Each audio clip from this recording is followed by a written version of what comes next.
Hello everyone and welcome to another episode of the Resurrected or Winners You podcast for newbies. We're a sort of video game book club hailing from both ends of the United Kingdom, giving you deep dive discussions into a different game just about every other week. But we are on the other week of the every other week. We talk ins, we talk outs, we talk ups, we talk downs, and every so often we stumble into some decent insight and entertainment along the way.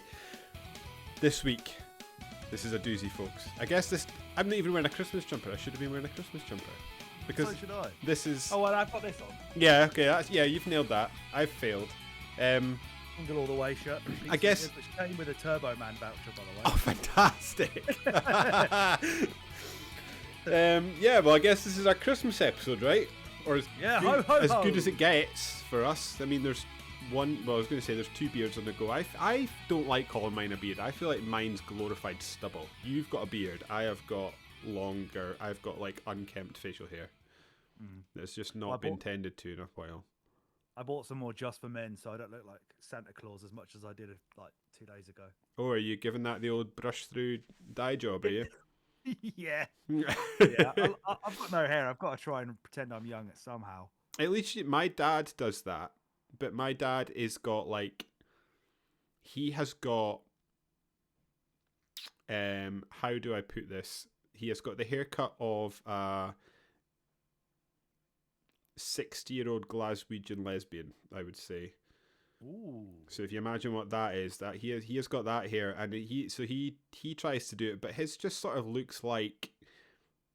do you ever grow up when you... I guess this is a thing that the kids of today's probably won't experience because so few people smoke. But if you ever went round to someone's house that smoked and they had like that white curtain hanging down over the window that let the light in but didn't let people go up inside. If they were a heavy smoker, that just was yellow. That's the colour of my dad's hair because he's sort of half dyeing it. It's just sort of yellow and same as the stained colour looking between his fingers. Yeah. Except he doesn't smoke, so he just has that hair. But that's what happens. So he's got just for men. He like brushes it through, but instead of it doing whatever yours does and goes black, his goes like browny yellow. It's really odd. He seems happy, so that's good for him, I guess. Why can't women use it? Who cares? Exactly. It's just for men. It's like York. It's just Keep your fucking hands off. It's just like Yorkies. Women, if a female was to touch them, they would just combust. So you better watch. Yeah. If you ever walk into your bathroom one day and Rachel's shoes are just smoking, you know what she's been at you just for men. Punch the Yorkie! What for girls? While I open this Wiper and True Peanut Butter Cup Stout that I think cost me about £7. Why don't you tell the many millions of listeners about what this podcast actually is? Because we've talked about it being a Christmas episode, but never actually. Oh, you've Panettone. Whoa. Pale ale. Okay. At least it's a festive pale ale, so I'm fully Christmas. This is, I would say maybe one or two steps better than that fucking apple crumble Aunt Bessie's. Oh yeah, it's not great. It's not great. Which was better than the one I had. The Refreshers Pale Ale or something like that. Yeah, that was an experience.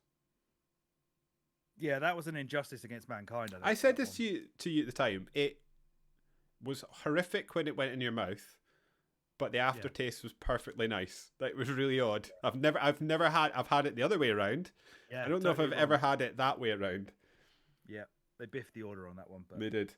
Anyway, it's certainly something you can say you've had in your life now. A refresher. I don't think it was refresher, or was it not like a drumstick lolly? That's it, drumstick. That's it. They just know how to get millennials to buy stuff. Remember this? We put it in a beer so you can pretend you're a grown up.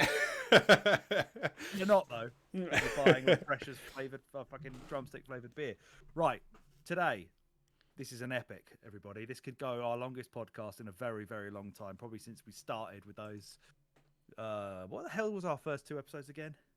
Best games of the generation or something? Oh yeah. Yeah, we're doing best games of the generation. Yeah. So we're having a good hard rank tonight. Hard being the operative word because I have no idea other than possibly number one where anything else in this is going to go. But starting in 1983 with the NES right up to the PS5, we're going to rank every console from Nintendo, Sega, Sony, and Microsoft. You know, the main ones. I think there's a decent chance this may be the end of our friendship. The one gaming thing, like, because it doesn't always make for a good podcast, but we generally have quite similar opinions. There's the odd like outlier, but I think we might be quite different on this. I think so, but we're gonna have to figure it out together. Yeah. To give the winner as you stamp on it. Let's start off then by asking you how many or which one of these do you distinctly remember, as it's our Christmas special, receiving for Christmas? For Christmas? Did you get any? Only one. I got a PS2 for Christmas. Okay. And I think that was it. The rest of them, I sort of scrimped and saved and acquired by my own means, really. That's impressive. What about you? Well, let's delve more into that first, shall we? Yeah. What came with it? So I got it came with a demo. It came with a demo disc, and I can't even remember what the demo disc was now. It had a Gran Turismo on it, and I also got Grand Theft Auto 3, and nice. I got definitely wasn't old enough for it. Everybody definitely not. FIFA 2001, I think I would have got as well. Okay. I don't remember. Maybe I don't remember what else I would have got that year. Yeah, I'm maybe Metal Gear Solid 2, that would have been out, I would think. But yeah, I don't know. Definitely got Grand Theft Auto 3, and that was all I cared about. Nice. As well as a memory card, and I was ready to go. That's all. Pretty much all you need, right? GTA 3, a memory card, and a PS2. Pretty much. Bunch of brand spanking new DVDs to play on it. I did. Well, that's what I was thinking. So my standout memory, it was a bit of a shame actually. So I got the PS2 with no games for my Christmas from my mum and dad, and then I went down to my grand's house after, and she had bought me Grand Theft Auto, and I opened it, and it was a stack of 5 discs of like 5 boxes. I was like, oh my god, I have hit the jackpot. And it was like the PS2 game was on the top, and then it was like, I think there was another game, but I don't remember what it was. It was FIFA, and then there was just like DVDs after it, and I was like, still very grateful for what I got, but also when I opened it, I thought I'd just been like dished out 5 or 6 PlayStation 2 games, but it wasn't that. Yeah. It's better than when I used to think N64 games were coming and they were books, so that's worse. Yeah, that is worse. You could use those DVDs on the PlayStation. You didn't have to, use the room and be mature or anything like that. Yeah. I got an N64 for Christmas. Nice. 97. Nice. I was so buzzing for that. I think I may have mentioned it before, where I had the VHS that came with. I don't even know what magazine it was, but I must have bought myself a magazine with a VHS of like N64 stuff, which is on YouTube and is available now. So it's a nice little nostalgia hit. But I watched that over and over and over again. I was so desperate for it, and I'm pretty sure I got Diddy Kong Racing and GoldenEye, which was just perfect. I mean, you probably don't ever need any more games than that ever again. So that was, I remember that year, my dad and I had to try and figure out how to use the controller, because obviously it was a 3-pronged beast. Are you not enjoying that beer? No, I don't think I can put any more inside me. I'm going to have to go and get a whiskey out my cupboard. Yeah, it's not happening. That is not good. So, listeners, wipe out and true. It's not good. Yikes. It's a 6%er as well. Jesus, that's not a diaper, is it, as they call it? Oh, I don't know. I don't think they do call it that, but DIPA, so obviously the old double IPA. Mine's so this is Arbor, which is actually a brewery based in Bristol, where my brother-in-law lives, and he's very proud of this fact when I showed him it, that I'd got it. But it's apparently their take on a festive ale brewed with raisins, lemon, and clementine zest, and finished with a little vanilla. I love that. I love it when people get attached to a local brewery. Like, I guess, like, I don't know, a lot of the people in Aberdeenshire are sort of that with Brewdog. They're a bit too mainstream for me to have that feeling about them anymore. But I guess they're not small anyway, because you can get them in supermarkets now. But my friend that lives down the street is from I want to say like Whitby. Is that north of England? Maybe. Anyway, he sounds like he's from Newcastle / Sunderland. And Northern Monk. Whitley Bay, is it? Yeah, I think that's it. Yeah, and he's mad into Northern Monk, and he sort of has it as there. And I'm a big fan of them. Anyway, we were talking about your N64. I had to sell my PS1 to get my N64. That's how I got mine. And then I sold that to get a PS1 again. I'm very surprised. Yeah, you look back at it now, and I don't know what the launch price was, but to get an N64 and 2 games for Christmas, my dad must have figured some kind of bargain out, because he was a man. What did you say you got with it? GoldenEye and Diddy Kong. Yeah, what a combo! What a combo! That is a wombo combo right there. And then the other one was the Xbox 360, which was probably like the last sort of major gift I got bought by my parents for a Christmas or anything. I'm pretty sure I did get a Switch for my birthday, but that was like my family plus my wife all like chipped in together to get it for me. But the 360, I remember my dad telling me it arrived on Christmas Eve in the post, so there was lucky man, very close to not getting it for Christmas. And I got Cameo and Perfect Dark Zero with that, which we'll obviously get onto later. I don't think it'll have much of a bearing, because it's quite console, but that was quite an inauspicious start. Let's put it that way. Yeah, it's funny. Like I was looking through some of the launch games because you quite kindly made an exhaustive list for us. Like that. I didn't do that. That was some weird website that's obsessed with the video game Rape Play. Okay. It's on there. Like, what's the website? Gamicus.fandom.com. Keeps just telling me that the popular pages are Nicole, Class of 09, Class of 09, Desktop Destroyer Game, and Rape Play. So, what the fuck's happened to that website? That is a website and a half. Yeah. Sorry. Yeah, sorry. The N64 launch lineup is quite unbelievable. To be honest with you, I was like Ocarina of Time, Mario 64, Perfect Dark, GoldenEye, and Majora's Mask. You've got that's the best list. I was about to say that is absolutely rocking. Let me redeem myself. No, that is the top rated ones. I'll tell you what thank you. What that was. It was. I bet. Well, let's off the top of my head, right? In Japan, I'm pretty sure it was Pilot Wings, Wave Race, and Mario 64. Okay. Because Mario, I would double check that. So broadly, my point doesn't quite stand, but it kind of broadly does. Have you nailed that? It was actually some kind of shogi bullshit in Japan. It was not Wave Race. I don't know where I got that from. Yeah, when you look at the sort of, if someone was to list their best games on the console, Mario 64 would probably be on most people's list. Probably. And it's just a launch game. Like, that has got to be rare that such a good game comes out. We'll delve into that, but I think Nintendo probably repeated that trick a few times. Nintendo are good at doing it over and over again. Nobody else did. Nintendo basically seemed to make a game and then design a console alongside it. Smart. So that first game works really, really well, and then they figure it out after that.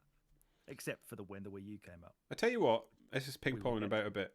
Given how, as we lived through the Wii generation, you were sort of trained to think that was like a world-conquering console. No one had ever seen the likes of a console success like that before. And actually, there's a good few consoles that sold better than the Wii. PS1 for a start, which I did not expect. Yeah. So yeah, it's important to note that the DS sold is the second highest if you're talking any type of console. Okay, so you've just done home consoles here. Yeah, that's what we're only talking about that because David's not really got a history with handhelds enough. Not enough to be able to talk. I can talk about the odd game, but not about the console. If there's a top 5 that you have ranked, I assume you've done this yourself. You've got your own 21 ranked, right? You've done that? I've ranked my consoles. Yes. Yes. In the top 5 of that, would any of those be displaced by any handheld? Let me have a quick look here. Not even close. No. For me, I would say the 3DS might push the Switch, but probably. Oh, I'm revealing too much. And I love the DS as well. I loved the Game Boy when I was a kid. The PlayStation ones I don't really give a shit about. Game Gear, my Game Gear got set on fire, but it was the first gaming machine of any kind I was ever bought. I want to, and I think I say this to you periodically, probably about once every 6 weeks or so. I ideally want to just like dedicate some time to myself, get myself a 3DS, and just delve into the 3DS and DS library, because I think I'm at the stage now where I might appreciate it a bit more. Just like sort of knowing how my gaming tastes have changed and my sort of patience for different things, and maybe through doing this podcast, my appreciation for different game genres. I think it's ripe for me to discover it. I just need to find the free cash. Yeah, I badly want you to get one so we can start covering some stuff on this podcast of it. That's another thing Nintendo do, and there's quite a big chunk of me that thinks they actually do it deliberately, in that their games don't transfer well off the console. So like a DS game and a 3DS game, if they use the sort of gimmicks of the console. Same with the Wii to an extent as well, or in the Wii U as well. Like games just don't transfer well off of the consoles. Even like Mario Maker wasn't as good on the Switch as it was on the Wii U. Close. And then if you think about the ones that do transfer off, like apart from the SNES and the NES, like N64 and GameCube are probably their two worst performing consoles. So after, Wii U as well actually. So when they try and go a bit more traditional, people don't seem to be as excited as they do. There's a boy I used to, when I sort of started thinking about video games like critically and became a bit more analytical about video games, there was a boy in my computing class at school that we used to bully, me and Scott and a few other people, because he was convinced that the GameCube was better than the PS2. That would have been me as well, by the way. I don't agree with him, but we were harsh. I don't agree with him anymore. The GameCube is got some stealth bangers on there, and I think the library of the GameCube is outstanding. It's just that I just think the PS2 is just, I don't know. We'll get into that, I suppose. The poor lad ended up in prison, so I don't want to apologise to him, but I maybe want to concede that I treated him badly. better take that GameCube chat off of the prison yard, mate. They don't take kindly to that kind of talk over there. He's got bigger things to worry about than that. Probably. Don't drop your fucking wavebird in the shower, mate. Do not. Right, let's get fucking cracking with the knacking. We're doing this in chronological release order. So let's start with the Nintendo Entertainment System from 1983, which sits number 8 on our the top seller list of all time, 61.9 million units, according to Moby Games. So some of these will be Moby Games, some of them will be game rankings. There's like an archived game ranking site, which I believe included magazines as well, which is why I used it. The top rated games for the NES are Mario 3, Mega Man 2, Kirby's Adventure, Super Mario Bros. And Contra. Fucking shit hot list there, in my opinion. Let's see what it launched with as well, because what we're also going to do, are you going to put this on the video? Do you want to do the tier list and have a shared screen? Oh yeah, we usually do a shared screen, don't we? Yeah. Good idea. I think if I do it, I think my house might shut down, but yours can probably handle it. Yeah, let me try and set this up. So you should, in the spreadsheet, have a link there, and it should already go into presenter mode. The only thing you need to do is change the background color to white, otherwise it'll look weird when you drag them in.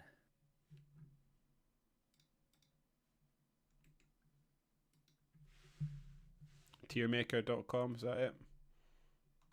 Yeah.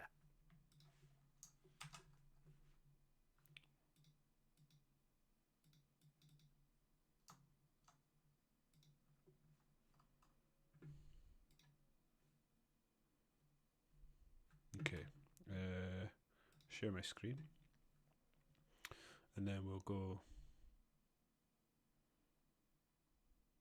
Guess we do that. Oh my! Why is it chugging? What have I got open here that is?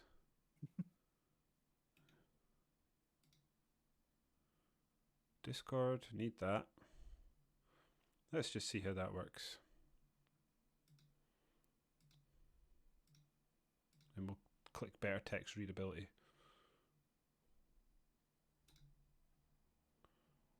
Right, let's see how that goes. Go down and change the background color to white. Where do I do that? This one? White. There we go. And then I No. agree. And then I was going to try and put them in order, but you're just going to have to find it. You can do. It said there's a presenter mode, is there not? Did you say? I think it's in presenter mode. Oh, okay, perfect. That looks fine anyway. So what we're also going to do as this goes along is we're going to, just for the shits and giggles of it, we're going to do like a tier list of launch titles, S to D. You know how this works. We won't talk about the Japanese like the Famicom launch lineup for this because it's dog shit. It's like Donkey Kong Jr. and Popeye. Nobody wants that. What I find amazing is that we didn't get Super Mario Bros. As a launch title in Europe, even though it launched with the console in the US. So if you let's look at the US launches for all of these. We might as well throw them a bone.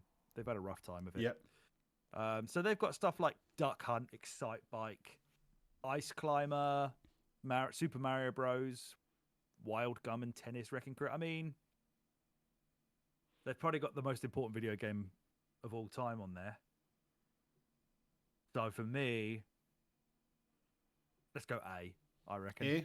Yeah, I think I could be okay with that. I was worried you were going to go S, and I was like, no, that's wild. That's mad. You're going, you're coming out swinging hard. But yeah, coming in with a light gun game and Mario Bros and some decent sports stuff on there.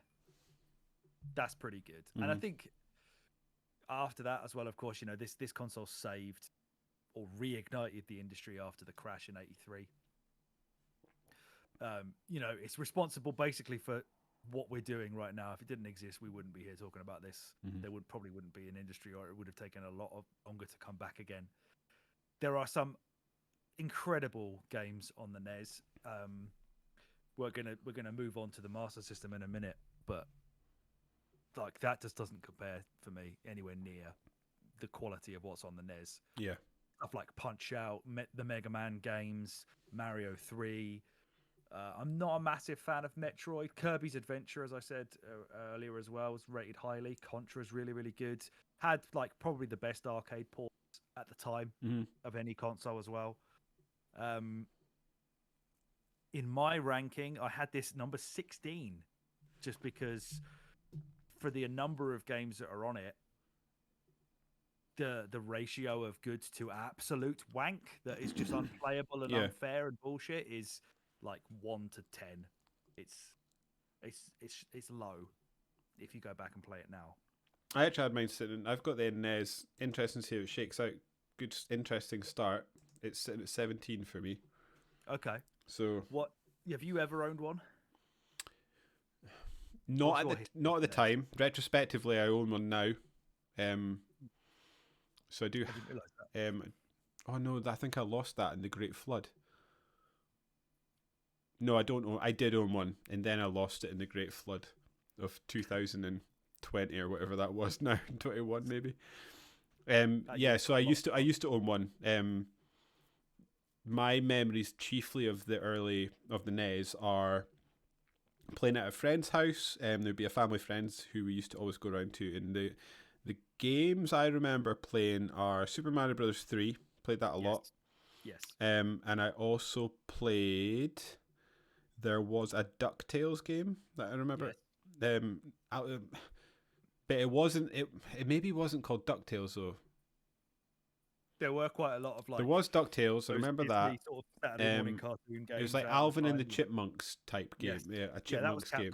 Yeah, so that played it. And I remember there's one level that we used to always get stuck on, and it was like the bad guy, and you used to have to like run underneath him and either dodge nuts or like kick nuts up into his face or something like that. I can't fully remember. Okay. But yeah, those are the two main games that I remember playing a lot. I'm sure I played others, but those are the ones. During this era, I had a Sega Master System. So well, you and the rest of this country, I believe, and Brazil. Carried on in Brazil for like 10 years afterwards. This was the console I think I like. This is the first time, and we're talking when I was probably about 4 or 5. This was like the first time I really, really coveted video games as just a phenomenon. Like, richer friends or friends whose parents weren't as strict as mine would have these machines. We had family friends who lived in Boston and Lincolnshire, and they were fucking rich, and they had like basically a football pitch length back garden, and they had like trees to climb and everything. And he always wanted to go outside and play, and I just wanted to use him for the NES. Like, I've come all this way, fucking let's go upstairs, please, and play Mario 3 again. And yeah, this is the first time I can remember just being obsessed with it. Like, as soon as I got there, please, can we go and play Nintendo? And of course, it became the verb, right? The noun. It became the noun of people would say you're playing Nintendo as a noun for video games. Yeah, it did. So, it did. I remember there was a period of my life where the whole time I had a PlayStation, my dad would say, "Stop playing your Nintendo." Mm. And then there was a switch. What would you say that is now? Probably PlayStation, right? Probably, yeah, because there was a switch at some point, and my dad started saying, "Stop playing your PlayStation," but it was after I had stopped playing a PlayStation like on the regular. I think I was on Xbox at that point. Come on, Dad, get with the time. Yeah, he was just always a couple generations behind the poor guy. Well, so are we, right? I mean, yeah, we're buying Xbox games now, so we're like 3. Yeah, true. And of course, if things had worked out the way that certain parties wanted, it would have been Nintendo and PlayStation would have both been viable for the same machine. They would. Do you think Nintendo ever regret? I don't think so. They maybe did for a while. Now, maybe not. Yeah, they probably did when PlayStation sold fucking. How many did we just say a minute ago? 102.4 million units, more than the NES. They probably did regret it at that point. Yeah, there was a period. There was a few dark days for the Nintendo. They were still, I reckon, churning out some absolute bangers. But yeah, the N64 era, the GameCube era, GameCube especially. They were just a little bit left behind by the other manufacturers, perhaps, in terms of sales figures, anyway. I mean, so what we're gonna do for this is we're just gonna stick it in at number 1. Obviously. Yeah, it's got to go in at number 1. Yeah. It will then go. Everything will then go on top or below it as we go from now. We've obviously both put it quite low, despite despite how important it is, and that is not being discounted. I just don't really want to play NES anymore. Yeah, that's I think there's a couple of things in these. There's like 1 or 2 consoles in these lists that I would say I don't really have much to say about, or that I'm not overly fond of. But it's like the lower, like even like you said, the NES, this great console, really important for the industry. If we're talking about what you want to go back and play today, it just doesn't cut it. And the games that I would want to go back and play, which are the Mario ones, there are better versions on other consoles. So, or they're available on other consoles, I guess. Yeah. You're not gonna do everything that's been good on the NES has been re-released a million. I'm sure Super Mario Brothers. Deeper library. You'll know better than you know Nintendo far better than me, so I'll defer to your knowledge here. But I'm sure Super Mario Brothers C looks better on SNES than it does on NES.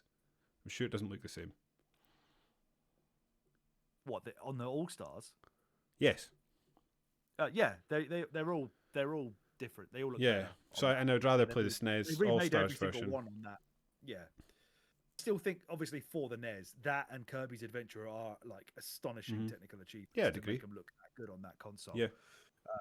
And I mean, like that's like we're talking about. Like, do you just want to go back? Like, I wouldn't underestimate just that. Like, Super Mario Brothers birthed an icon. Essentially, I know he technically existed in other games, but let's face it, that's where he came. He really became the Mario that we know today, and that game, in terms of design, in terms of the character, like that is still a leviathan in the games industry that looms large, and is an IP that any of the major manufacturers would love to have today. And I can't think of a gaming IP that has stayed the test of time. I mean, we've spoken like many times over the many podcasts we've done.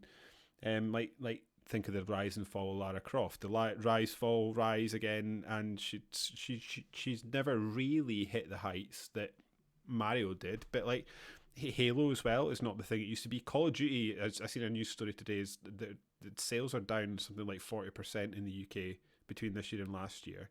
Like, maybe Grand Theft Auto is another IP that you would probably put on that same tier as Mario. I'm struggling to think of anything else, really. It's not as prolific of an IP, but No. yeah, in terms of value, impact, value, yeah. If you were to say, like, if for example, if it like a Winners U sort of draft came true, and basically all first party devs had to put their IPs up for sale. If you're ranking the most valuable ones, and you, me, and KDB are picking our draft about picking the most valuable IPs, I think Mario and GTA are probably 1 and 2. I'm trying to think of another one. I mean, Gran Turismo probably is up there, like, sneakily. FIFA. Yeah, if you're talking about pure raking the money in. Pure value, yeah. Yeah. If you don't care a jot about actual like critical acclaim. Even Sonic, who's the sort of Sega equivalent, he has had some dark days, hasn't he? Yeah. That's a good thing that you've pointed out as well, or that you've made me think about in terms of like Mario being, iconic and whatever, because Nintendo obviously has a lot of iconic franchises that were birthed on the NES, but I think other than Mario, none of them have good games on the NES. Like no, the NES Zelda games are shit. They're not fun the today. NES Metroid is pretty shit. Is there a Donkey Kong game? Yeah, there is Donkey Kong. Donkey Kong. Okay. Jr. I was trying to think if that. I mean, is that an arcade game first before it was a NES game? Yes, I was trying to think. Yes. Yeah, that's where my brain was going, because I know I need to redeem myself. I started talking shit on this podcast earlier on, so I need to show my workings that are apparently nonsense. Yeah, you're right. None of them have good games, but none of them are. Yeah, you're right. They're just not worth anyone's time anymore. No. Whereas, Mario 3, I think most people who like Mario as a franchise would play that over and over again, but I would never play The Legend of Zelda or Zelda 2 or Metroid. And it's a shame. That's a shame. I wonder if we would have liked it if we were, say, 30 odd when Zelda came along and the NES came out. Do you think we'd have been into it? The guy that made very much a children's hobby at that point, so maybe not. The guy that made Spelunky sort of credits The Legend of Zelda on the NES as one of the games that sort of is inspired. It could be, could be. Yeah, there's that. That's a very punishing, just confusing video game, Spelunky. Okay. So the NES is currently the best console ever made, de facto. Yeah, dives in at number 1, and it's going to face some not very stiff competition from the Master System, which is our 4th bottom selling console, 10 to 13 million. Did absolutely fuck all business in America. Like, no one gave a shit about the Master System over there. We cared a lot about it in Europe, apparently. And it probably is the first console I ever actually played. There was a kid who lived around the corner from my parents. I think his name was Lee. And he had a Master Good old System. Lee. I remember playing Alex Kidd on that. I was bought my Master System sort of in my early 20s when I worked at Barclays by a friend of mine there for a birthday present. Like, what a legend! Yeah. I have probably played it a number of times I could count on one hand. It's fucking shit. There's nothing on the Master System that's worth going back to. Now, the top five games on the Master System, according to Moby Games again, are R-Type, Castle of Illusion, Wonder Boy 3, Phantasy Star, and Land of Illusion. Let's have a quick. So I have memories of Castle of Illusion, but it's on the Mega Drive. There's a Sega Mania, the magazine that you and I both used to write for. Its editor, Tim, was quite the proponent of belief that a lot of the Master System 8-bit versions of games were better than the Mega Drive ones. Now, I'm not having it. Controversial. He does have a bigger history with Sega than I do. Yeah, that's the one. And Phantasy Star, I've never played, but that's still that IP still has a sort of cult following. Yes, by all accounts, a very solid JRPG. R-Type's obviously absolutely classic. Not Sega, and it wasn't developed for that console. Castle of Illusion, as you said, the Mega Drive version. That's the version I remember playing. I will fight anyone that tells me the jungle level on Sonic for the Sega Master System isn't good. I absolutely love you've that. you've got a good memory of a Master System because obviously, as you said, you had it as a kid. I didn't. I Yeah, got it and now, I went and so hunted it down, and it survived. I still own the first ever game I remember playing, which is Gain Ground on the Sega Master System, and I went back and played that.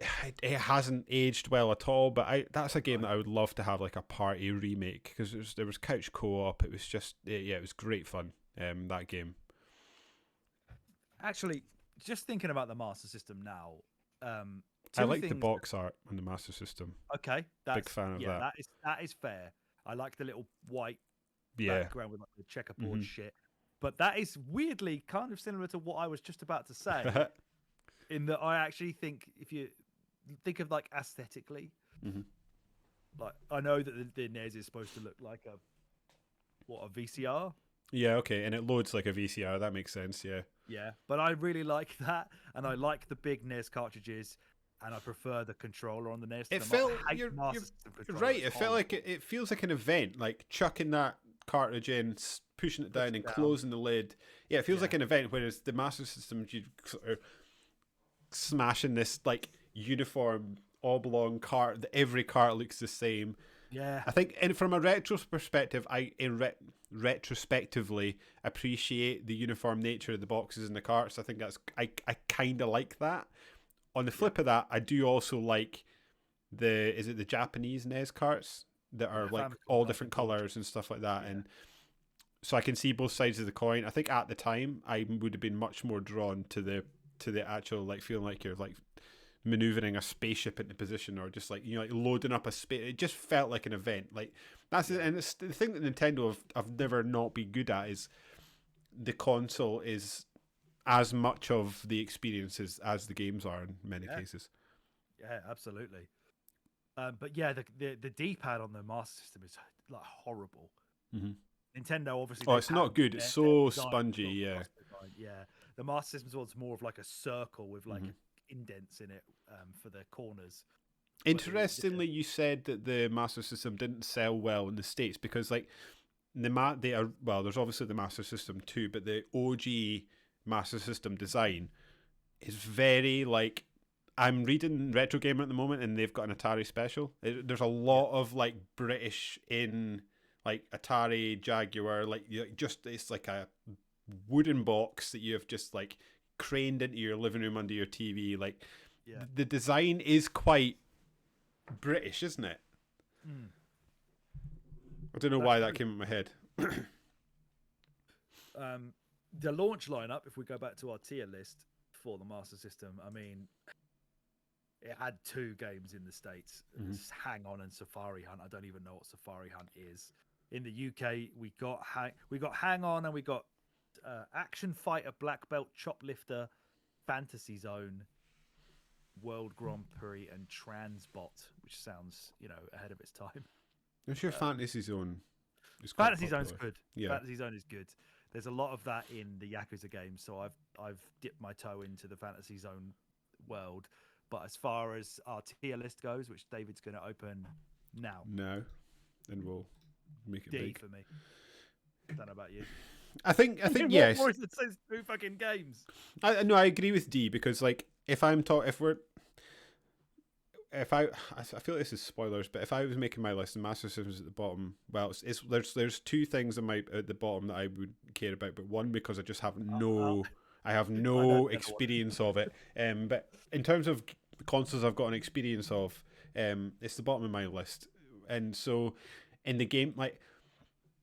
Again, I'm pinging off. Sorry, but this is going to be a long podcast, so I'm not caring. I'm just if I've got a thought, I am going to follow it. I used to always enjoy GameSpot back in the day when we were at uni talking about games because GameSpot used the list, as in when they were reviewing a game, they used the review scale. Whereas like I feel like IGN always hovered 7, 8, 9, 10, and then if it was 6, it was bad.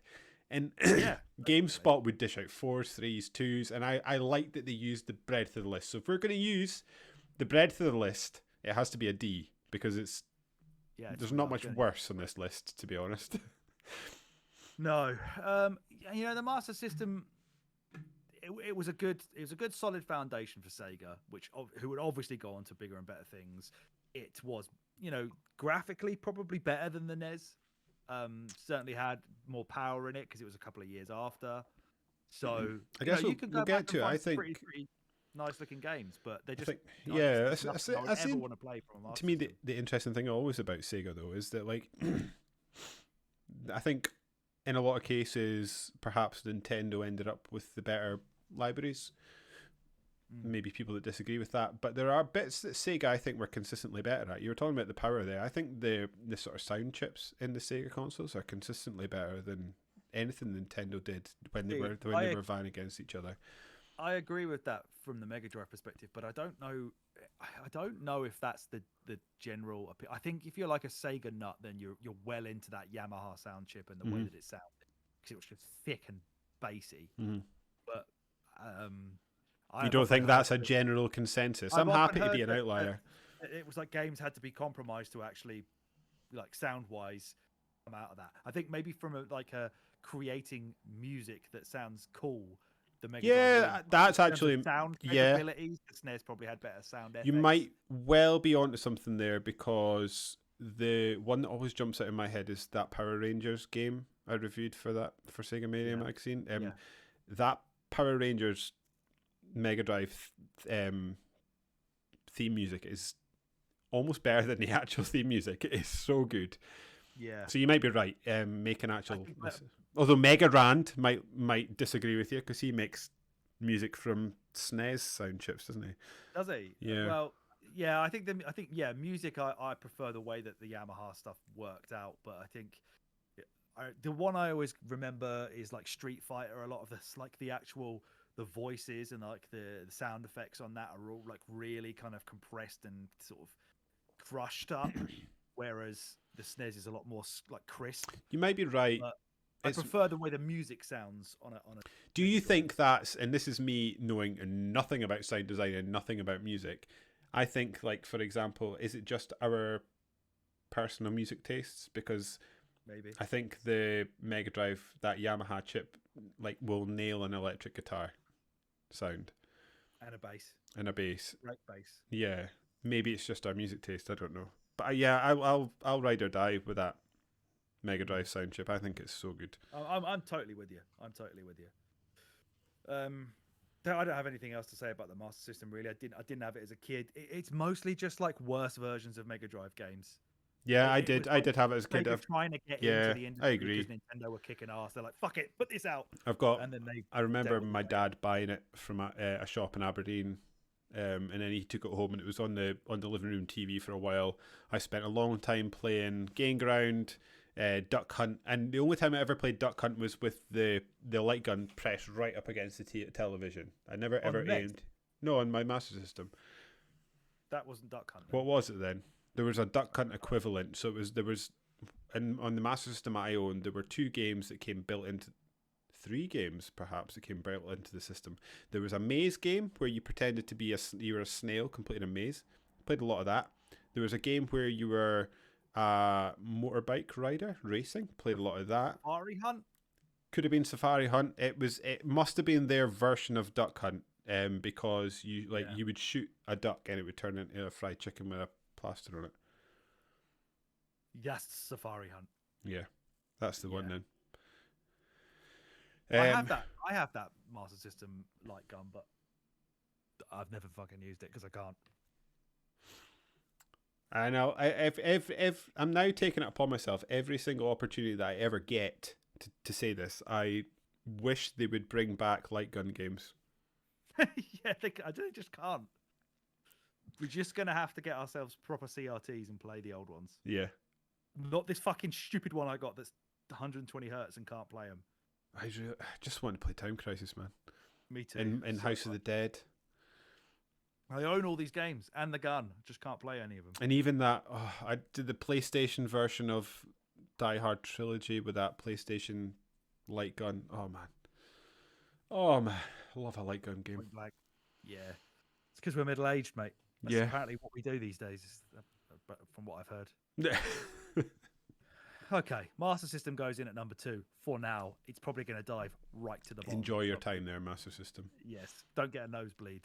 As we move on to Mega Drive, which is a console, which was the first home console I was ever bought. I was bought a Sega Multi Mega, which is now apparently worth like £1,000, which is What's the difference? It's got a Mega CD as well. Right. Okay.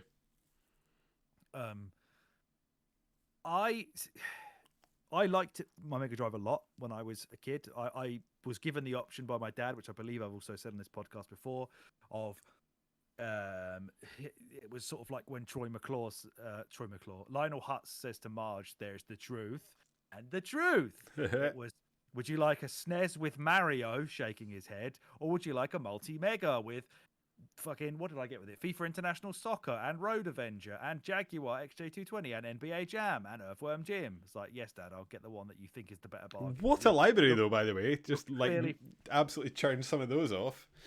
Yeah, I mean, some of those are the shitty Mega CD ones, but yeah.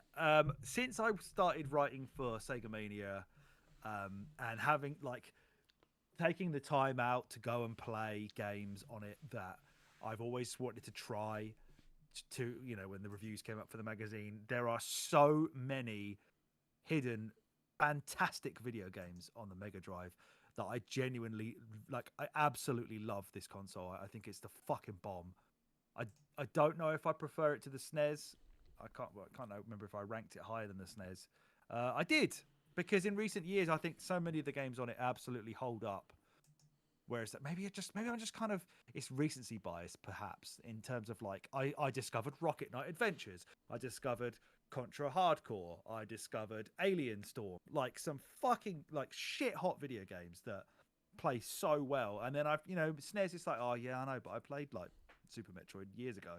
It's incredible, but I've done it. Mario, yeah, I did it when I was 10. So for me, Mega Drive, I think I've got Mega Drive in my number 4. I put it number 4 for me. I really love this console. I love its story. I love its underdog scrappy attitude against Nintendo. I love, like I say, the other type of the attitude, that it was more around being cool and sort of hip and in your teenage years.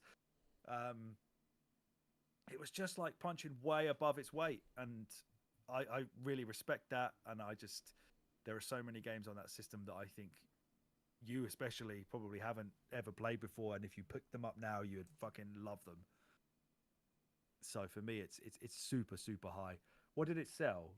30 million units, and apparently, according to Moby Games, top 5 on it are Sonic 2, Thunder Force 4. There's another game that I played early on Sega Mania in the last 2 or 3 years. Incredible.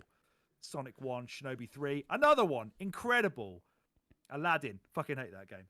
But the other 4, Sonic 1, Sonic 2, Sonic 3, I genuinely think Sonic 1 is better than Mario 1.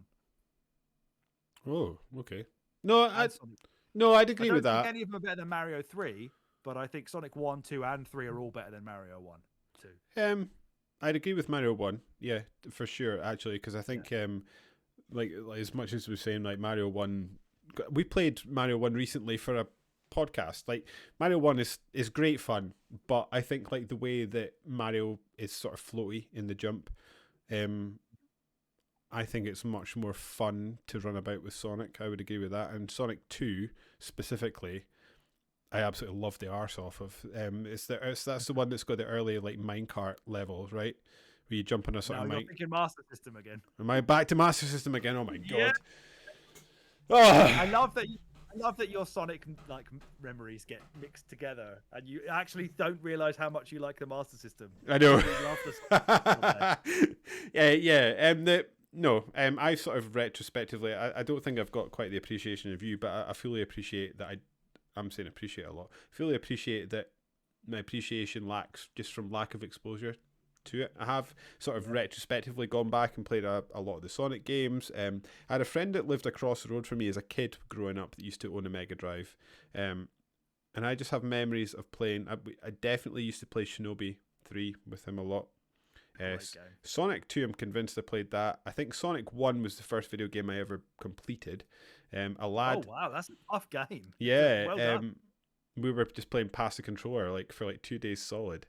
And then I had my friend Tony, famous for his porn, who he is part of a Winner As You lore. He is. Well done, Tony. Well and done, mate. yeah, he's the one that he used to play with a joystick. So every time I go into his house, he had a Mega Drive with this joystick that just had little tooth marks in it. Because he used to, when he got game rage, he used to gnaw on this joystick that used to sit on his desk. Yeah, and we used to play a lot of the Disney games. So I've played all my Disney game experience has basically been on Mega Drive. So Castle of Illusion is the big one. Aladdin, The Lion King. We play a Toy Story game a lot. We even used to play Formula One quite a bit randomly. Yeah, I think I've played a lot of the kiddie games, and that's where I discovered again the Power Rangers game. I will say, having gone back to play that rugby game on Mega Drive, still quite fun. I will say that. Okay. Still pretty good. I mean, if we have any American listeners, they're going to be heavily pointing towards the fact that this game absolutely knocked the sports genre out of the park every time it touched an American franchise. Basketball, NFL especially, the Madden games, Sega Sports on this console was absolutely huge. Like NHL 94, David's perennial sporting favourite arcade game. Yeah. It's just a ridiculous library for that kind of thing as well. Cool console. Really, really cool. Wish I had more understanding of what it is. I was thinking this is like slightly related. On my drive home tonight, I was like, we should do like a little series on the podcast of trying to get David to like fighting games, because somebody on a podcast I was listening to was talking about Injustice, which is like the DC Mortal Kombat not rip-off, like the Mortal Kombat guys making a DC fighter. I would love to get you to play some of the Mega Drive games that knocked my socks off in the last few years, and just see how much you like them, because there's a treasure trove of like Mortal Kombat. That's another one I played a lot. Yeah, and hey, there's not going to be many games, I think, because of the power differentiation, where you can say like the Mega Drive version is superior to the SNES version. I think the Mega Drive has an excellent library and a cool like style to it, but most of the time the SNES games are going to be better. The controller on the SNES was better. The controller, this is still a cool controller. It's still a nice controller today. Yeah, but what was the game you just said? Mortal Kombat. Mortal Kombat is one of the few that is very much better than the SNES version. And hey, we're not even talking about things like Streets of Rage. I mean, another one that we've played for this podcast, another fantastic game. Absolutely love Streets of Rage. Yeah, I forgot all about that. I forgot we did the Streets of Rage games. Yeah. Holy shit, yeah. And we've got a remake coming as well. So there's that to look forward to as well. Okay, my dog's eating some tinfoil. Thank God she doesn't have any fillings.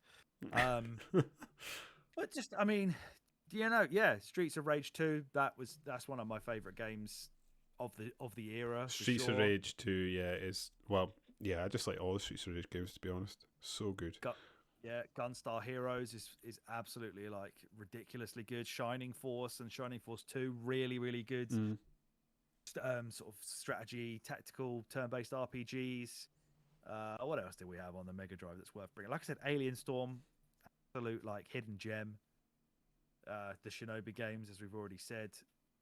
There's a couple of really good Disney games like Quackshot on there. Castle of Illusion, we've already said. Like, yeah, it's got a great library, a really great library. We need to rank the launch titles, don't we? Yes, we do.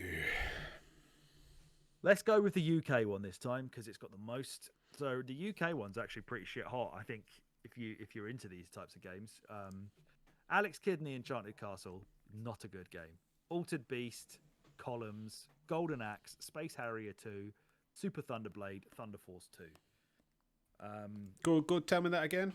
I got distracted by Golden Axe. Alex Kidd and the Enchanted Castle, Altered Beast, Columns, Golden Axe, Space Harrier 2, Super Thunderblade. I forgot all about Golden Axe, and I don't know why, because I've literally just written about that like 4 times. Yeah. I read that, by the way. That was fucking really good. Like, you did your research, I could tell. That was really Thanks. Good. You were saying stuff, I was like, wow, he's either knows this or he's read a lot about this game to know the fucking names of all these people. Golden Axe is great. Yeah, it is, isn't it? Yeah. Not a lot of the other games are. Space Harrier 2, when we did the Sega Mania like podcast, we were like ranking all the games, and they like forced Space Harrier 2. We did 75 by the time it ended, and it was number 55. I think Space Harrier 2 is the tits. Again, that's probably because it's in the Yakuza games. But it's like, you know, Space Harrier, the one where you're like the bloke with like the Ric Flair long mullet. Oh head, you're, like, yeah. running into Yeah, the yeah, screen, yeah. like, shooting these blokes about. I love that game. Yeah, That yeah. game's wicked. Um Altered Beast is not good. No, it's not. That was their big, like, kind of trying to supposed ace in the hole, and it's just not good. No. Columns is fine. Yep. Super Thunderblade is shit. Thunder Force is good. Thunder Force 2 is good because they're like sort of R-type style shmups. Do the worst thing about this is every time you start listing games, I just keep remembering Master System games. I played Rainbow Island on the Sega Master System, love which Rainbow was Island. That'll be fucking on the fantastic. Mega Drive, yeah, I love Rainbow Island. I had that in the Amiga, but yeah, that'll be on the Mega Drive too. Hopefully, okay. Glad to hear it. I think this is to me, this is every bit as like you were listing those games there. I don't think this is worse than the NES. Don't you? Say it again. Like, Altered Beast I'll give you was bad. Columns Columns Alex is fine. Kidd. Alex Kidd is all right. It's not as good as the Master System one. Golden Axe. Golden Axe is, I think maybe. You've got Golden Axe, Golden Space Axe. Harrier, Columns, and Thunder Force versus. Because Golden Axe is like 60s, 70s, like He-Man style. Yeah. Streets of Rage. Yeah. And then so this is going up against. It uses sprites in a way that I don't think anything else was using sprites in that time. This console did arcade conversions like top tier. Like they did it. They smashed arcade conversions out of the park. That means Sega was an arcade company before this, you know. So they knew the hardware they wanted to transpose into the home, and they delivered over and over and over again. So yeah, the sprites, as you say, from Golden Axe, they're just beautiful. I cannot. I guess it's to be fair, against, like Super Mario Bros. It's going up against Ice Climber, Duck Hunt, Sight Bike. Maybe you're right. You know, I think Mario Bros. would for me make this like a B or a C because Super Mario is just too. I could go B with you. Okay. I would be happy with B. I mean, did it get anything else in any other areas that we haven't mentioned? No, the US got Tommy Lasorda baseball. I assume he's a baseballer. Sure. Hope you're having a good time, Tommy. But that's pretty solid. I mean, whether the games hold up now or whatever, you know, things like Altered Beast and Super Thunderblade probably looked impressive because I think it's kind of like a helicopter game that probably has some sort of Sega fucking loved a helicopter game. They did.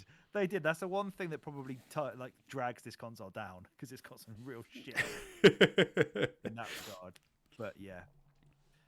So B, yeah, right, cool.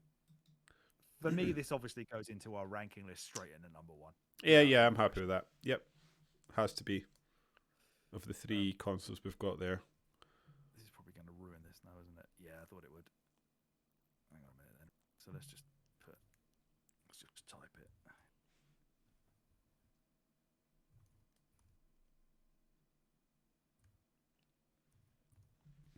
Right.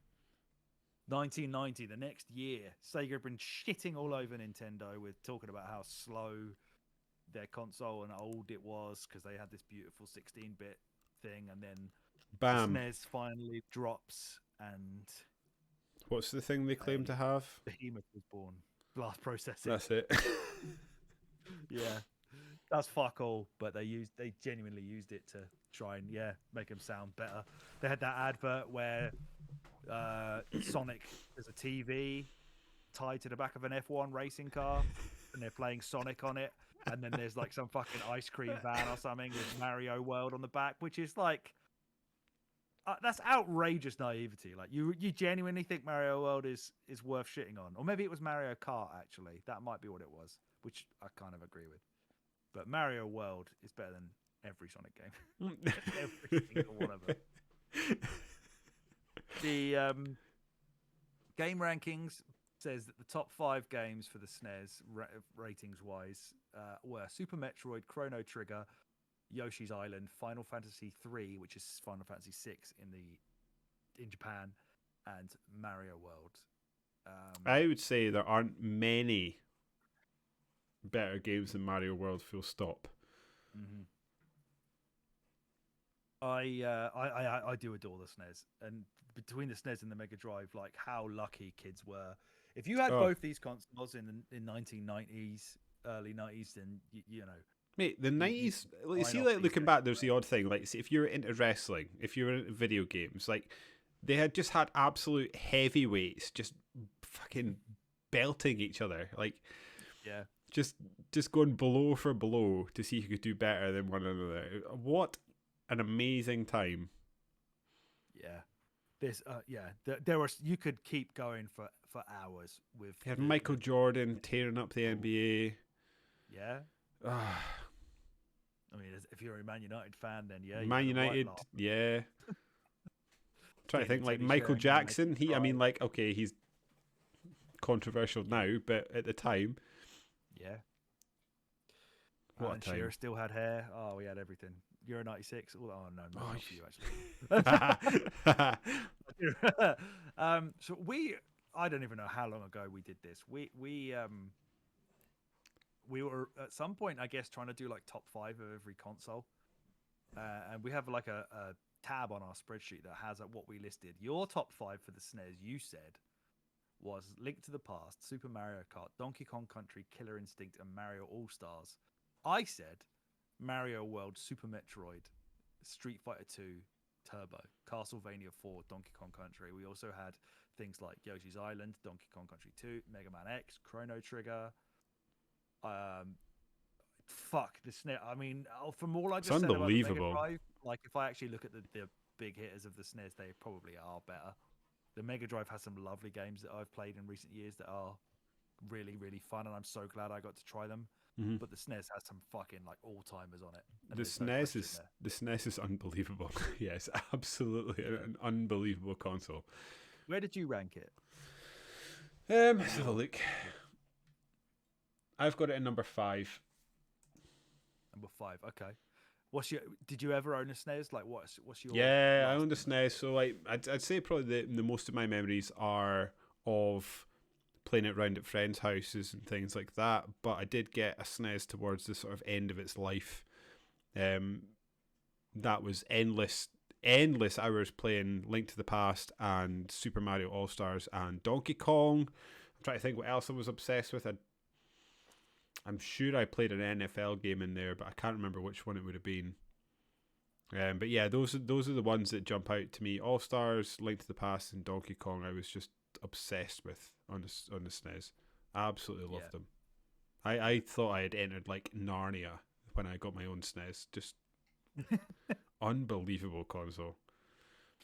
Yeah, like the Americans got absolutely shafted with whatever Nintendo thought that color scheme should have been about, and it's like the jagged squareness of it. That's the only SNES I own now is the American one. The old different shades of purple one, which is I do quite like their controller colors, the sort of shades of purple. But yeah, I don't mind that. In terms of sort of understanding which button you're meant to press, I don't know. This SNES controller is iconic, isn't it? Yeah. In the UK, my friend Ash still names buttons by their colors. I don't know why. I think he says because he gets so confused with all the letters being different on every console. So when we go over there and play like Pro Evo, he was like, "Oh, you need to press red to cross it." It's like, what do you mean red? I will say that the Xbox and the Nintendo confuse me because their buttons it's like the same buttons in different orders. Yeah, I default to the Xbox now, like X, Y, A, B, whereas at Nintendo's is Y, X, B, A. Yeah. I don't know why they did it like that. Maybe it's because they're Japanese. Maybe they read. I know they read pages from right to left, but they don't read words that way. I remember There was something that confused. Oh, and around about the PlayStation era, Japanese games it would be circle to go back, and then all like European and American games would be triangle to go back. I seem to remember, or maybe I get the other way around. Like there was something that would throw me in Metal Gear Solid. We did have triangle to go back. I don't know why, but Japanese had circle to select and X to go back because that's right. I knew there was something about Metal Gear Solid that was like squiffy. Yeah. I mean, yeah, but the launch. Let's put the launch line up in our tier list. Yeah, let's see it. Let's go with the US one. Okay. Because they seem to.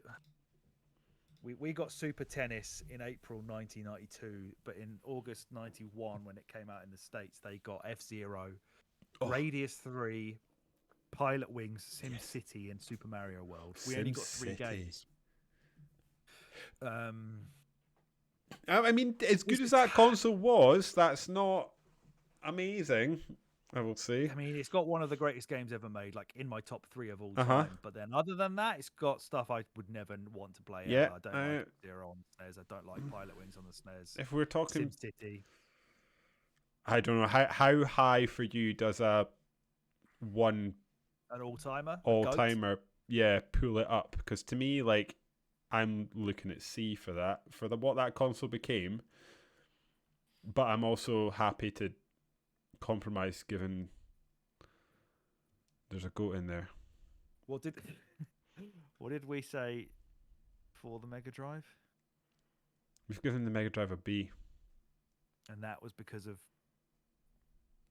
Golden Axe, Space Harrier, Thunder Force. I mean, none of those games can touch Mario World.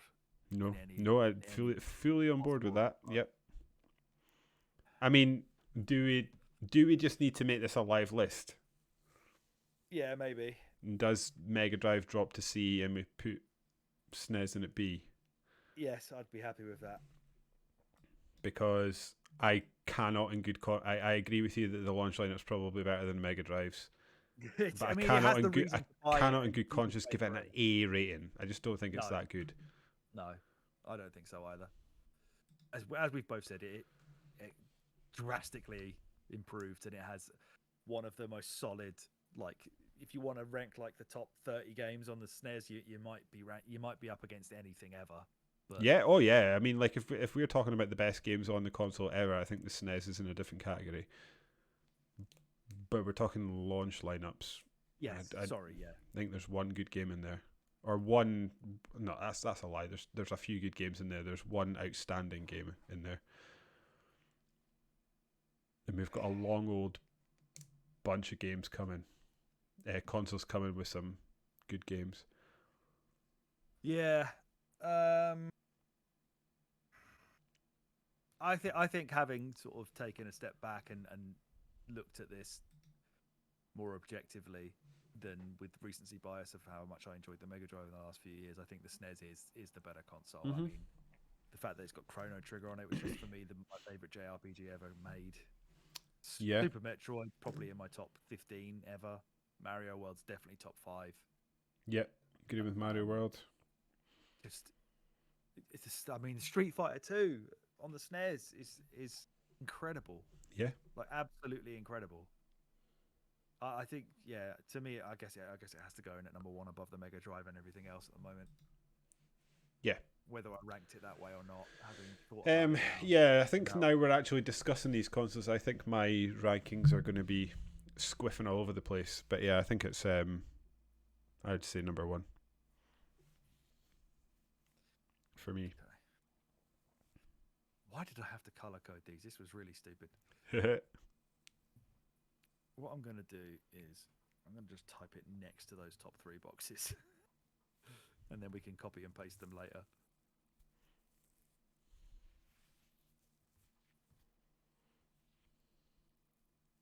Okay. So yeah, SNES goes in at number 1, then Mega Drive, then NES, then Master System. Yep. I think I'm happy with that so far. Next up, Sega did something fucking dumb. Try and beat the SNES by creating a console that basically undermined basically, I mean, it was in '91 that it came out. So, yes, at the time, I guess it was quite revolutionary that they were making things on CD. They could do full motion video, and they fucking did, and they shouldn't have. But it just confused a lot of people by the time it came out in other markets from Japan. It undermined the Saturn's launch. If you look at the top 5 Sega CD games according to the game rankings, Sonic CD, Mickey Mania, Pitfall Main Adventure, Luna, Eternal Blue, and Snatcher. By all accounts, 4 good games. Sonic CD is very good. Luna is pretty good. Snatcher is a very cool game. There wasn't a lot that was released for it. There certainly isn't a lot of good that was released for it. It was a real misstep from Sega. They were thinking for the future, fair enough, but they didn't deliver it. Mm-hmm. Have you ever owned a Mega CD or played anything really? I know nothing about the Mega CD, so I'm going to have to defer to you on this one, I'm afraid, mate. It was just a confusing thing. It was a console release, but you did need the Mega Drive to make it work, which is weird until you get things like I had with like the Multi Mega or whatever, or the fucking Wonder Swan, whatever it was called, or the Poly Mega it was called. I think I don't know. Who cares? Sonic CD is one of the better Sonic games, that's for sure. Let's see what it launched with. Yeah. and then we can laugh at probably what garbage was on there. I mean, just far too many like full motion video games, like those terrible ones. I don't even know. Like Night Trap is awful, like really awful. Yeah. Just a hateful game that's almost impossible to play unless you know and have looked up exactly what to do. But all those kind of games, like where you would just go into some sort of bar and there'd be some like Z-list actors in there pretending to be cowboys, and you shoot a light gun and they all just like fall backwards over the bar. Just so many games like that. They're just they're not good at all. Let's see what the launch was. So in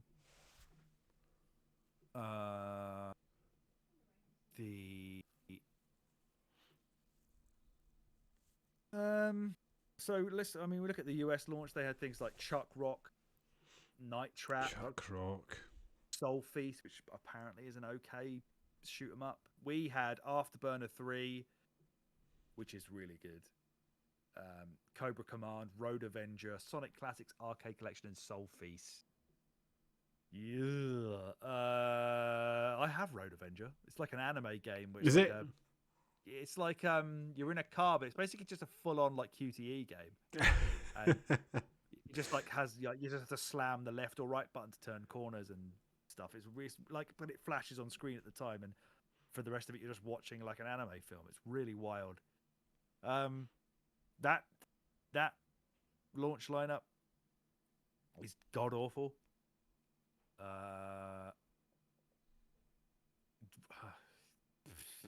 Afterburner 3 is the best game in there by a long way. Nothing else is good. Marky Mark, Make My Video. Just noticed that. Came out in the US. Fucking Mark Wahlberg got a launch game on the Sega CD. There's your pub quiz answer, everybody.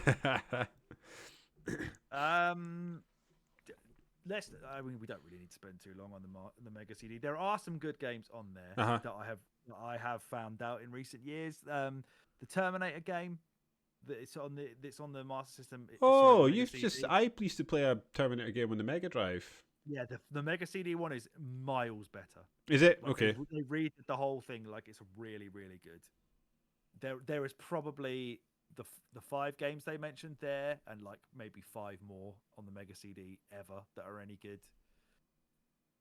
Those games are like mostly 7 or 8 out of 10s. Okay. And that's not a lot of them, but this has to go bottom. Well, that launch lineup, by the way, I mean, ESD. I don't know about you. Yeah. There's nothing about there that it just tickles me. If this, I mean, this is by far the lowest seller of everything as well. Of course, 2.24. I mean, I will point out that they were lucky. You're meant to be Sega fanboys, and we've slapped the 3 Sega consoles right down at the bottom. The launch lineups, though. Yes. But I mean, if you're a Sega fan and you're holding onto a Mega CD, you're paying up through the nose for anything on there. because no one bought any of it, and B, like you're doing it through needless tribalism at this point because it's just not worth it. There's nothing on there that's like lasting, that has any lasting effect on the games industry other than maybe Snatcher because it was a Kojima joint, but they really fucked themselves with it. I think Sega would have probably been with us if they had better management around the time they started fucking about with stuff like this. Yeah, they made it 32X as well. The pricing of all these things, they just got so carried away with how good the Mega Drive did in the States. They just lost their heads. Thinking back to that, like, is it Service Games or something, that book that we both waded our way through? There's just like key decisions that were just botched pretty badly. It's a shame because there's a lot to like about Sega. It's just they managed, like, it's always one of these things that when you come to like a new console or when you come to a refresh or something like that, it's quite a key time in a console, isn't it? Like you're quite a key time in certainly a brand. I mean, like the Xbox One, for example, is an example of something that you take the Xbox 360 and then switch console to the Xbox One, and because of your messaging and your sort of key decisions, can send your company from top to bottom and just like basically put your company in a bit of a tailspin for a while until you right the ship. I feel like looking back at all the big manufacturers, they've all made mistakes and they all at times have made horrific decisions. I feel like whenever it comes to Sega, and like other than the Mega Drive, there's just lots of mistakes they've made at key moments, and it's like their products are almost great, and then they just do something with it that just sort of sends a grenade into their own camp. Does that make sense? Yeah, I mean, most of their consoles. There's the copy protection on the Dreamcast. There's like the lack of D-pad and stuff on the Saturn. Like there's like, sorry, you were about to say something. I mean, most of the all of their consoles are good for some reason. Like I said, the Master System was more powerful and had better looking games than the NES. I had a great time with it. The Mega CD, pushed the envelope for CD games and proper like soundtracks on there, like actual music was on there for. Do you think it came too early then? Is that the problem? Yeah, it came without enough thought about what they were actually going to do with it, and it came at a time when the power of what they actually wanted it to do probably wasn't big enough. It was too soon after the Mega Drive. It's 2 years later. That's too soon. Okay, that's far too soon. There's also a bit of me that thinks that like these bolt-on things just don't work. And that people didn't really know what it was doing. I'm trying to think of like Nintendo did, what was the N64 Double D HD, what was it called? Double D? Did I get that right? Yeah, that never really took off. Obviously the Mega CD never really took off. There's the Kinect kind of took off but didn't really. It sort of died a death afterwards. These bolt-ons don't tend to do well, I don't think. They do not. If you can think of an example, listeners, of something that does do well of that ilk, then prove me wrong. But I can't think. I think it's hard to sell people when console gamers buy a console, they think, right, I've got the machine now. And then when you're like, well, actually, you need to add on this with a spanner to play it, a lot of people turn off. Yeah, it's a difficult sell. The best games on the Sega, the Mega CD, are games that didn't really need to have existed on a Mega CD to be good. That's the other thing. Snatcher is maybe one of them because it had a lot of speech in it. But everything else, like Sonic CD, Final Fight, Shining Force, Luna, Earthworm Jim, like none of these games needed to be on CD to be good games. They did nothing for like based off. That's of semi. With them, like NHL, FIFA. Oh, okay, it's got a bit of video in it now.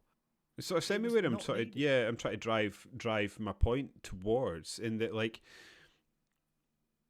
a lot of these things aren't good because the hardware's bad. It's because they can't justify the money to develop what these machines need. Does that make sense? Because you're taking, if you're asking people, you've got your market if you have a console, and then if you're creating a peripheral to that, I don't know what it is. Say like only 20% of people are actually going to buy this sort of add-on, bolt-on thing to make this new machine. Yep. You're taking a X tens of millions potential market and cutting that into 5 pieces. Like, that's the problem. It's not that these games are bad or that necessarily the ideas are bad. It's just, yeah, maybe that's what it is that the market becomes too fragmented at that point, which makes it difficult to justify investment. Yeah, and your library's not justifying it either. You're just confusing your own market share. I think why would you do that? I think from a modern perspective, I think the PSVR suffers from a broadly similar thing as well, in that you're asking people to buy a PlayStation 5 and then asking people to buy a VR headset on top of that. Yep. It's the same with the PSP and the Vita. Although those things were great, they were marketed as a lesser version of this home console in your pocket. Whereas the Nintendo never did that. Nintendo were always telling you, this does something different to the console. This is why you need it. Which in hindsight is genius, because that was a massive thing back in the day. It's like, oh, you can play console quality games in your hand, which is what the PSP and PS Vita were marketed on, but they were always inferior versions. So in hindsight, of course, like, I don't want to play Uncharted in a tiny. I don't want to play a worse version of a game that I can just play on my normal TV. Yeah, because you're right. Like Nintendo just what this is doing. Yeah, they stuck in their lane and they did their thing. Yeah. Sega CD's got some pretty good games, but it's not got a lot of good games, and it's not got a lot of games in general. So for me, it is better. It's better than the Master System, but you probably have the emotional attachment to that. That I'm fine with putting. I've got a bit of emotional attachment to the Master System, and every time we speak about it, it makes me realise I do. Because if someone was to ask me in isolation, do you care about the Master System? I'd be like, nah. But actually, when we dig into it, I kind of do. Yeah. I think we're gonna have to put it I'm not going to fight you for it though, to be honest, because it's a hard one to. I don't feel comfortable in my corner. Yeah, I mean, people out there, go out and have a go on KO Flying Squadron and pop full mail and enjoy all that weird shit. But it's continuing on with Sega missteps, we have the Sega Saturn, a console that's like, I think it's having something of like a retro renaissance. Like people are interested in. I'd agree with that. Yeah, me included. See, of these sort of retro renaissances, the one I'm interested in more so is the Dreamcast than the Saturn. That's fair. I think that is a console in hindsight that got given such. We'll come back to that. Sorry, we're talking about Saturn. Pop that in a corner for a minute, David. We're talking about Sega Saturn. My memory of Sega Saturn is missed, and that's about it, really, to be honest. I think it's got some good fighting games on it. Sega Saturn is a haven for fighting games and shoot 'em ups. Okay. And I think the reason that people are interested in Saturn nowadays is that it was brought out in '94 before the PlayStation had launched. And Sega was still riding this wave of having a really great 2D system with the Mega Drive. Everybody knows that they found out what the specs of the PlayStation were. They panicked. They put another CPU in it. I think it was another CPU. Might be a GPU. Well, that was also part of the argument, right? I forget his name now. Who's the guy that was the American Tom Kalinske? He claims in his book that he was saying that he felt that the games industry was moving to 3D and that they should do something with the controller and do something with the ability of the console to properly manage 3D. And they decided to not do that.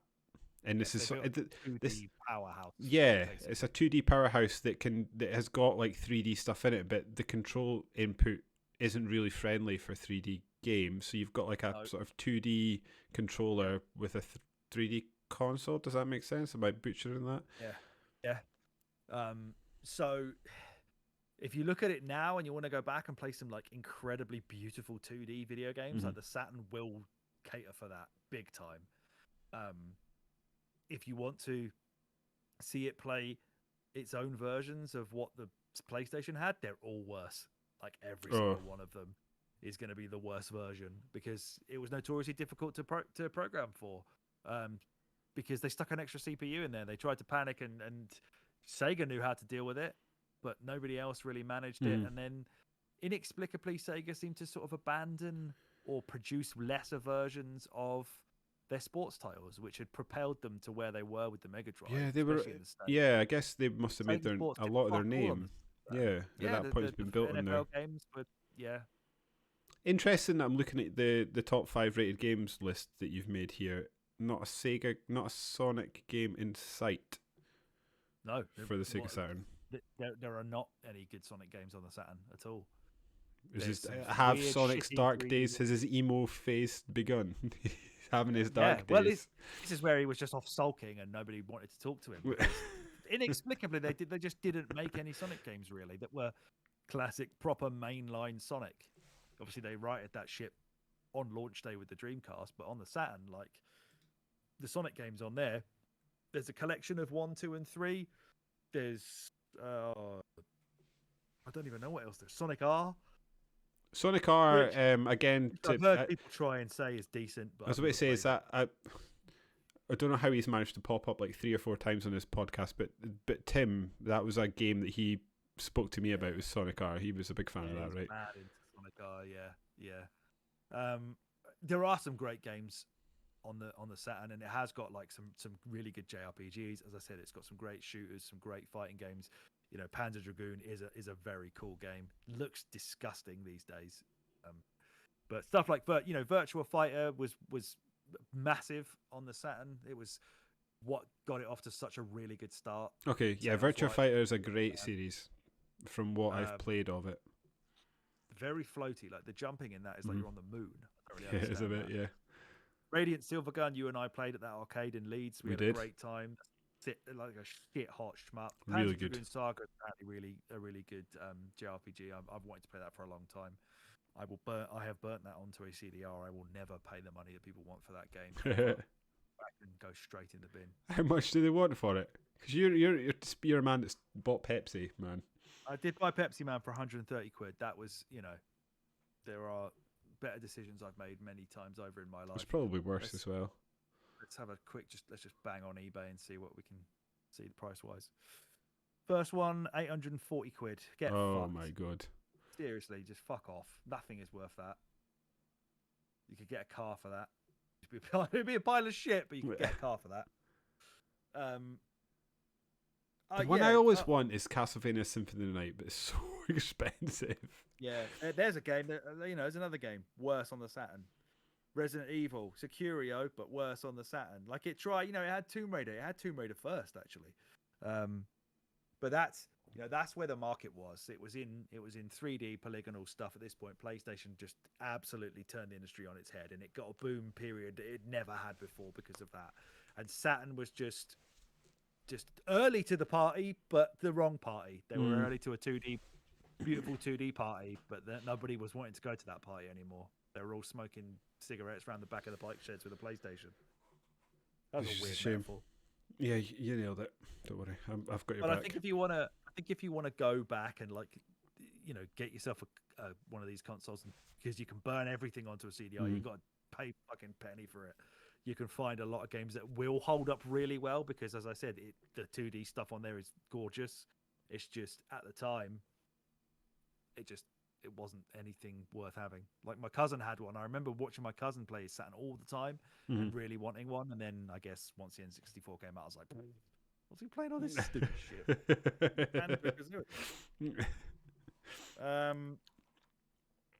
Oh yeah, let's see what it launched with. It launched with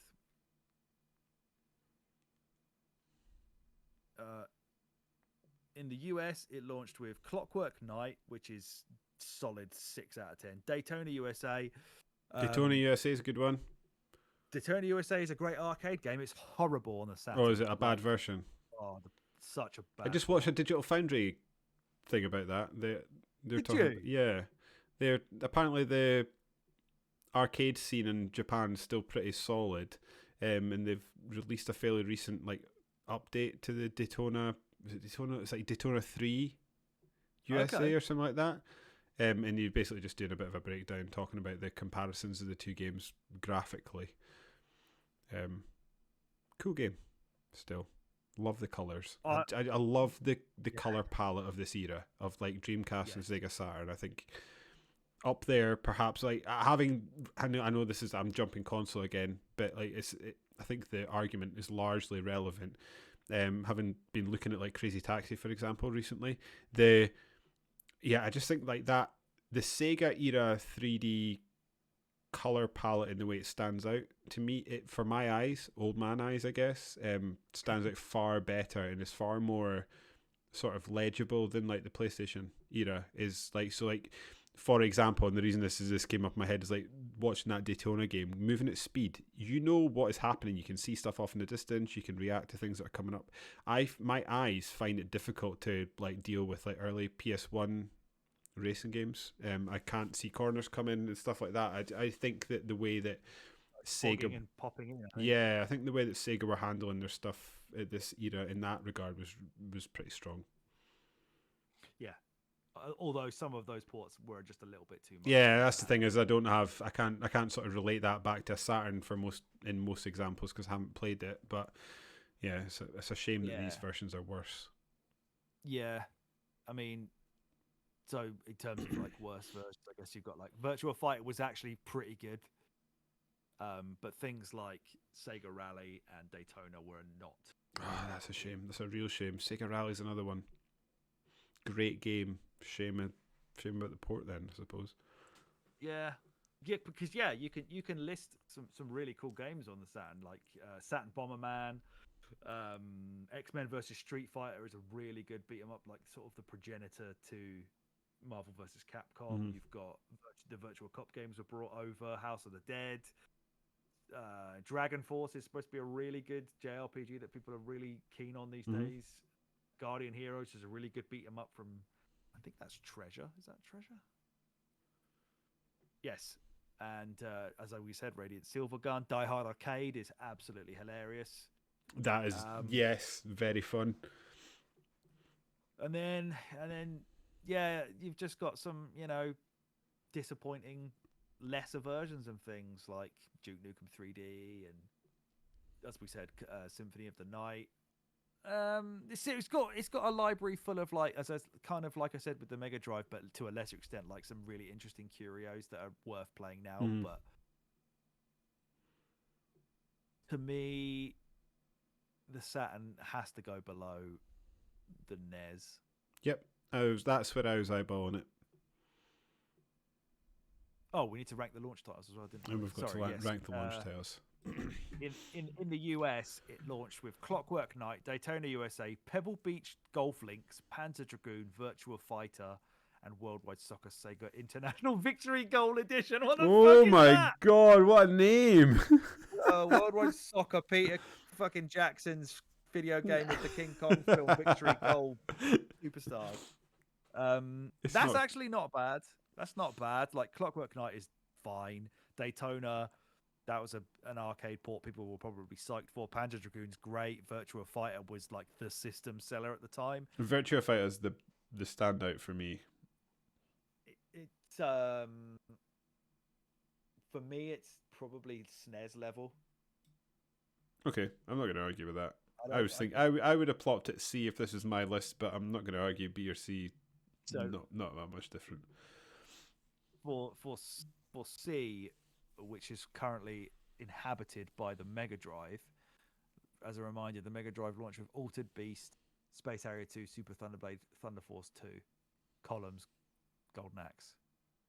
See, Columns and Golden Axe to me are the ones that I kind of. You're right. Like Columns is fine, but I like it. Fine. I do like it. But you're right. Yeah, I'm not going to argue with that. You're right. There's a couple games in there. Virtua Fighter's awesome. And Daytona, albeit a bad port, was a big deal. Yeah. Okay. Happy with the B. And we're sticking it for the moment then in number 4 with the Master System and the Mega CD. Yeah, it's not getting anywhere near. It can't go above the NES. That's just sacrilege. People would burn us.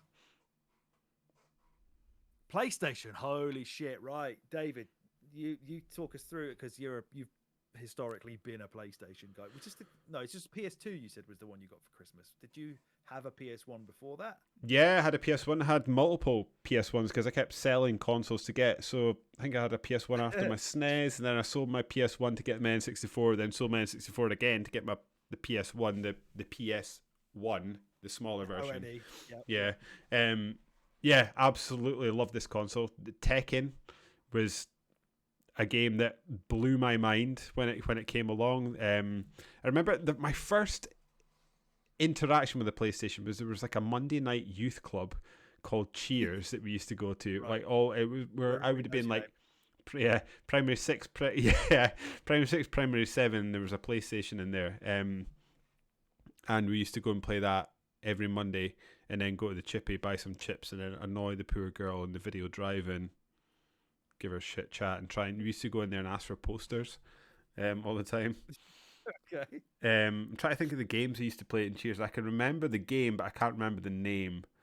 Maybe it'll pop up when we start talking about launch games because it was quite an early one. The one I'm sure it was a girl that had red hair, and there was also a jester's hat person with a jester's hat on the cover. But anyway, Dave Mirra BMX, awesome game. Tony Hawk's came along, awesome game. Yeah, this Resident Evil. I could talk about this. Metal Gear Solid. I could talk about this thing for days. Castlevania, Symphony of the Night. Like if we're like listing absolute bangers, like I think this goes on for days. This console was Wipeout. Yeah, interesting how they sort of marketed it. There's a bit of sort of early Tom Kalinske Sega to me in the way that they were marketing the PlayStation, and that they were trying to make it a bit edgy, targeting sort of like more grown-ups people. I remember seeing something on the TV about them like having Wipeout races in nightclubs and stuff like that. Like apparently they'd give out like things in nightclubs that look like LSD as well. Were they? Like PlayStation logos on it. Essentially just going for anti-Nintendo. Anti-Nintendo. Yeah. Essentially.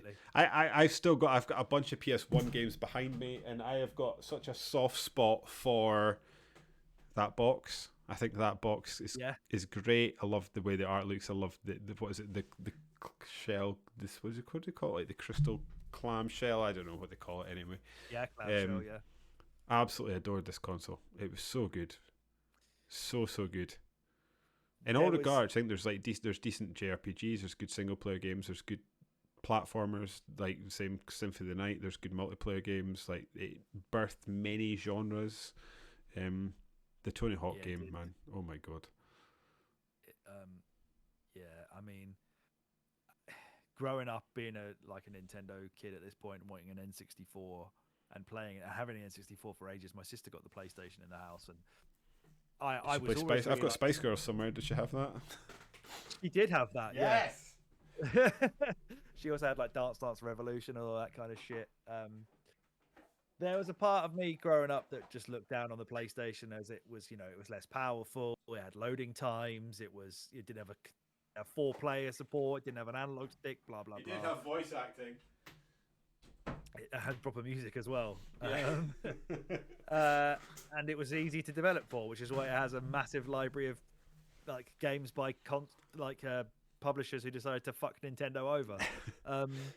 As I've grown up and I've looked back at its library and played a lot more of its library since then, like it's just incredible. As David's already mentioned, like so many of the good ones, like Symphony of the Night, Metal Gear Solid, Tekken, Tony Hawk, Silent Hill, Colin McRae Rally, Final Fantasy VII, Chrono Cross, Ridge Racer, Time Crisis, Resident Evil. Like, I even remember there being a bunch of good football games. So there was obviously FIFA that had the dive button. Was that FIFA 96?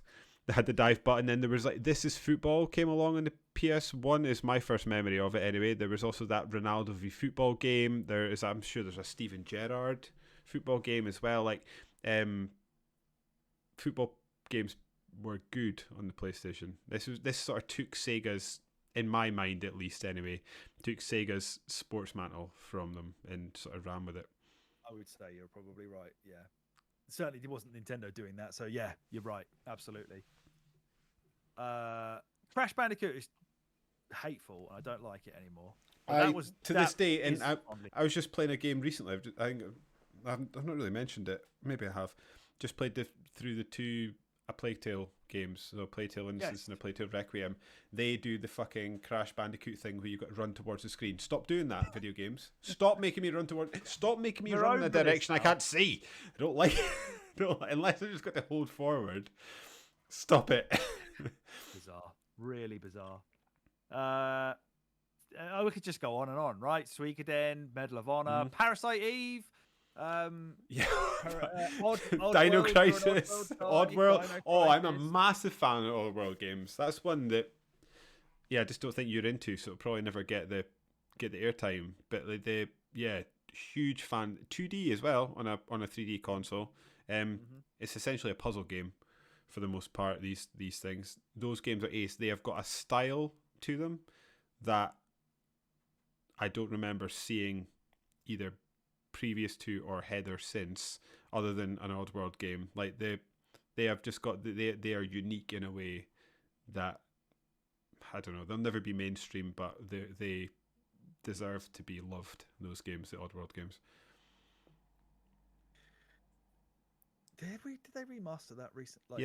They've done remasters, they've done remakes as well. They had. I remember reading the manual on the way home on the train after I got Oddworld's Abe's Odyssey, and near the back it said that they had 8 games planned, and I was like, oh my god, what are their 8 games going to be? And then we got Oddworld, we got Abe's Odyssey, then we got Abe's Exodus, then we got Munch's Odyssey, we've also got Stranger's Wrath, and then the company basically went bust, and then they started remaking again. So we only got half of what they had in mind. I wonder what else they were going to do, because Munch's Odyssey is cool, and I've never played Stranger's Wrath, but people like it. I've never played that either, but I want to. Mm-hmm. An FPS, isn't it? It is. I think one of us bought it, I think, when we were down in... You. Was it me? It's in my cupboard, is it? Yeah. There you go, folks. That's how good friends we are. I know what's in David's cupboard. Right. Before we do this, so I think just to peek behind the curtain for the listeners as well, like David and I were texting about, well, I think I texted him saying, fucking hell, this is impossible to rank these consoles by myself. And I said something about the PS1 where initially I'd ranked it like 12th, which I'm sure most people are spitting. I've not even mentioned Croc yet, which is another David classic that he likes to bring up from time to time.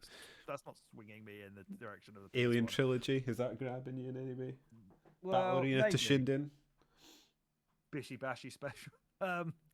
But what I said to David basically was, like, growing up, like, I'll shut up. V-Rally I've got here as well. Tomb Raider's shit. I'm not having anyone tell me different. Awful video games. But yeah, I said to David basically, like, you know, I sort of give a spoiler for my list. Like, the N64 is far ahead of the PS1. But as I said to David, PS1 has Resident Evil, and Resident Evil is life. So and 2 and Nemesis. I just meant yeah. Oh, just the season, just the series. Yeah. Okay. Yeah, created that, and Metal Gear Solid 1, as we played recently, it's like it's just the bomb. Like, it's still so good. It's so cool. Like, we're adult. We're like, you know, approaching middle age now. We are full adult like video gamers, and if you look back at like what's on the PS1, like that still can speak to us now. Whereas you look back at what's on the N64, and it's kind of just like Iggy's Wrecking Balls, really. Versus, there's the odd one, no, like Banjo Kazooie. I will we'll ride or die. Yeah. But yeah. I guess the argument here then is it better than the SNES? I'm assuming. I mean, better than Mega Drive? I wouldn't. For no, me, no, I would say that. For me, it's the best so far, but this is not just a David list, so I'm happy to give you. I'm happy to give you the SNES, because there's other. Where did you rank this yourself? Myself, I put the PlayStation. The PS1 is number 4 for me. I put it above this one, above the SNES, which was which was 5 for me. Huge attachment to it. I think the library has aged well. I remember there was years ago, and I think I maybe even parroted this back on a podcast that we did at some point, that the sort of early era 3D games had aged badly, and where I'll agree with that with things that move quickly in terms of racing games, I actually the older I get, the more I disagree. I think like Tony Hawk's like that. I played Tony THPS on PS1 fairly recently, and it's still a banger. Like I know they obviously improved it in every way with the remake that they did, but it's that actual OG PS1 game is still really, really good. I think sports games are I'm increasingly of the opinion that sports games of this sort of PS1, PS2, Dreamcast era are the best that ever were and have been since. Like, yeah, I think this is a bit to actually speak specifically about the PS1. I've got other dogs to fight. Okay. I think I think I'll give you the I'm happy for it SNES. to go above SNES. I think. You want it to go above the SNES? I think I'm happy with that. Because I was about to give you. I was about to suggest number 2. Yeah, but then I started thinking about WWE SmackDown and. Well, so I've got SmackDown, SmackDown 2. I mean, this doesn't help, but I've also got Warzone and. No, that doesn't. No, don't. WWF Attitude sitting down here. Medal of Honor. I love those. Yeah.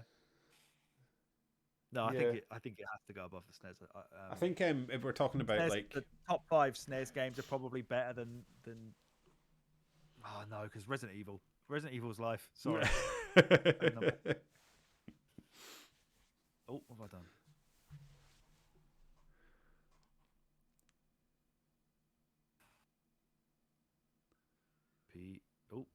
PS1. Oh, let's do the launch lineup as well. Actually, yeah, let's hear it. We'll go for the. Let's go for the US one because there's more. So we had Air Combat, which I don't know. I don't know anything about Battle Arena Toshinden. Did you mention that a minute ago? Mm-hmm. Got it down there. It's great. Yeah, it's good. Okay. ESPN Extreme Games. I don't know what that is. Kiliak, the DNA Imperative. What the fuck? NBA Jam Tournament Edition. Yes. Right. So we've got 1.5. I'm not going to read all of them because some of them were weird and I don't even know what they are. Rayman, Ridge Rayman Racer. was poor. Ridge Racer's good. Rayman is just like hateful as well, isn't it? It's just that is like Zero Hero as well, though, because I remember that Xbox 360 Rayman era was like amazing.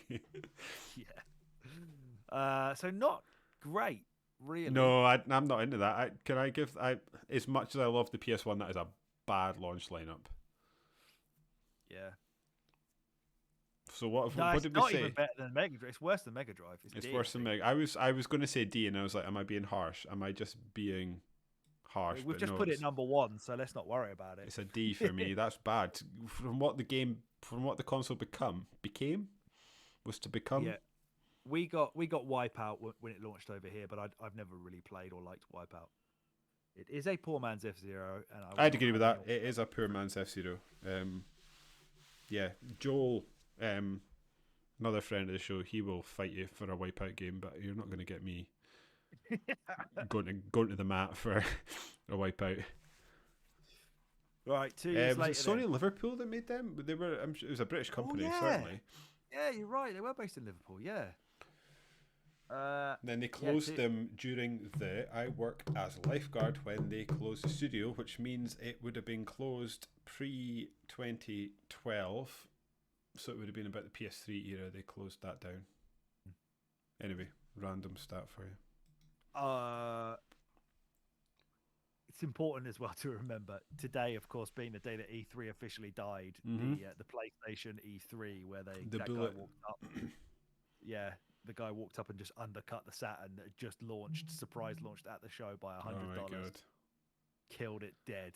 The amount of like that's a podcast in itself, like top E3 moments. Yeah, I think so. Yeah, maybe we should do that soon because they sort of commemorate it. That's where what's his face, the Xbox One guy that went to Zynga, told everybody that if you don't want an online console, there's a console for you. It's called the Xbox 360.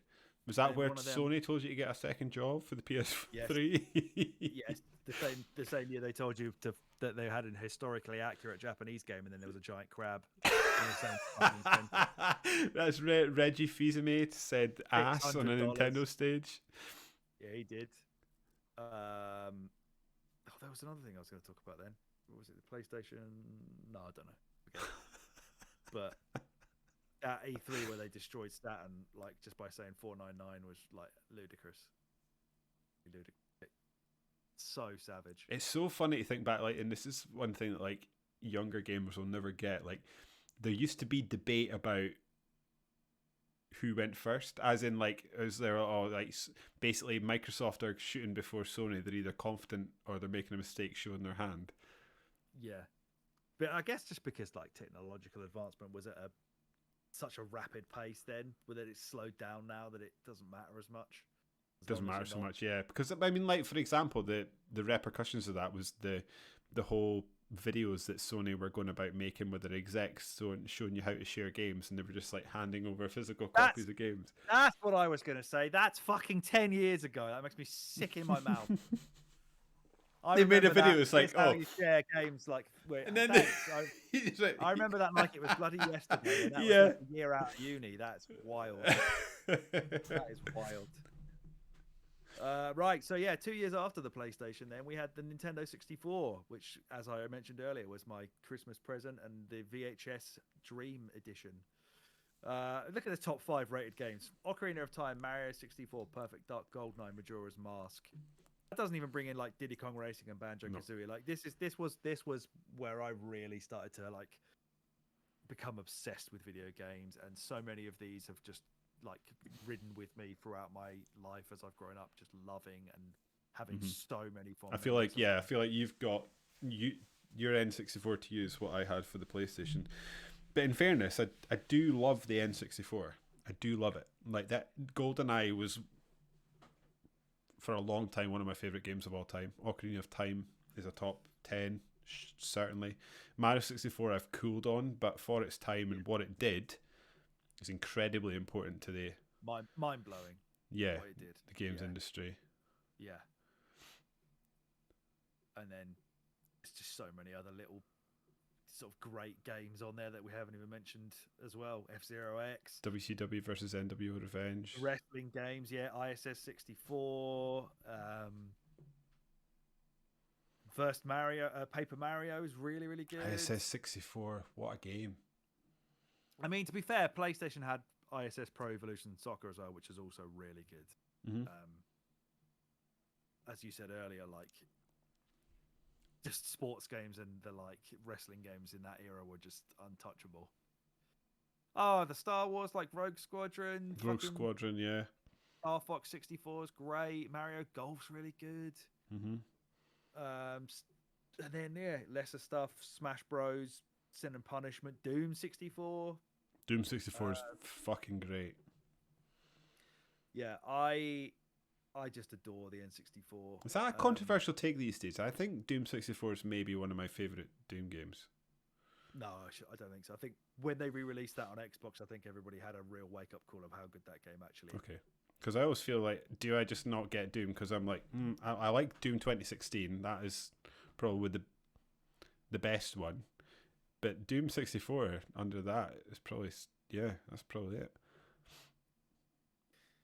The launch lineup, I mean, in the States, it only had 2 games. It only had Pilot Wings and Mario 64. Imagine doing that today, launching with 2 games. Yeah, 2 games that were probably like 70 quid or something as well. In South Park game, I remember that. That sucks. Yeah, it's bad. It's right. I remember that. I Chef's Love Shack's better. It is better. It is better. We got in Europe, 1st of March 97, we got FIFA Soccer 64, which is apparently just one of the worst football games. Never played that. Pilot Wing 64, which is good. Star Wars Shadows of the Empire, which has a really fucking good Hoth level. Oh, has it? Mario so what 64. What is that? Is it like a vehicle-based game? Is it a platformer? What is it?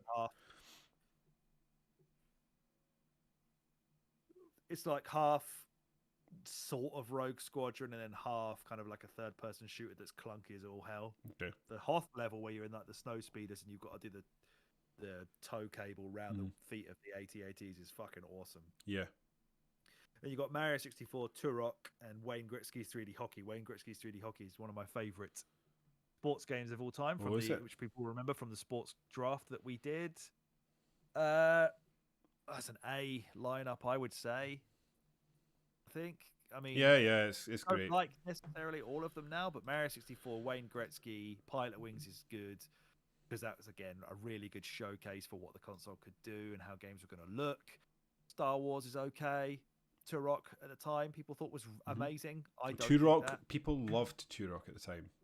Yeah, they did. It's actually not bad. I played the I haven't played it recently. remastered one. It's okay. I tried to play it on the N64, which I've mentioned on this podcast before, where the movement back and forward is on the C buttons and aiming is on the analog stick. Oh which is yeah, like I remember reversed. that. Fucking disgusting. But yeah, people really liked it. So you didn't own an N64, I assume you had a, or did you? Yeah, I did. Yeah, I owned this. I sold my PS1 to get an N64. Right. Yeah, I fully did. I basically sold that for GoldenEye. Basically, I was like, I need to have and play GoldenEye. So, goodbye PlayStation. GoldenEye was everything. Mm-hmm. It just was everything when I was 11. Mm-hmm. Oh, just nothing that better. Diddy Kong Racing and Banjo Kazooie, the trifecta of awesomeness, and Ocarina. Fuck me, holy shit. So I think the PlayStation 1. The amount of good games we just listed, there is more of those than there are on the N64 now, even though I have, like, for the video watching public, like, over 100 N64 games in the collection I started while I was at uni with my student loan. I was, like, this was the first console I truly adored. Its library is not as good as the PS1 overall, but its highs for me are better. I think, I was about to say that to you. I would sort of just about back you saying at its high it is. Yeah, I'm just repeating what you're saying. What are you doing, David? Yeah, it basically at its best it is probably better. But as an entire library, I'd take the PlayStation library any day over the N64 library. I'm trying to think of the control input. I think I'd largely take the control input of the PlayStation games. For the most part. I'm trying to think like Ocarina of Time and the Zelda games were great on the N64. I wouldn't really change them. I guess what the PS1 has going for it, at some point it introduced the dual analog stick, which is obviously something the N64 never had. Mm-hmm. So it changes things a little bit.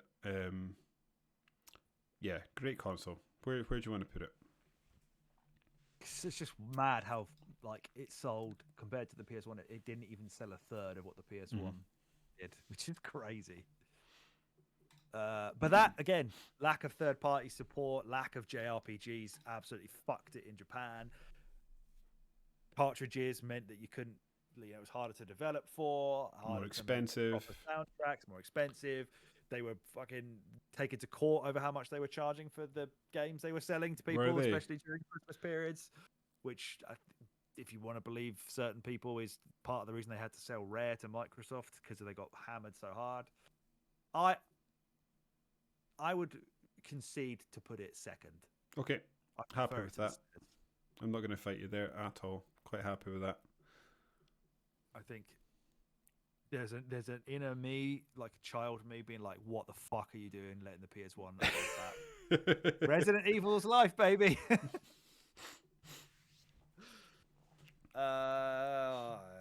Hey, there was a progenitor Resident Evil game that we both did enjoy, though, that ended up in the GameCube. So maybe we've got the N64 to thank for that. What? Resident Evil 0 was originally an N64 game, wasn't it? Yeah. But I mean, that's still worse than 1, 2, and 3. It was more the sort of feeling like I was tidying my bedroom that upset me about that game. Because the actual gameplay, I thought that game was great. Just the inventory management is fucking awful. So, yeah, they knew that. They never went there again. They knew that was dumb as hell. Oh, you can see it on the map though. It's like 1,000 rooms away, but we've shown you that. Yeah, thanks. And the dude just singing in the rain on the top of a hill was also a highlight for me. Yeah. That train area though. Anyway, we're going to come back to that. Yes, yeah, you're right. Such a 7 out of 10. The Dreamcast, this last Sega console we will be talking about, as it is the last Sega console. It absolutely bombed. 9.13 million. That's worse than the Saturn. Can't believe. I can't believe it's worse because it is such a better console than the Saturn. Oh my god! So, like the top games that we've got from game rankings for that. The top 5 are Soul Calibur, which is incredible. Yes, Tony Hawk's absolutely 2. incredible. Tony Hawk's 2, which is definitely better than the PlayStation version. Is it because better? Is it? Like Just because it looks better, does it? 128 bits Right, versus okay. 32. Okay. Yeah. NFL NFL 2K one, awesome. like all the 2K games, like the NBA 2Ks. This is Virtua Tennis, when and all that shit. 2K really hit their stride, right? This is when they started absolutely like belting out NFL games that just weren't selling as well because EA had the license, but they were. I guess this was Sega, these are Sega Sports though. This is yeah. not 2K. Oh right, okay. Because I was going to say because the general consensus seems to be that these are the better NFL games. Yeah. Okay. So right consensus, wrong developer. Games, everything. Yeah. They Sega Sports pulled their finger back out. They fucked it on the Saturn. They let the company down with the sports that they were putting out there. It's what I mean. Obviously, it sold more than the Dreamcast anyway, but the actual sports output on Dreamcast is miles ahead of the Saturn. Back to the heydays of the Mega Drive, really. Resident Evil Code Veronica, a game that you have yet to finish, but we will get there one day, and you will see how great it is. This is another one like the Saturn that people are really into because, again, there are so many arcade-style games on it that you can dip into the Dreamcast for 20 minutes, half an hour. And that's one thing, yeah. Put it down. You've not missed anything. It's one thing I've been thinking about recently, in that, like, I keep meaning to think, like, how do I actually frame this? And I think it's like games that I would have drifted towards when I was that age in that era are not the games that I look back on in a retro perspective and think these are the ones I want to play for the most part. Like games like I think about games that are trying to shoot for realism. Like I think there's a Battlefield started to come on the scene just now. I've got no interest in playing a Battlefield from that era, but I will play an arcadey sports game or something that is like Crazy Taxi, for example. Like I will pick up and play that any day. And it's interesting how the games that we look back on aren't necessarily the games that we would have gravitated towards during that era. Does that make sense? Or if you did gravitate towards them, as I did, I again, it's another story I think I've told on here before, where I kicked up a massive fuss with my parents, demanding that they let me sell my N64 so that I could get a Dreamcast because a friend of mine had one, and I just wanted the next best thing. Mm-hmm. And then I got my Dreamcast, and after I realized Sonic Adventure's pretty wank, and then everything else lasts like 5 minutes before it gets kind of repetitive, I was like, I really want an N64 again. I had to go tail between legs, like, I'm sorry, can I have an N64, please? But nowadays, as we've just said, like if you want to just to pick up and play something like Crazy Taxi or Ikaruga or maybe not Choo Choo Rocket, Virtua Tennis, House of the Dead, Marvel vs. Capcom, Power Stone, which David kicked my fucking ass at when his first ever play of it. There's got a great library. Do you know what game actually? I'm looking at like a list of the best games here. One game people bang on about that I actively hate and feel like there's something apparently wrong with me because I hate it is Rez. I hate Rez so much. It's awful. No, I'm with you. It's not something I don't particularly love it either. Yeah, and I'm with you. I've always felt a bit weird that people absolutely love it because I've never quite got it either. Synesthesia or whatever it is they bang on about. No, I'm fully on board with you. Yeah. There was Rez that they made was it Rez HD that came out later on, and there was a suit going around for that. Do you remember that? No. The developers made a suit that you would put on to play Rez.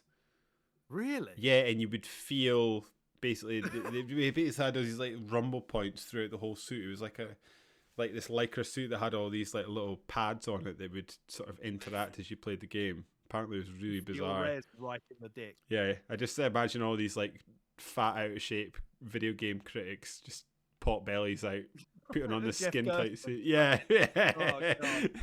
I love Jeff, but Christ. The thing that, again, like the other thing, because we're on it now, that I was thinking about recently, because I was sort of researching Crazy Taxi, that I'm so interested in because they're doing the the remake now, and I think that is such a tightrope walk, because we're talking about arcade pick up and play games, and like Crazy Taxi for me, like when you talk about, like, I was talking about the poppy visuals earlier on about Sega games, the music, the attitude, the way that you can just sort of pick that game up, play it for like 20 minutes, and then put it down.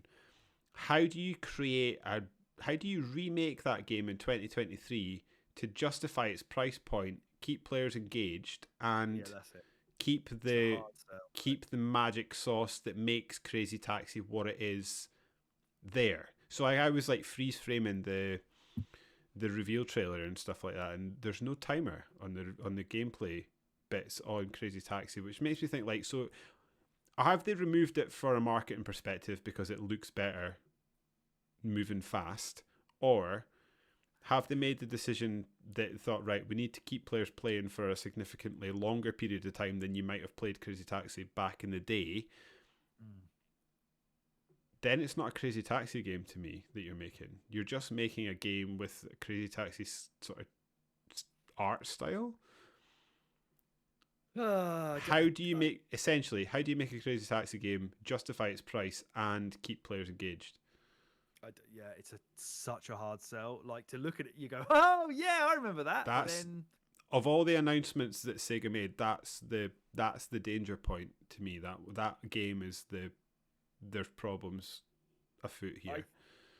I think pitfalls afoot, not problems afoot. We don't know if they've made any mistakes. Yeah, that's true. Yeah, that's fair. I had a weird thing actually recently about Crazy Taxi, where apparently the map is like a circuit. It's like a loop circuit. It's not like a circle that you can drive all over. It's like you're basically just going round in a circle the whole time. Like, are you? The middle bit is all blocked off. It's just basically like some kind of track. Really? It fools you into thinking it's not. Yeah, that. It's quite clever actually. Yeah. I think although it was quite a long time ago that they did this now, I think the way that they did Outrun 2 and then its subsequent versions, like the one on the 360, Outrun Live, that shows that type of game can have a home if you just slightly modernize it with things like online competitive play, maybe some sort of challenge mode, new, like, more maps. Yep. There's a way to sell Crazy Taxi for £25 and make it a great time. I agree. A way to fuck it up as well. I agree, and there's a way to fuck it up as well. And there's a studio executive thinking, can we make a game that is going to have a season pass that I'm worried about? Yeah. Which is what basically concerns me the most about this thing. Them trying to sell us skins and stuff for it. Yeah. I'm tentatively intrigued, which I think is one of your. That's a David. Yeah, that's the one of the 5 games they announced. That's the one that I think, like, it is possible to make an awesome game. Yeah. There are a lot of mistakes and a lot of decisions along the way that make me think that this might not be the game that we hope it's going to be. But we'll see. It's and like I hope I'm wrong. Yeah, it's like a moment of like, oh, and then you have to follow through on that initial ooh to make it not an oh. And then, of course, Dreamcast does have a few longer form games that are quite notable. Of course, Shenmue being it's quite one. a good JRPG home, right? Am I right? Skies of Arcadia, until I played Chrono Trigger, was my favorite JRPG of all time. What's your sort of you've got a generally favourable opinion of Shenmue, right? You big fan? I think when we talked, I can't remember what we. It must have been when we did like our top 10 games of X years back on the Gamatron show that we used to do. I distinctly and vividly remember me saying something like, "I love Shenmue, but it's a very bad game." We'll find that out, I believe, next December. Oh my god! If we trudge through it for its anniversary. But at the time, I remember thinking Shenmue was like yeah, but that's the thing. Sort of like huge. Looping round to what we were originally talking about games that you would sort of gravitate towards then versus now, and that, like, I love the idea of it. The act of playing it might be a different might be a different story. Yeah, I just have such a soft spot in my heart for the Dreamcast. I can understand. I fucking love that clearly console, man. failed. It's just I love the way it looks. I think the Dreamcast is a beautiful shape to it. It's just nice and simplistic. I like the white color of it, even if every Dreamcast in existence has now gone yellow. I don't necessarily like the controller and how it feels, but the VMU is classic. VMU's class. First console to have proper online as well. Thanks in part to having Windows operating system under the hood. I remember nearly getting caught looking at, I believe the website was majormelons.com on my Dreamcast to look at some boobs, and then but it loaded so slowly, you know, like on The Simpsons where like he's trying to You got your Major Melons bit extremely slowly. I had to call up like the Internet King. Maybe he can provide festive nudity. I had to quickly flick it off because my mum was obviously coming back from work or whatever. Choo Choo Rocket, I remember playing online quite a lot. I was Googling Choo Choo Rocket this week for some reason. Why was I Googling Choo Choo Rocket this week? Can't remember. That was actually okay when it came out. It looks great, yeah. The two things... Soul Calibur, man. Yes. Go back and play the shoot 'em ups and the beat games on the Dreamcast. You're going to have a very fun time. Yeah, I agree. The two things that sort of stand out for me with the Dreamcast is like, one, I'm sad that it didn't get the recognition it deserved in its era. This is like like Van Gogh? Like it wasn't until he died that we actually appreciated how good it was. And the second one is that, like, based on that book that, again, was it Service Games? Was that what it's called? Yeah. And there's console wars, I guess. It seems that like Sega was dead before this. Sega was dead before this console came out. Was it the president at the time of Sega Japan? Didn't he like leave Sega like 500 odd million to keep him afloat when he died because he was so desperate? Yeah, he got colon cancer and died or something like that. Was that right? And then and then they basically kept him afloat, but they were in their death throes. So that console could have been the most successful console on the market, and Sega probably still would have went away. Yeah, they'd lost so much on Sega 32X, Mega CD, Saturn. This was like their last real throw of the dice. And hey, look, Sega is in rude health these days. They're kicking out bangers. Sonic is as big as he's ever been, bigger than he's ever been. And hey, the Dreamcast has got some like superior versions of a lot of stuff that came out on PlayStation. That's another thing. Yeah, sorry. Keep that put that in a wee pin and come back to that because that's interesting. That's another thing that sort of blew my mind the other day. Annie was showing me pictures of her nephew who was out for a day out and he's wearing Sonic t-shirts, and I'm just like. Hey, Cassie loves Sonic. I'm just like, I mean, like, amazing, so good, but also, who would have thought it? Who would have thunk it, man? Look at us sitting here with kids running about with Sonic stuff. Yeah, he's done well. Right. Oh shit, my son. Let's rank this launch. I feel like I'm always leaving the hard work to you. I would slap it. Oh wait, hang on. We're doing the launch lineup first. Maybe that'll that'll help. Right.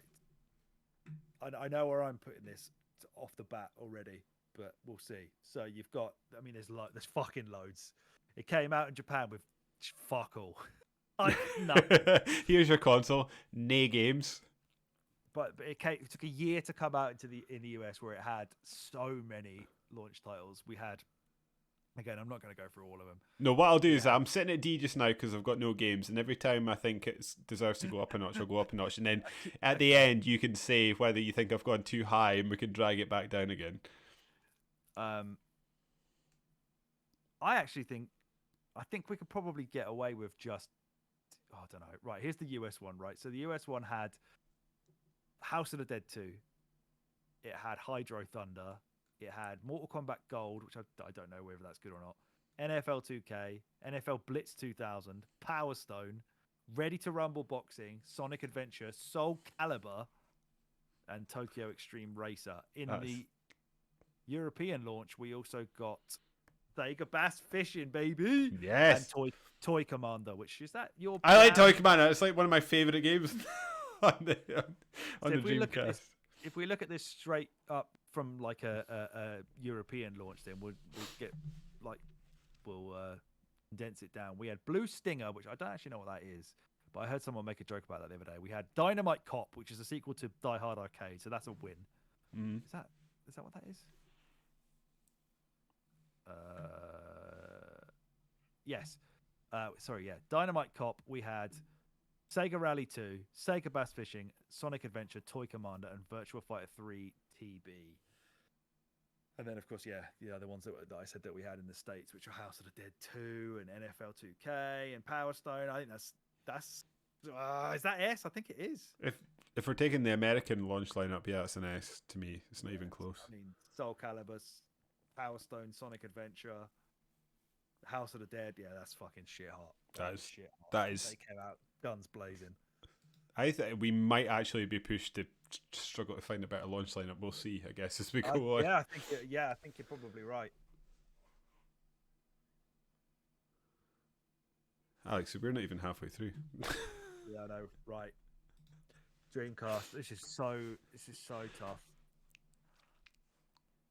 Okay, this is what I was saying. I Where did slapped. you put it on yours? Where did I put Dreamcast? Interestingly, it's I had probably it- already messed up with our list, but it was sitting on my list at I had it 10. 8 for me. Right.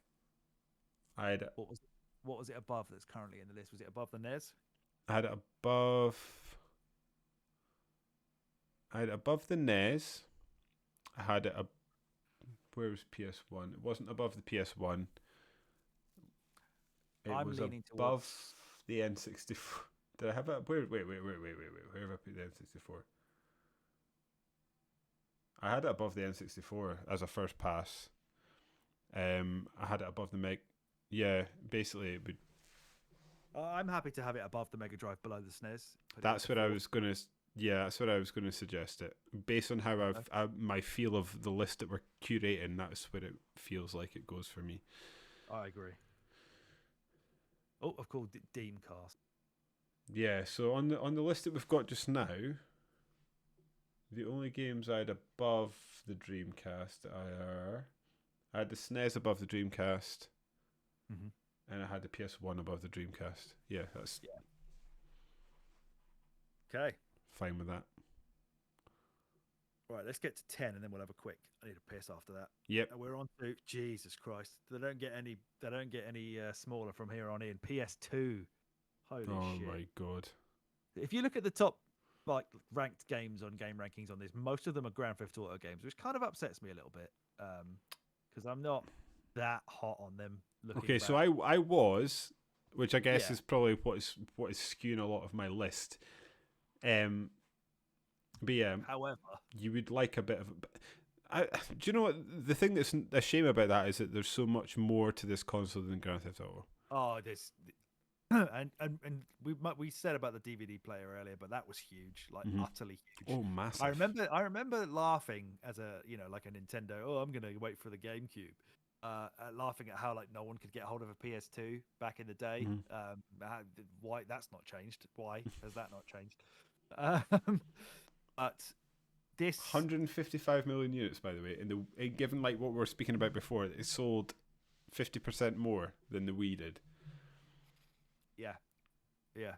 That partly has to be because it had a DVD player, so kids could convince their parents. But also, it was reasonably priced. It had lots of iterations where the price kept getting lower, and it just has one of the biggest. It also had a life varied cycle libraries. that was over a decade. It was 15 years or something like that.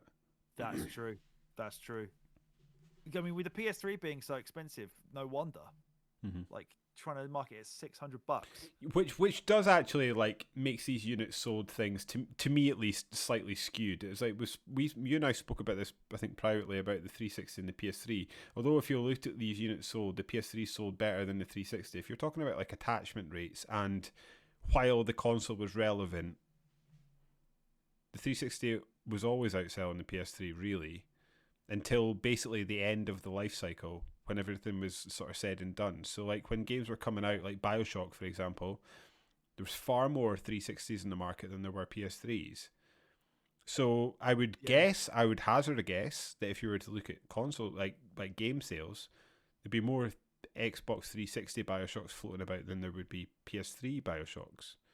So to actually just look at these sort of final, when it sort of rolled, the last console rolled off the production line, as a metric, I don't think it's that useful necessarily.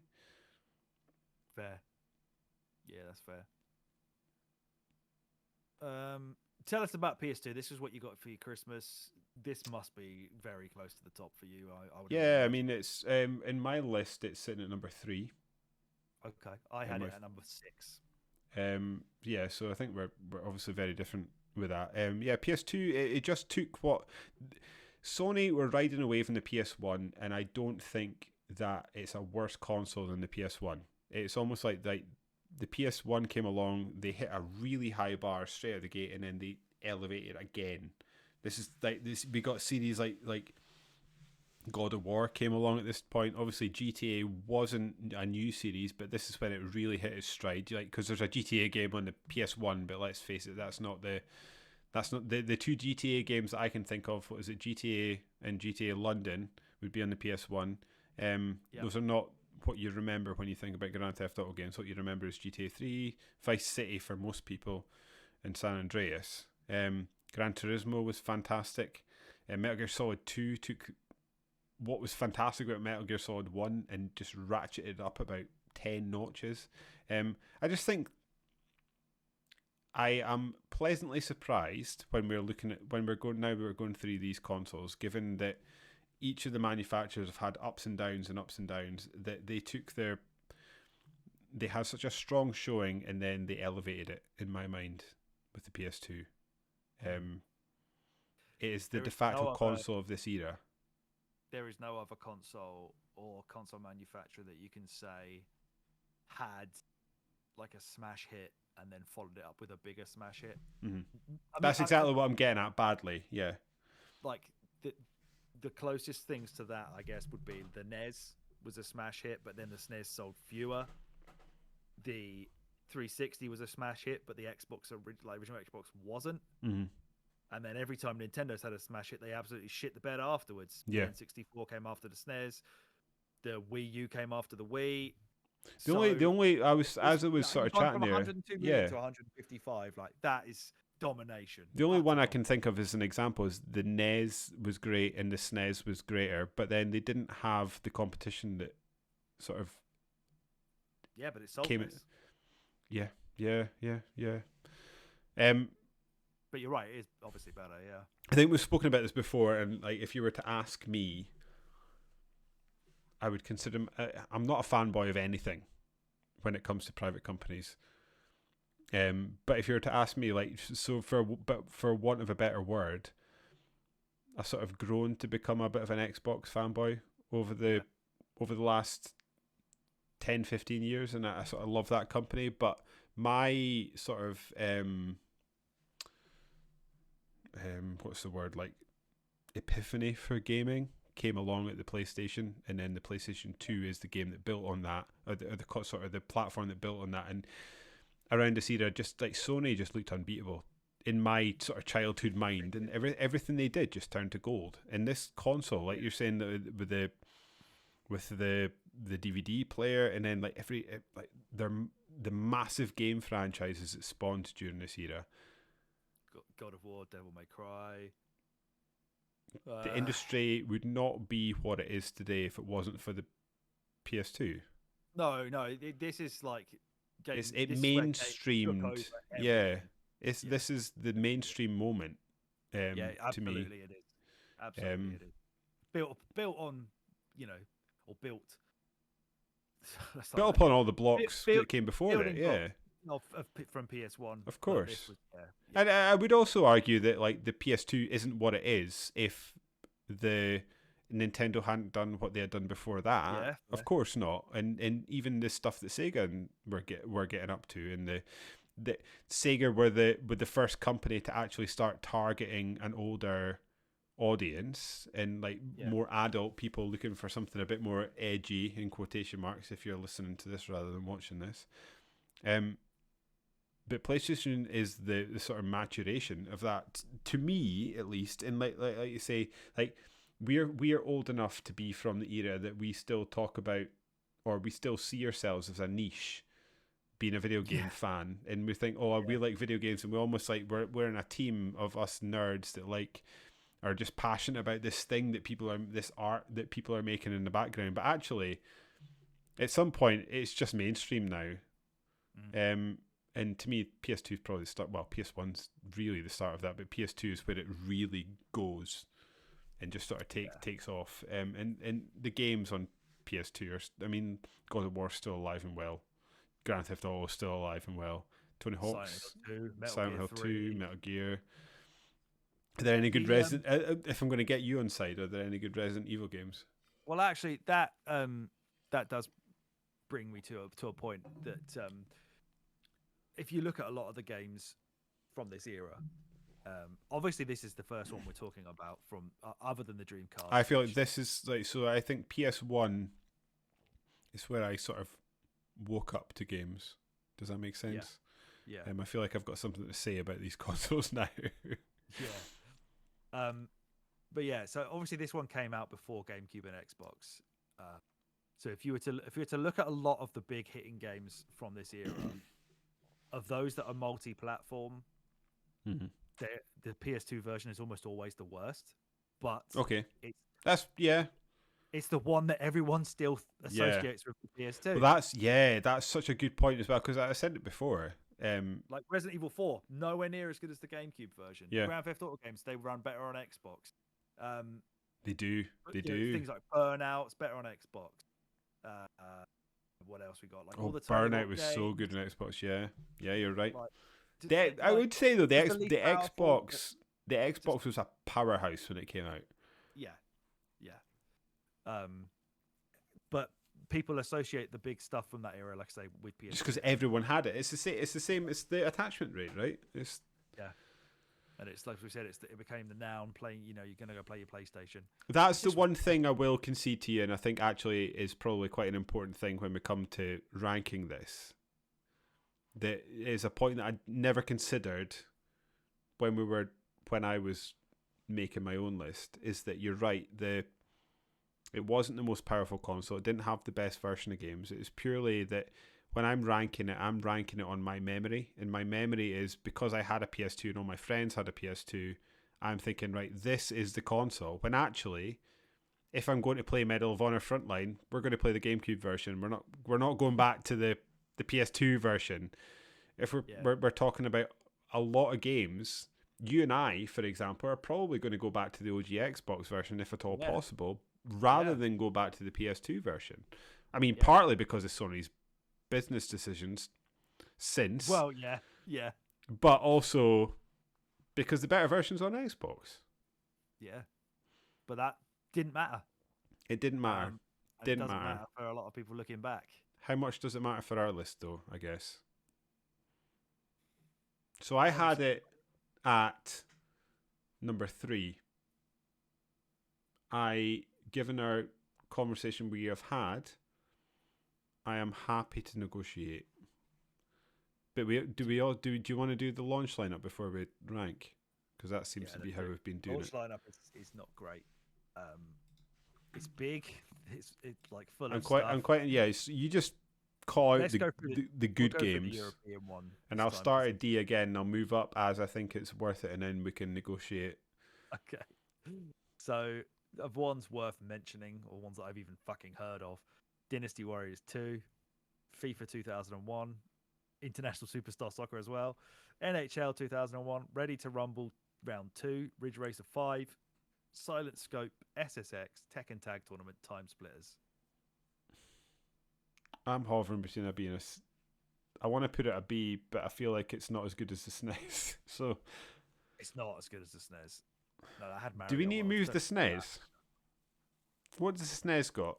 Have you got that accessible without causing too much trouble? I do. Because that's the blocking point for me. Because it's good. It's not that great. SNES just had not a lot. SNES just had F-Zero, Pilot Wings, Mario World, SimCity. It's got Mario World, all right, and SimCity. I reckon this is It's a BC to me. It's a C, I think. Okay. Happy with that. I wasn't going to argue either way. Just because, like, most of those things that we've just called out there, like, they're not the best in those series. Like, Time Splitters is shit compared to Time Splitters 2 and 3.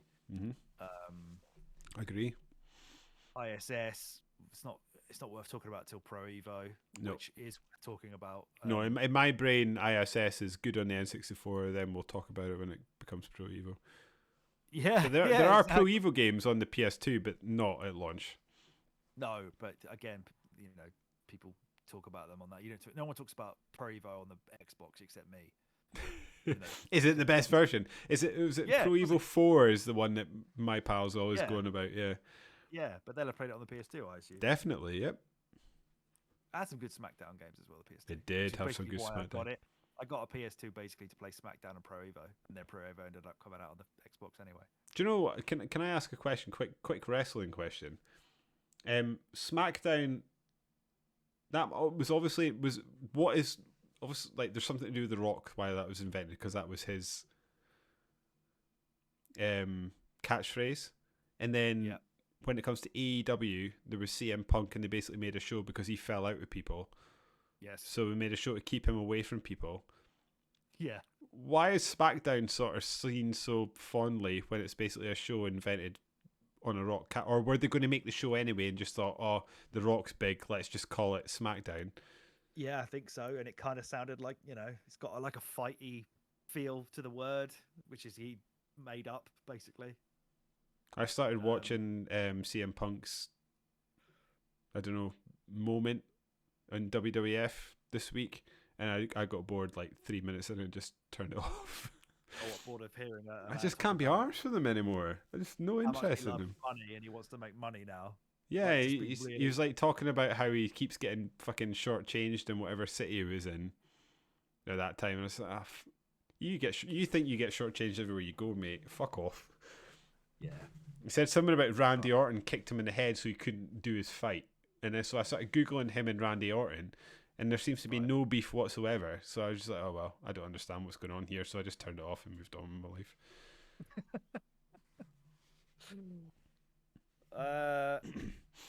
This is so hard. I'll give you N64. Did you have it over PS1? I had it over PS1, yeah, but I'm not gonna. I also went through the E3 years and started like listing the games that came out or sort of were like shown that year. It wasn't actually a good E3 for PS2. Basically, I've just got Metal Gear Solid 2 was shown, and that's all I could like add to my list. I think PS2 is a better console than PS1.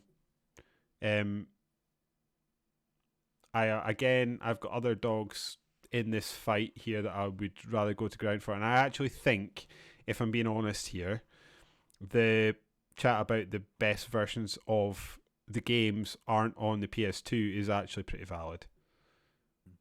I think if we're talking about sort of like importance to the industry, PS2's up there. Sales wise, we have to acknowledge that. I would. Is an acceptable compromise slapping it at 3? Yeah. Would you take that? Yeah. I don't prefer it to the PS1. I don't know. I love that era of games. Like, I'm really into that at the moment. So in my list, I didn't prefer it to the PS1.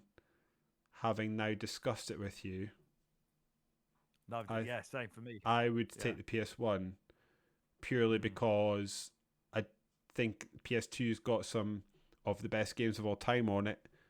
I think more often than not, the best versions of the best games of all time are not on the PS2. So I think a good compromise and a sort of retrospective reanalyzing of my thought process, I think 3 is good for me. Yeah, boy. Right. Because the best games in the N64 are the best versions of those games.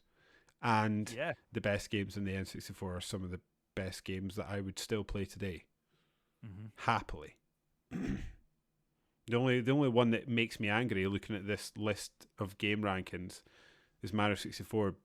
But I think I'm only angry at that retrospectively because of the piss poor re-release Nintendo did. I'm not actually angry at Mario 64. I'm angry at Nintendo for that. Yeah. Which means we've got 10. We're halfway. Yeah.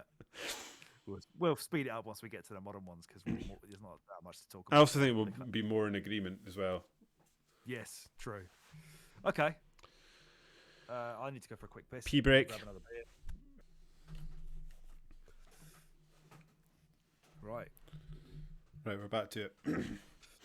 Next one's a very big heart one for me. Nintendo GameCube. Yeah, this is one that I am looking forward to the conversation about, because I think this is you were talking earlier on about retrospectively sort of finding appreciation for like the Mega Drive and stuff like that. I feel like I'm here for the GameCube. That was a console I just was not interested in when it was out, and then sort of retrospectively going back, kind of really dig it. Luigi's Mansion, especially. Yes. I mean, GameCube has got some like really really standout games on it. It obviously doesn't have anywhere near the library of the PS2 or the PS1. But it's got some of Nintendo's best work. It's number 15 out of 21 of the games we're covering tonight in terms of sales ranking. Yeah, courtesy of Alex. Really bad. They tried to compete on a power basis with sold more than the Xbox Series X. So far. But yes. Oh yeah, it's that one. I was thinking of the Xbox One. Sorry, I'm mixing myself up. The sales numbers for the Xbox One were very surprising to me. Yeah. 15 million. Crazy. Top 10 of all time. Given narrative that, like, this again, like linking back, this is something that keeps coming up tonight, is like the narrative. You think the Wii is the most famous the biggest console that there's ever been on the face of the planet, is sitting number 5 of 21, and you think the Xbox One was a complete and utter flop, and it's in the top 10. Yeah. Which is, At time of recording, it's sold more than the PS5. Yeah, it'll get there. It'll get there. People can get it. Wow. So yeah, like I said, some of Nintendo's best stuff, I think, still resides on the GameCube. Stuff like Wind Waker. What's your Mario Sunshine opinion? Because I have watched gameplay of that. I think it always looks great, but people always bash it. Yeah, I remember thinking it was fine at the time. I really liked the little water jetpack. Is he essentially doing like, I don't know, like prison time? Like, what's he doing with that? Yeah, he actually has a story to it, which is mental, where he gets like arrested while on holiday, and then you have to kind of clean up the island that you're supposedly the person who graffitied it, even though you weren't. But like, Double Dash is the best Mario Kart. I won't have. Still not played that. Soul Calibur 2 is by far the best version of that excellent game. Resident Evil 4, of course. I know Soul Calibur 2 is great, and I know Resi 4 is great. Yeah. Obviously not the console I experienced them on. Yeah, Soul Calibur 2 on the GameCube with Link in it is fucking excellent.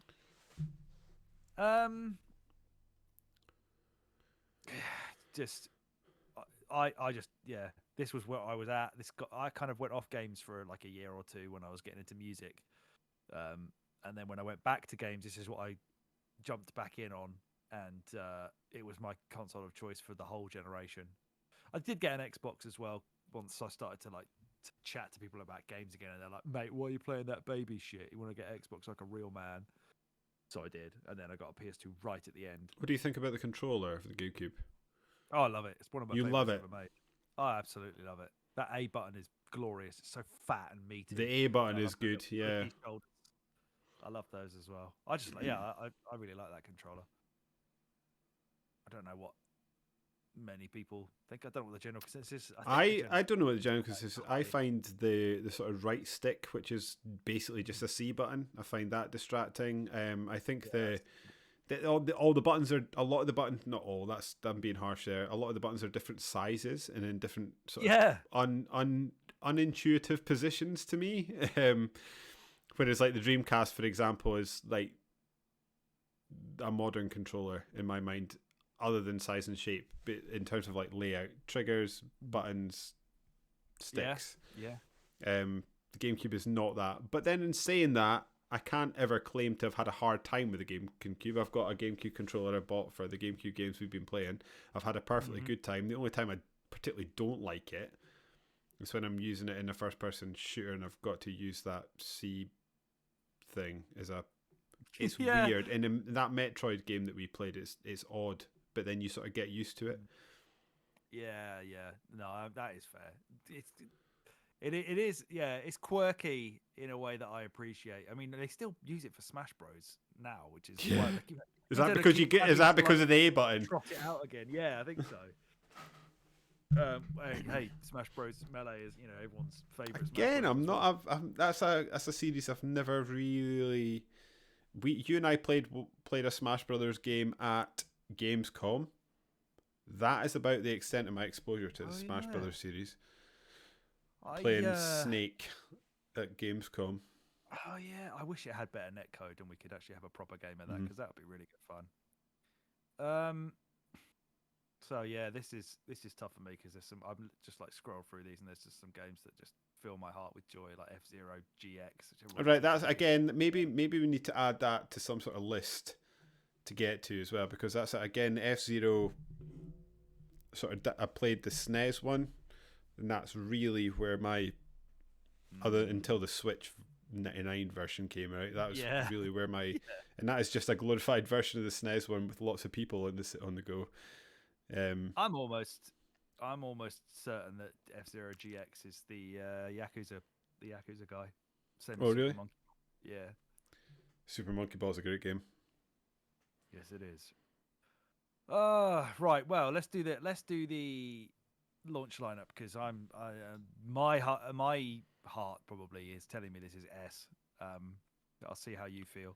We'll do the American one because it came out in Europe so far after, like a year after it came out in the States, which is such bullshit.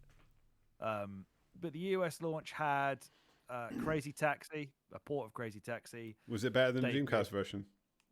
I would have thought so. I can't say for certain because I've never played it, but I'm sure it would. It's a fairly safe assumption. Yeah. Dave Mirra Freestyle BMX2. That was great. Mansion. Madden 2002. NHL Hits 2002, which you and I played together recently. Loved that. Star Wars Rogue Squadron 2 Rogue Leader, which is the best of that trilogy. And I've got a massive soft spot for Rogue Squadron. Yeah, Super Monkey Ball, Tony Hawk's Pro Skater 3, and Wave Race Blue Storm, which is... Was that the launch lineup you just read out? Yeah, that's got to be S. Yeah, I don't think it's an S console. Even in the Japanese launch, Luigi's Mansion, Wave Race, and Monkey Ball is fucking awesome. Those three games will do you for a while. Yeah. I just love the GameCube, and as you said, you didn't care for it at the time, but stuff like Wind Waker and Metroid Prime and Resi 4, and oh man. My only caveat with Wind Waker is that the Double Dash. I don't want to play the GameCube Wind Waker.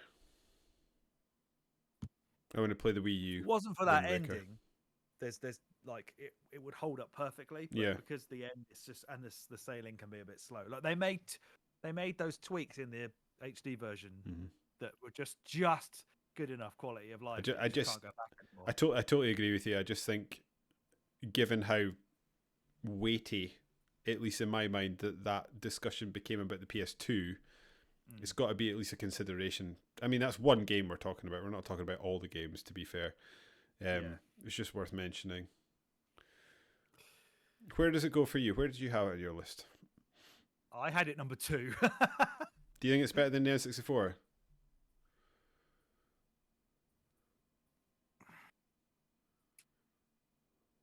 So according to the list we were looking at, the top rated games on the GameCube are Metroid Prime, Resi 4, Wind Waker, Twilight Princess, Soul Calibur 2. I mean, every single one of those games I would play today is the problem I'm having about retrospectively loving the GameCube, sort of being aware of its flaws. Every single one of those game rankings that you've made, like I would play those today. We can't put this over the PS2 though. People will shut us down. They'll dox us or whatever it is. Can't put it upstairs. I would put it, but it's certainly above At least above the Dreamcast. Someone comes to me today and goes, here's the library of games. It's not even a question. I'm playing the GameCube library over the SNES library. A lot of fondness for the SNES library, but it's not even a question for me today. Is the SNES? But that's the problem. Is the SNES a better console than the GameCube? There are factors, I suppose. If we're talking objective factors, then probably. This is the fun, interesting, and difficult thing about it, is that our list is a combination of David emotion, Alex emotion, and objectivity. Sorry. I personally look at Metroid Prime, Resident Evil 4, and Wind Waker, and Double Dash, which isn't in that list, and there's 4 of my favorite games ever made. The SNES has Mario World, Chrono Trigger, Super Metroid. Oh shit! I keep listing ones I love. Fuck, that doesn't make it any easier at all. The problem we've got, again, I would come back to, is we've listed a bunch of, so looking at this, for example, obviously this is not definitive. I'd rather play GTA 3 on Xbox. I'd rather play San Andreas on Xbox. Me too. Metal Gear Solid 2. I don't know what the best version of that. I've only ever played the PS2 version. Gran Turismo 3, it's only on PS2. And Vice City, I'd rather play the Xbox version. PS2, let's face it, PS2 has its position because of its... I am blanking on the word. It's just being the market leader. Mm-hmm. Like, give me, what's the best PS2 game that is better on the PS2 than anything else? Metal Gear Solid 2, maybe? I mean, which is a banger, to be fair. Did that actually come out? No, I don't know, because it came out on. No, it's not. It's not. The Xbox version's better. Best. Right, because what you really want to look at is best PS2 exclusives, right? And that's probably where we're going to find God of War 2, maybe. So this list is saying Jak and Daxter, Ratchet and Clank, Yakuza 2 is it number 12 on the. But then again, Yakuza, there's you're not going to the PS2 for these games, right? You're going to modern consoles. Metal Gear 3 is a exclusive. Yeah, that's a good shout. Actually, that is one people consistently bang on about. Yeah. And given how much, well, I guess it's a Nintendo port, but the Metal Gear Solid thing that came out recently was not well received, was it, so far? No. And then you've got like some of the more like obscure, in inverted commas, things like Eco, Shadow of the Colossus. Eco was cool. You've got Final Fantasy X, Devil May Cry. To me, the Devil May Cry game is the Ninja Theory one. That's the Devil May Cry I want to play. But I know I'm a minority there, fully aware of that. I love the original Devil May Cry as well. So yeah, the PS2. It's got everything, right? It's got absolutely everything. But that's the thing as well. It's like a sort of complete library. If someone went, here's one you can play, that's got a library you could play for ever. Yeah, it is. And be quite happy. It is. But then this is also our list, so I'm not gonna. You've actually given me. I still dearly love the PS2 and will fight anyone that says it's not a good console. But I've also had a bit of a moment here, realizing that the best versions of the best games are not on that console. So if you want to slap it over the PS2, I'll allow you. If you feel unsafe and you've got a daughter to look after and a dog to keep safe, slap it under the PS2 to me. Fuck it, let's put it above it. Let's do it. This is our list. We're right. It's got 4 of my favourite games of all time on it. Yeah. It's our list. If people want to do a podcast and make their own list, feel free. Yeah, tell us where we're wrong, and we'll ignore you because we've already done the list and we won't care about it. We'll have moved on. And we're moving on now to the Xbox Original. Fucking Rock helped promote this, for crying out loud. Yes. Came to He came to E3 and he laid the smackdown on something. He did. Bill Gates' favourite game, Fusion Frenzy, apparently. Yeah. Wonder if he's ever played it. Yeah. I mean, the original Xbox.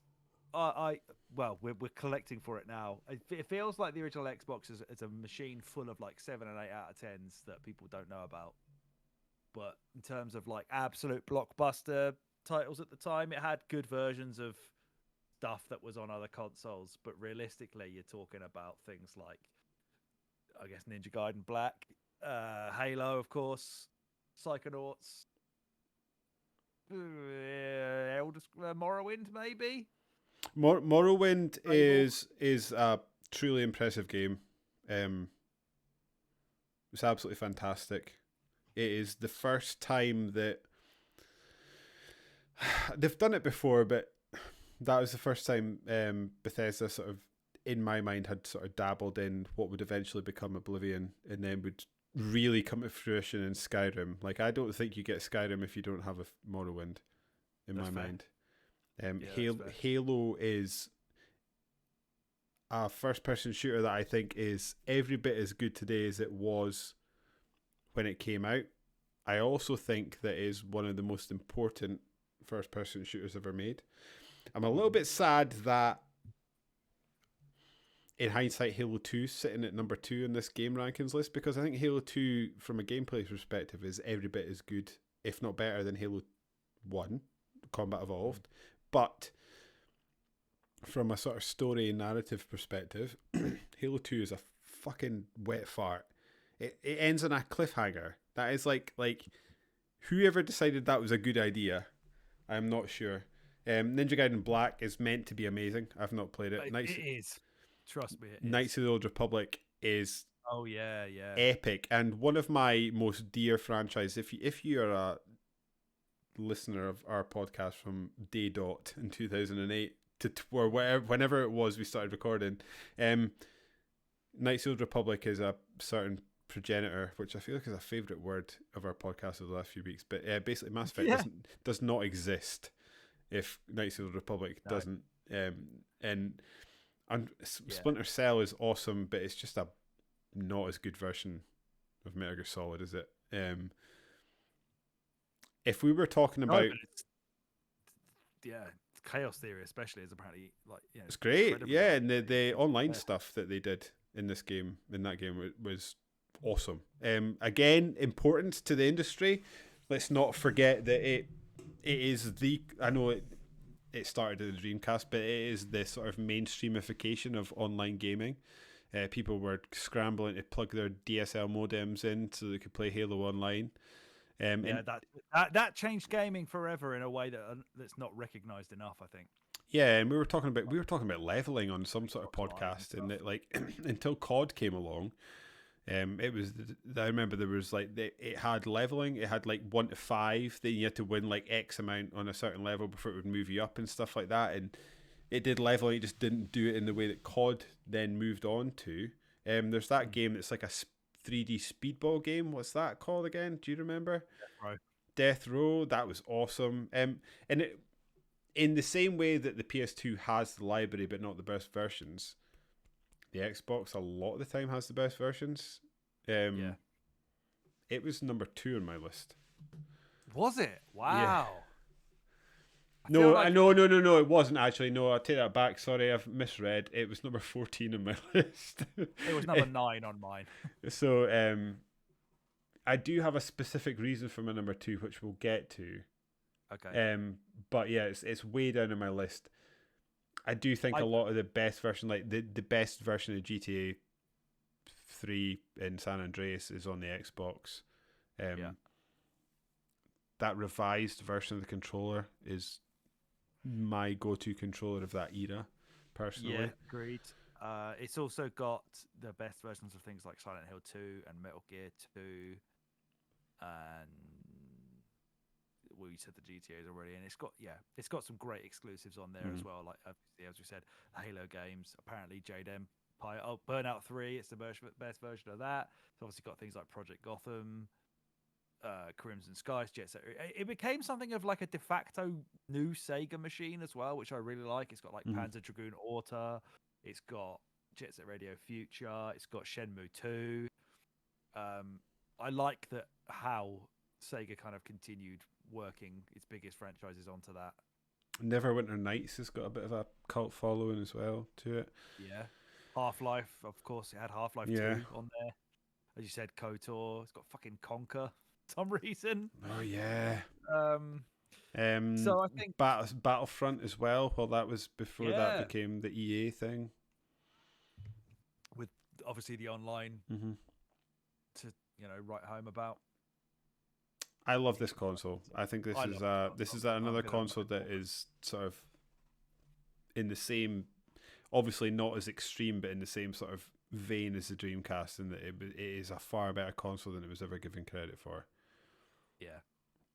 I, in my list, had it below the SNES, which I think is probably a fair place to carry I'm not going to fight with that. Not going to fight with that at all. I mean, let's quickly look at the launch lineup and get that in the list as well. I mean, I had it below the GameCube. Had it below the Mega Drive. Had it below the N64. And the SNES. And the PlayStation. Yeah, I'm not going to fight with that. Okay. I do have a sort of close the loop on that I will get to at some point, but it's not time for that, which will make all my choices make sense. I'm thinking of a would you want to go back to today sort of argument. Okay, yeah. So the launch lineup for the Xbox then it's just got a lot. It came out with a lot of stuff in when it came out in the States. Give me the let's do this. Kung Fu Chaos. Is that a launch game? No. Shame. It had things like Arctic Thunder, Dead or Alive 3. Arctic Thunder was good. Dead or Alive 3 was good. Fusion Frenzy, Halo. Good, Jet great. Set Radio Future. Jet Set Radio, we never even talked about that. NHL Hits, Oddworld Munch's Odyssey, Project Gotham, Tony Hawk's Pro Skater 2X. 2X. Tony Hawk's Pro Skater 2X is apparently the best versions of 1 and 2 on the same disc, and it never came out of the fucking States. Grace. In Europe, we got Amped, we got Dead or Alive 3, we've got Dave Mirror 2, we got Fusion Frenzy, Halo, Jet Set Radio, Max Payne, NHL Hits, Munch's Odyssey, Project Gotham, Rally Sport That's Challenge, another Tony one. Hawk 3. Max Payne. Fucking hell. I think that's an A for me. What do you think? I'm not going to fight over a B. I think it's an S personally. If you think about the fact that you've got some good sports games in there, you've got Dead or Alive, you've got some Sega stuff, Jet Set Radio, you've got fucking Halo and Max Payne. The Halo, again, to reiterate, is still one of my... Project Gotham, Tony Hawk 3. Project Gotham was until they closed down the company, my go-to arcade racing game. I absolutely love that. Halo, I still think is an S tier first-person shooter. Absolutely. Almost all of them. Maybe Halo 4 is not quite as good because they tried to Call of Duty-ify it. Yeah. But every other Halo is fantastic. Yeah. I really want to play Halo 3 soon. Mm-hmm. I think we should do the Halo 1 too. Have we done Halo 1 on this podcast? I don't think we've done Halo. We've done Halo Infinite, and that's it, isn't it? We should play. Have we done Halo? Oh yeah, we did Halo Infinite. Co-op Halo this year. Yes. Halo. Yeah. Microsoft decided to go fucking mental and come out straight after the Xbox with the Xbox 360. I get so slight tangent though. Like we're talking about Halo and stuff. This is probably why it sits down at 14 for me. Like if someone's like, "Do you want to play Halo?" I'm not picking up the Xbox version. Yeah, fair. I'm picking up the Master Chief Collection. Yeah. Which, as we discussed earlier on, is a testament to how good Xbox's preservation and backwards compatibility has. Yes, which again, like I guess when all is said and done, which is what we're going to see in terms of how I made my list, doesn't mean how the list is going to end up. That has been a massive swinger for me, because if you're talking about like creating a library, here's a library of games you've got access to. Well, there's a console that gives you a lot of games. Yeah, we will get to that, but I couldn't agree more. 360, fuck me, I love it so much. The library for the 360 has probably got more 9 out of 10s than anything ever. The 360 is... I actually think at this time, I remember being aware of the fact that we were experiencing like an all-time great of the console. Yeah, like, totally. I saw a tweet on Twitter. It was a tweet on Twitter. It's not on Twitter, and it wasn't a tweet. I saw a post on X, and they were talking about it was like Stone Cold and The Rock facing off, and it was like, I just wish that we knew that we were like witnessing history or something like that, or something like we're witnessing like it was like a golden era or like all-time greats knocking out. I think I was well aware when we had the 360 that we were in amongst one of the best consoles that there had ever been. Yeah, gaming just... Oh, holy shit. Like, let's listen to this fucking shit. Red Dead Redemption, Grand Theft Auto 5, Bioshock, Skyrim, Arkham City, Fallout 3, Halo 3, Call of Duty 4, Portal 2. The Grand Theft Auto's still going. Yeah. The Orange Box, Dark Souls, Gears of War 3, Mass Effect 2, Rayman Legends, Braid, The Walking Dead, Dishonored, Stick The of Walking Truth. Dead. Like, think of the important things that happened in gaming that came along during this era. Street Fighter 4, cover like shooters. Street Fighter reinvented itself. Yeah, Dishonored, but Limbo, if you went to Borderlands. to be fair, if you went to a tournament during this era, you'd be playing a PlayStation 3, I think. Yuck. Yeah. For Street Fighter, that is. Oh right, yeah. Fucking Alan Wake, Left 4 Dead, Super Meat Boy. Just go on and on and on and on and on. This is just such a good console. I'd also say this coincided with a sort of like quite significant dip in PC quality ports as well. So during this era, these were the best versions of the game that you could get your hands on was on the Xbox 360. Your PS3 had that cell processor thing going on, which everybody hated. The PC was in a dip. Like the Far Cry was best on Xbox 360 during this era. Like Assassin's Creed. Think of the series that sort of rose and fell and rose again during this era. And sure, in terms of quantity, is there any more? If you were into if you were big into gaming, it felt like everybody you knew had a 360. Like you want to play a game online, everyone's going to have the 360 to play it on. Like, oh yeah, 100%. No one's like, oh, do you want to play Modern Warfare on a PS3? Everyone's fuck off. I'm playing on Xbox Live with a headset. Like, all right, yes, PS3 had the free online, yes, but massive. Everybody was paying for 360 because it was better quality and it actually worked. And it also and it had achievements. It had achievements, and when you bought a 360, you got a headset in the box. Yeah. So you could basically buy a 360, take it home, and play with your mates, and that's all you had to do. Yep. Massive thing. The hard drives are quite funny in retrospect. You had those massive things that you clipped on. Yeah. Yeah. That was great though, because if you ever wanted to take your stuff to your mate, I used to just carry mine around. Yeah. I'd unclip the hard drive, take it to you'd bring it to me or whatever. I'd take it to Ash's house for his fucking WWE saves or whatever. What was I going to say? It's obviously very important as well to point out that Sony, as we've already discussed, were like fucking floundering. Kings. They were off in their own direction, swimming. But they were kings coming into this, and then their E3 for the PS3, they just fucking whiffed it. It was like no one cared about the games. The price was too high. It was too hard to develop for it, and then everything else we've just said afterwards as well.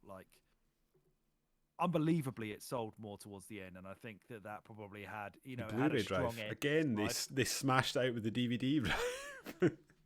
Once HD, I guess that's one factor, right? So yes, it was a very good Blu-ray player, and Xbox obviously put their eggs into the HD DVD basket, and that basket had many holes in it for the eggs to fall out of. Also, Xbox sort of fucked themselves a bit with Kinect, and Xbox They had did. some shit E3s where they had dickhead little kids running around like talking to tigers on Kinect, and you had Peter Molyneux nonsense out to some little boy.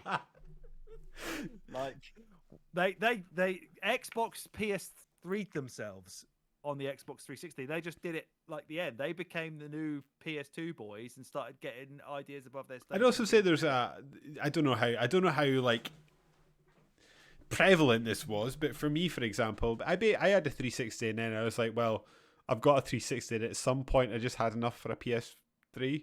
So I just got one because I was like, well, there's I was yeah, I was like, well, there's a bunch of games here that I'd like to play, like Resistance Fallen Man, wish I never did. But there was games like Last of Us or Uncharted. Like there were games I wanted to get to. So like I was like, right. Yeah. So at some point the Xbox Microsoft sort of saturated the crowd, and I would guess there's a bunch of Xbox people that just thought of, well, I'll get a PS3 as well for the exclusives machines. Little Big Planet was rocking.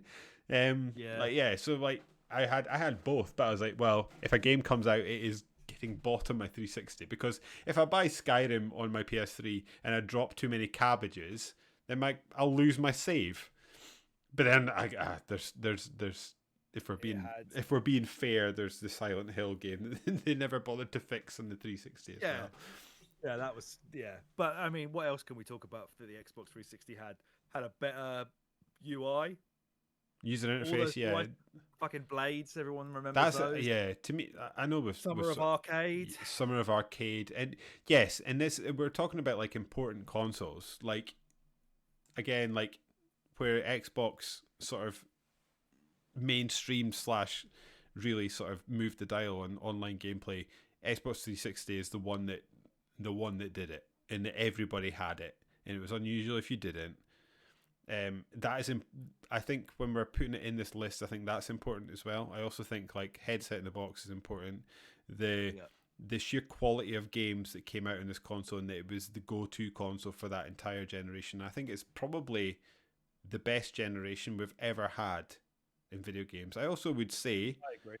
it is the sort of market leader in terms of encouraging people to start downloading games. And why that jumped into my mind was when you were talking about Summer of Arcade, and that people would look for this coming out, and at some point, because of Microsoft, it changed from being, oh, it's a good downloadable game, to just it being a good game.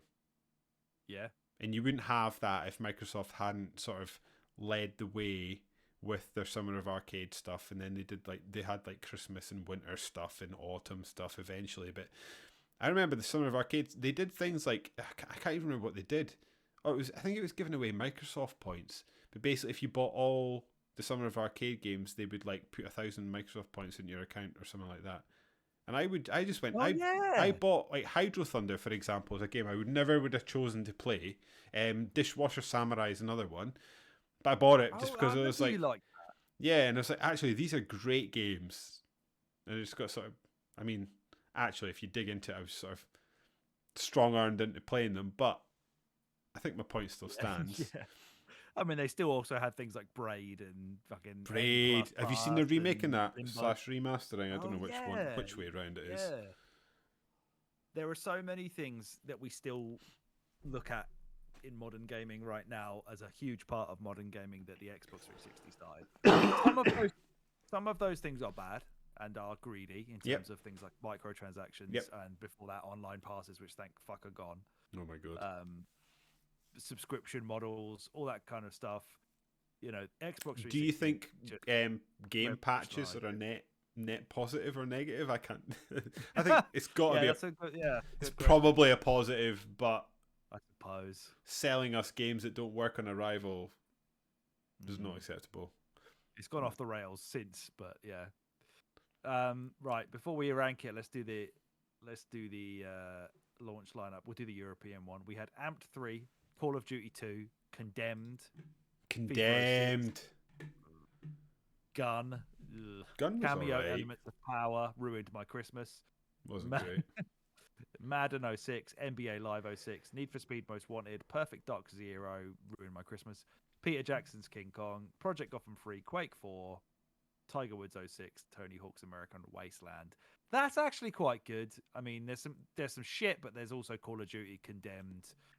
And it was a good Call of Duty as well. Gotham. It was a good Call of Duty. Project Yeah, Gotham Call of was Duty good. 2's wicked. Quake 4 was all right. I'm not. Yeah. It wasn't terrible. And people love Need for Speed Most Wanted as Need well. for Speed Most Wanted is another one. I would say I'm hovering A. Yeah, I agree. Although I obviously had a shit Christmas because I got Perfect Dark and Cameo, That was which were your two fault. rare games that upset me. There were good games I just ignored, like Condemned and Call of Duty. I remember getting Condemned. I've just got memories. We need to get to a Condemned game one Halloween because let's do it for this year. Yeah, It's backwards compatible. Let's do it. Memories of being too scared to walk through the mall because there was mannequins standing around, and then something moved, and I had a friend watching me over my shoulder, just screaming like a little girl because someone had moved. Oh, that game, so good. Yeah. Oh god. I hope it's not clunky and horrible, but it might be. Right. Yeah, I think you might be right. I think you might be fully right. I mean, I don't want to do a spoiler here, but Xbox 360 for me is GOAT. It's my number one. It's my number one. Yeah, absolutely. It is. Yeah, it sounds so dramatic, but genuinely that console changed my life. Yeah. Yeah, we haven't even. There's so many games we haven't even said. Dragon Age, fucking, you loved that. Deus Ex. Deus Ex, yeah. Yeah. On and on. I just think about sort of moments in life, and it got me at the right time. I was going through the right period in life. I think probably you and I would have found each other anyway, but we bonded over the Xbox and Gears of War and stuff like that. I've got a lot to be thankful for this console, and actually, when you look at its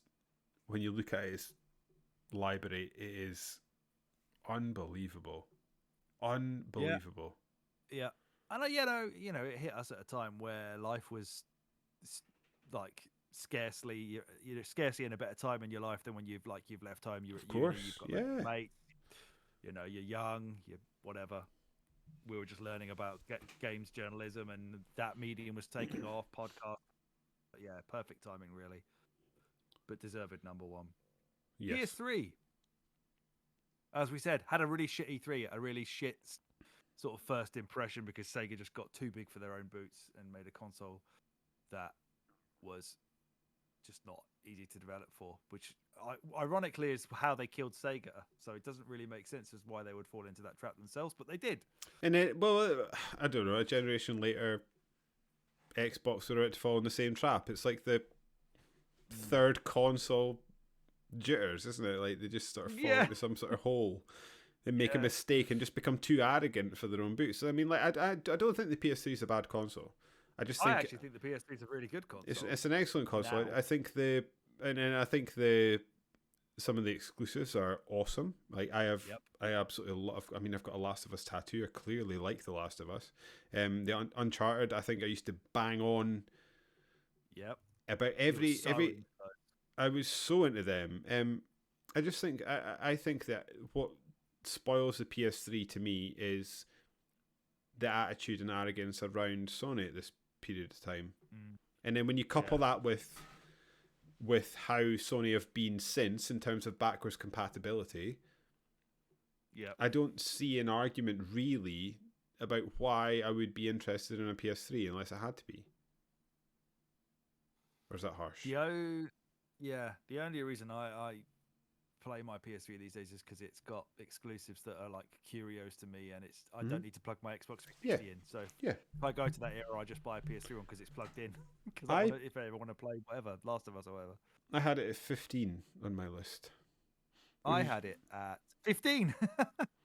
Yeah, That's wild. I think it's a very good console. I think the reason it's so low though, if we are sort of creating an argument and creating the list and creating a library, there's no reason to be excited about the PS3 in 2023, really.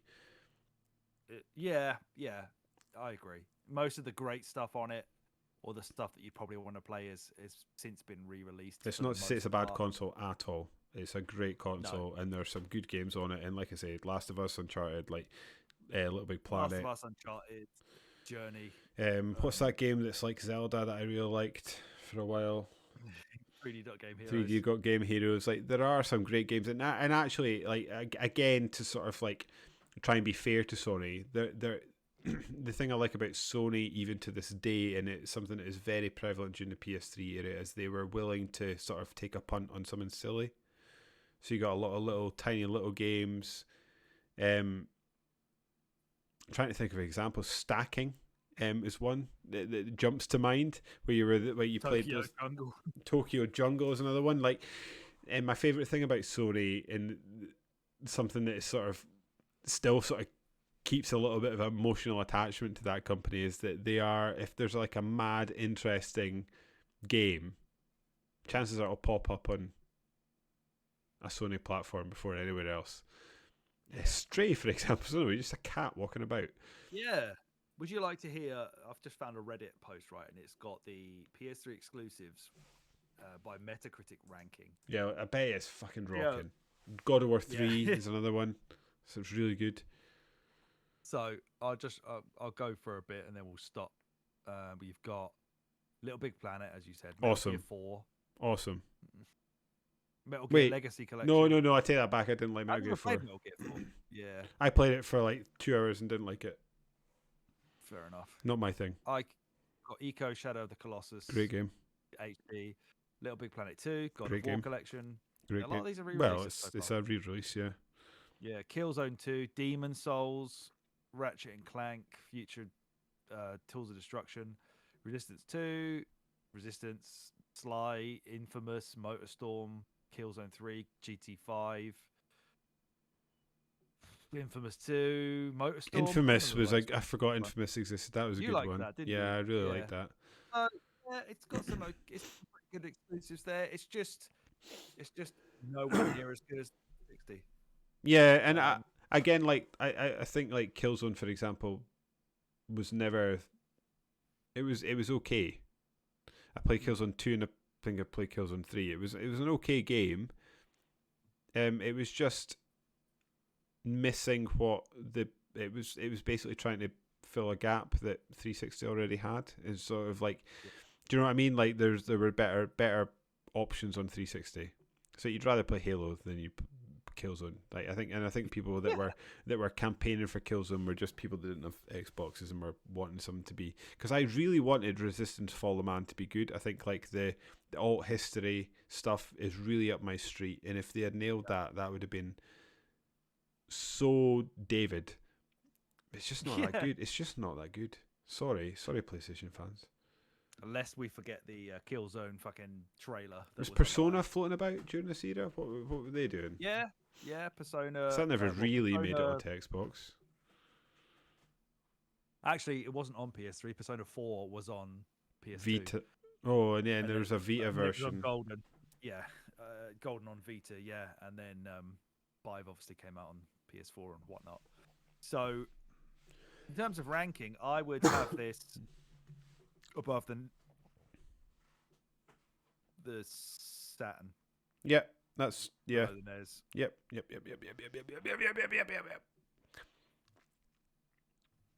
And again, it's not that I think we're I don't want to speak for you, but I think we're both in agreement. It's not a bad console. It's just there's there's a better option almost every time for that console. Yeah.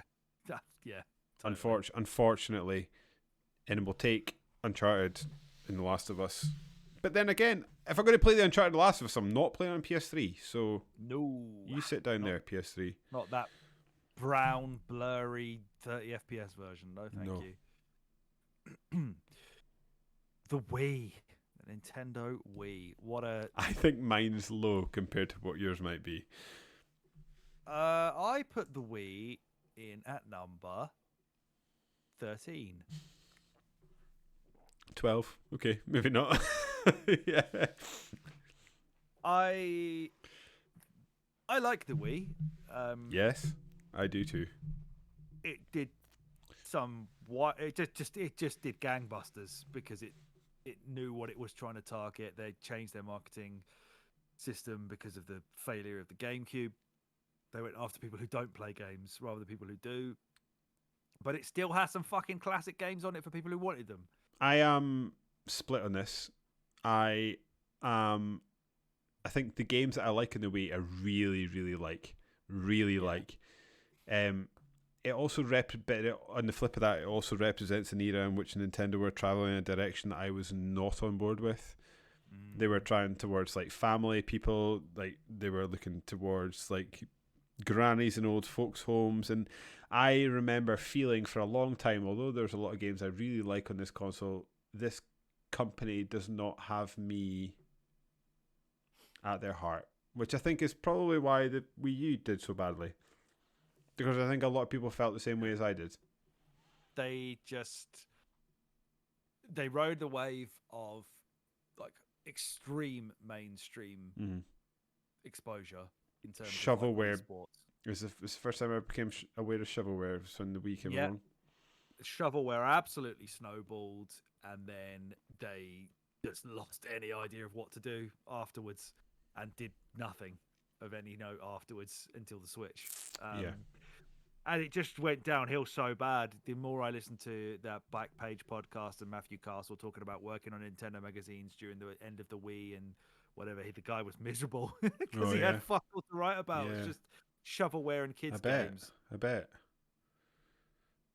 But there's no denying that when that thing came out at first, after we all stopped laughing at the name, it was like a juggernaut. Like Wii Sports was in every news channel across the world. It was an absolute... Everyone was old people playing it and stuff. I fully agree with you.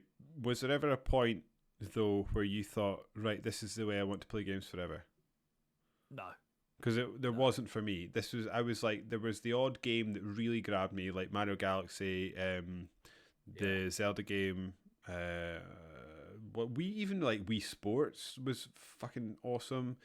Super Monkey Ball was great fun on that console. Like the games that were good were awesome, but at no point did I ever see me changing my interest in wanting to hold a controller. Yeah, in the long term. Like Zelda, Skyward Sword, once they got the Motion Plus going on, like look at this sword. It's like, yeah, but I'd still rather just look, because I'm supposed to be relaxing, lads. Yes, exactly. And it's the hard old thing in that, like, obviously you understand that being fans of the gaming industry, at the end of the day, it's a business and they need to make money. I think it is a mistake to forget the people that put you where you are. And for me, for whether it's fair or not, I often felt during this era that Nintendo had forgotten the people that had put them where they were. Yeah. They obviously started off with the intentions to keep those people happy by making some really great games in their core franchises, and then some more money somewhere else and buggered off. Yeah, and let's not forget, actually, the Virtual Console on the Wii was fucking ace. Yes, like that was the best they've ever done that, and how they've never got back to that level again, I don't know. It's because they seem intent on drip feeding stuff to people. Just give us it and let's move on with our life. Yeah. Right, we didn't actually do the launch, the tier for the PS3 launch, so let's do that. Yeah, sorry. We'll do the Wii. So the PS3 is kind of just like a little bit more from the where the fuck is it? You think it's like an Xbox 360B? Yeah, basically. So we'll do the... That's PS4 I've got. There's the 3. Let's do the US one. So the US launch for the PS3 had Call of Duty 3. Not a good Call of Duty. Madden 07, Marvel Ultimate Alliance, Need for Speed Carbon, some NBA games, NHL Resistance, Ridge Racer 7, Tony Hawk's Project 8. Oh, yikes. I mean, that's a CD to me. Like, Project 8 is decent. I think people don't like that game as much as it deserves. But I was sitting hovering here. Ridge Racer Nothing. 7's supposed to be good. Ridge It's quite Racer will give you. varied. It's quite varied. It's You've got varied, yeah. I mean, there's a good You've got- spread if you like sports. If you like, yeah. shooting. You've got a Marvel game. You've got skateboarding. You've got racing. See, Yeah, see. Yeah. And then the Wii had. I bet this is quite good. I remember that Zelda game not being liked, and then all of a sudden everyone liked it. When did that happen? I think people like which one? You mean Twilight Princess? Yeah. I really at the time I really liked Twilight Princess, I think, but I think I was as well a bit disappointed. Like people obviously got really excited for Twilight Princess when it was announced because it was announced as a GameCube game and everyone was like, "Right, finally you're doing the fucking Zelda from that trailer you showed for the GameCube launch." Instead of Wind Waker, you're actually doing the Zelda you promised us, which they definitely lent too hard into. It was very much an apology game, like putting him as a wolf in there. Yeah. I remember you being quite angry about the other Zelda game that came out on that console. I did write quite a scathing review of Skyward Sword because it just felt like they were miles off of what Skyrim and more modern games were doing. It had no story to it. It didn't. Little look that did you nice. know they were going to copy Skyrim and Minecraft. They were. The launch lineup for the US launch is fucking loads of stuff here. Again, Call of Duty 3. Not a good Call of Duty. Truck. I quite liked it. Sight Truck. Don't know why. Twilight Princess. Okay, I'll give that. Marvel, the Need for Speeds. Red Steel. Shite. Super Monkey Ball, Banana Blitz. That's okay. Wii Sports, obviously crazy. It's got to be a B for Wii. I think B's good. It's got. It's feeling like a B for me. I completely agree. In terms of where it goes, like the Wii does have some, it has got some hardcore games that are like hidden under the surface. Like it had those RPGs like fucking what's the one? Xenoblade Chronicles. Oh yeah. Last Story. It had all those things at the end. Stuff like Manhunt and not Manhunt, Mad World, Sin and Punishment. Obviously, Mario Galaxy is fucking insane. So is the second one. Yeah. This is again like because I sort of missed out the GameCube era. This is the era that like Mario just sort of David, remember I exist, and I was like, oh my god, this is so good. The Mario Galaxy games were unreal. Yeah, I think it does go above PS3 just because it's yeah. I actually think it probably goes above the NES as well, but I wouldn't have. Yeah. It above. No, I'm happy with that. Yeah, it's we're talking about the control input and stuff like that. Like, what did we play Mario Galaxy on recently? The re-release. It was on Switch, which was totally fine, but I ended up using the Waggle controls for that. Yeah, so me too. It is. That's probably the one game that I can think of that I'd rather play Wii style than with a normal controller. Yeah. So yeah, let's slap it in there. Happy with that. So we're saying above the NES, yeah? Yeah, I think so. Above the NES, below the Mega Drive. Right. Wii U, holy shit, Nintendo, you fucked it. Ruined it. Absolutely. If they absolutely 13 million themselves. after selling 100 with the Wii. Because the marketing was terrible. The E3 announcement, no one knew what the hell it was. People were confused, thinking it was an add-on to the Wii. Yeah, it was underpowered.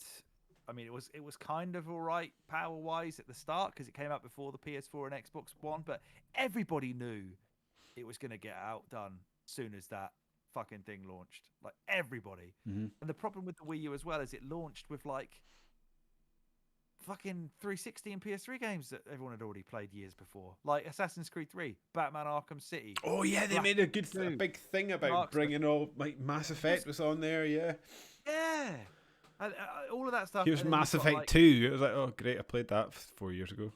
You had to like pass through all the stuff you'd already played, and then you basically found a launch lineup of Zombie U, New Super Mario Bros. U, and Nintendo Land. Zombie U is so average. 100% agree. Average. Zombie U is a game I think about more than I should.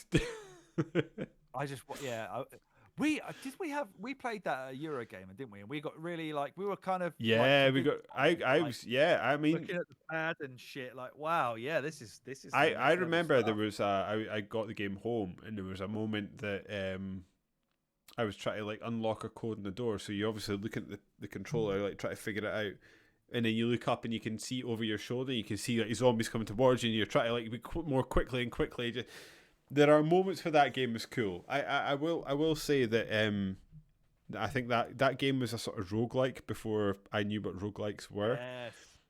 And I think there's a certain amount of David just didn't quite understand what that game was doing. But when that game was scary, that game was fucking scary, man. Yeah. Big fan of that game. Sort of retrospectively. I've got a sort of a lot of fondness for it. Super Mario Maker is another one. I've got a big fondness for. There are some real bangers on Wii U. Yes, and Mario 3D World is also very, very, very good. 2012, the Wii U launched weak as fuck. But 2013, the stuff that they announced at that E3 as well in that year, it's like they really realized they were in a shit spot, and they threw everything at this console to try and at least give it a good library, because you've got stuff like Smash Bros, which is effectively the Smash Bros that still exists now. Mario Kart is the same Mario Kart that exists now. Like those two are they have made those games still like Mario Kart 8 Deluxe still sells in the top like 20 now, and that's really a Wii U game. As you said, Mario Maker, amazing. Bayonetta 2 is one of my favorite games ever. Yeah, that's a Rayman series that Legends, I know you version. love, and I've just never ever engaged with whatsoever. And then, of course, as you said, Wind Waker HD is the way to play that game. Twilight Princess, I believe, is the same. So, Donkey Kong Tropical Freeze. Yeah, awesome. that's another one we've got on the list for this year. So, yeah, and I have a real fondness for Miiverse. I really liked Miiverse. I thought that was a really cool thing. it was a cool idea that people just drew willies for. I don't hate the gamepad either. No, not at all. I think it is. It was pretty good. I'm going to make an argument here that there's everybody. Well, not everybody. Like people are like, this new PlayStation controller is actually quite good. Well, they were doing it a long time ago, mate. Maybe it should be better, and maybe you should let people stream some PS2 games or whatever you've got on your PS2 PlayStation streaming device. The reason they don't let you stream from anything other than your PS5 console is because there would be people that would buy that controller instead of buying a console. That's the only reason. It's not because there's a technical reason in the way. They just want you to buy a PS5. Yeah, they do.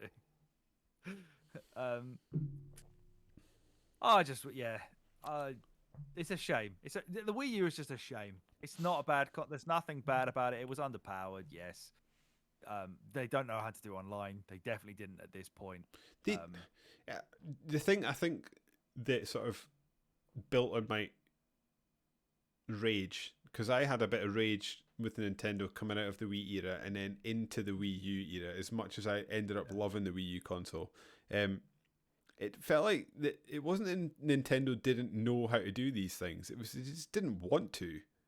And they were doing the full blown Steve Jobs thing. They thought they were above it. They were often off in the corner doing their own thing. And there's like Steve Jobs used to say, it's like sort of show the customer what they want. And Nintendo, like the customer was clearly saying, we want online gaming, and they were like, nah, you don't, you don't know, but you don't want it. And it's like, all right, fuck off then. I'll go and play my Xbox. Yeah. We want lots of storage space on our hard drives. No, you don't. You want SD. I'll give you 12 gig.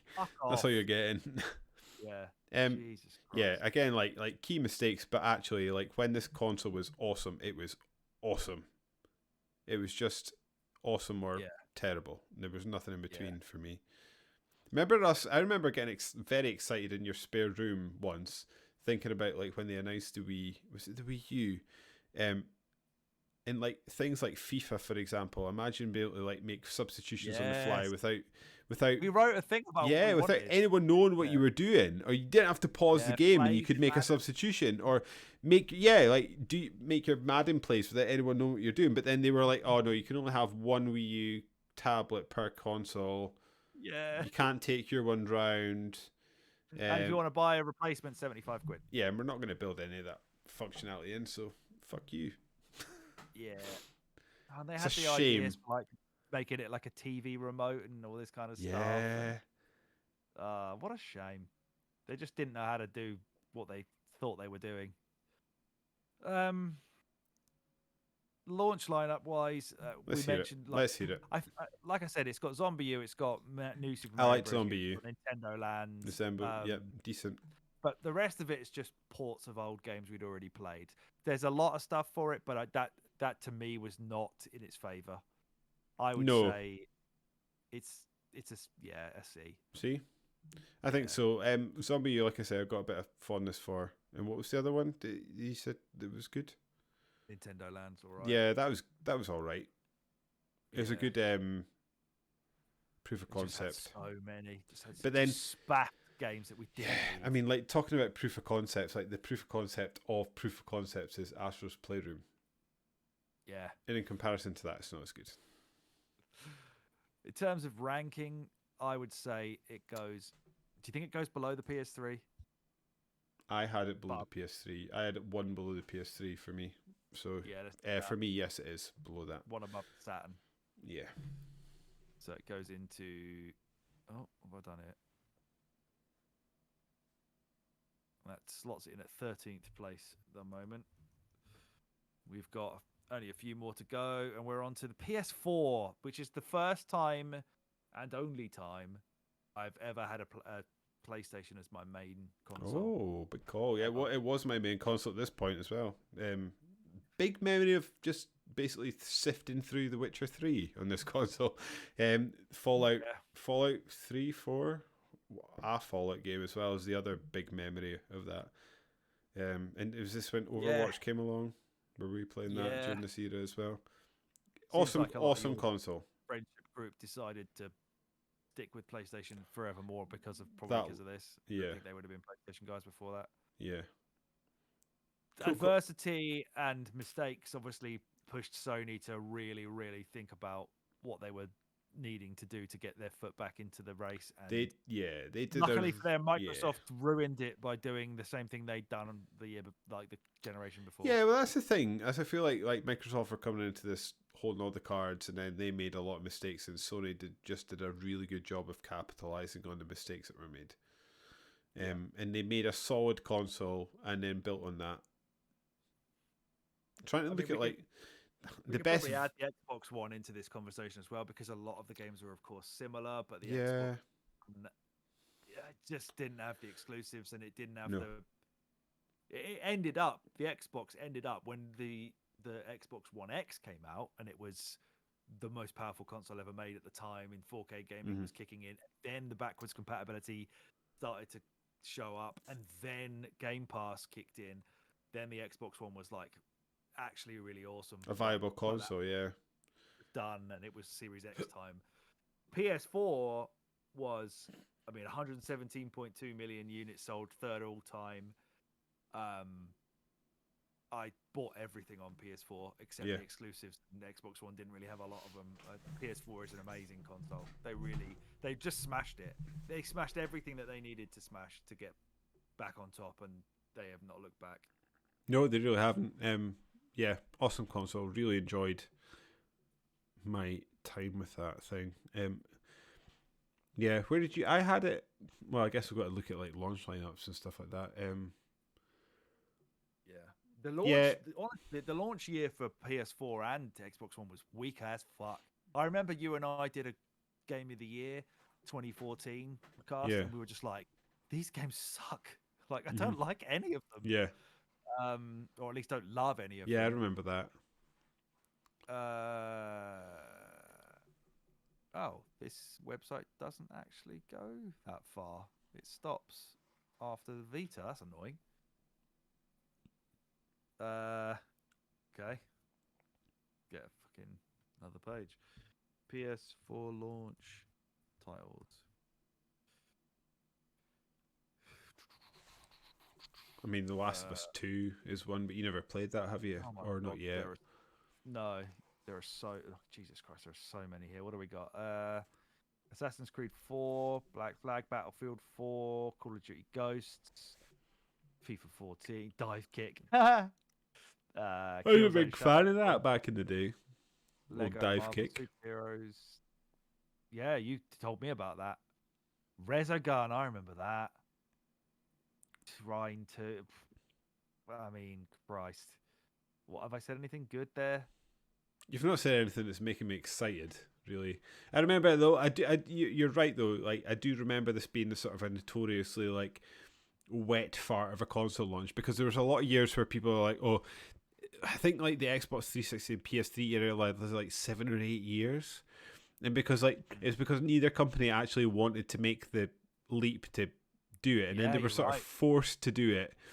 And then it was just a sort of half step, and it was like, oh, we've got to do it, but we don't want to do it. So because of that, there was a lot of like half gen. This is the birth of the cross gen release. Like I'm pretty sure like Assassin's Creed 4 came out on multiple generations. Like FIFA for a long time came out on the old consoles and stuff like that. So like, yeah, it was a weird old generation, wasn't it? Because it actually ended up being quite good, but it was a slow start, and it was basically like people like us who were like, well, we can still play our old games, kinda.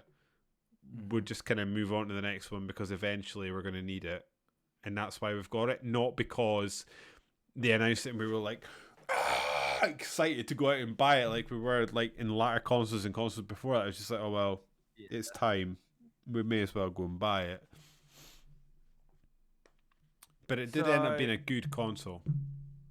Yeah, I would say that launch lineup is D. It is bad. Yeah, fully on board with that. It is naked. And will we put an Xbox One in there as well? Because I assume it's similar.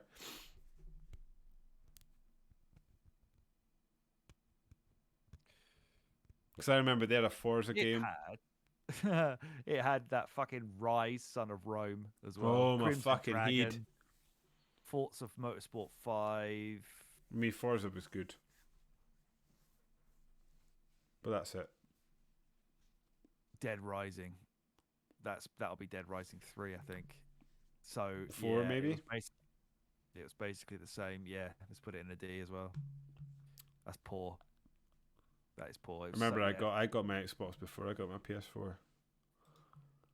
Half, it was what was on offer, half latent loyalty. I got the PS4 first, and then I got my Xbox One on eBay for like 300 quid or something. Nice. I remember I got like the FIFA version or something with it. Okay, let's. So if we were to rank the PS4, I mean that's got to go somewhere right near the top. I think it was sitting at number 6 in my list. Okay, I had it number 7. I had it right under the PS2. I think it's got to go above the Xbox, as much as I want to put it below the Xbox. I mean, like I said, it did everything right, and yeah, there are a lot of great games on PS4 that will. Yeah, I think it goes. Our favourites of all time will be on that. Yeah, I feel like I've been very negative about it. I did enjoy it and I loved it, and it was my primary console for many years. Yeah. So you think below SNES, do you? I'd probably put it above that. Yeah, I was sort of settling below SNES, but if you're going to want to put it above SNES, I'm not going to fight you too much about the SNES. I don't think it's as good as the PS2. No. So I would, 6. Nice. And then Xbox One. Oh, yikes. I would probably... Where did I rank that? I ranked that below the Saturn. I put it 19th. Just because it was I put it 18. So, okay. Yeah, I put it below the Saturn. Did you? Yep. The Xbox One X, maybe higher up, but we've got a conversation coming about that. Yeah, But no, we don't, because the One, not the One X. I'm getting myself confused about Microsoft naming conventions. Yeah, they are terrible, right? Yeah, the Xbox One it's not a good console. It was a total whiff. Yeah. It was like, oh, you're a gamer. Well, you don't actually like games. You want to watch TV. You want to watch American football, right? Don't you? So don't play games anymore. Watch American football. And we're like, no, we buy video game consoles to play video games. So let's make it so that you have to have it online all the time, and you can't trade games with anybody, and you have to use Connect with it. Don Matrick, that was the guy I was trying to remember earlier. Yeah. Son of a bitch. No one talks about that guy anymore. Not in a positive light. No, it was an absolute mess. It was. We've spoken a couple of times throughout this podcast about like the arrogance.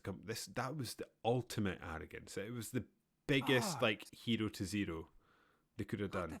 What they thought they could suddenly do after like 360 was just shit hot.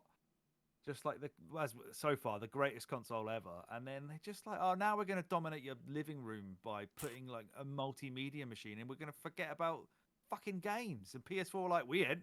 No. All we're going to give you is games, boys. Oh, you're a gaming company. Yeah, we make games. Yeah.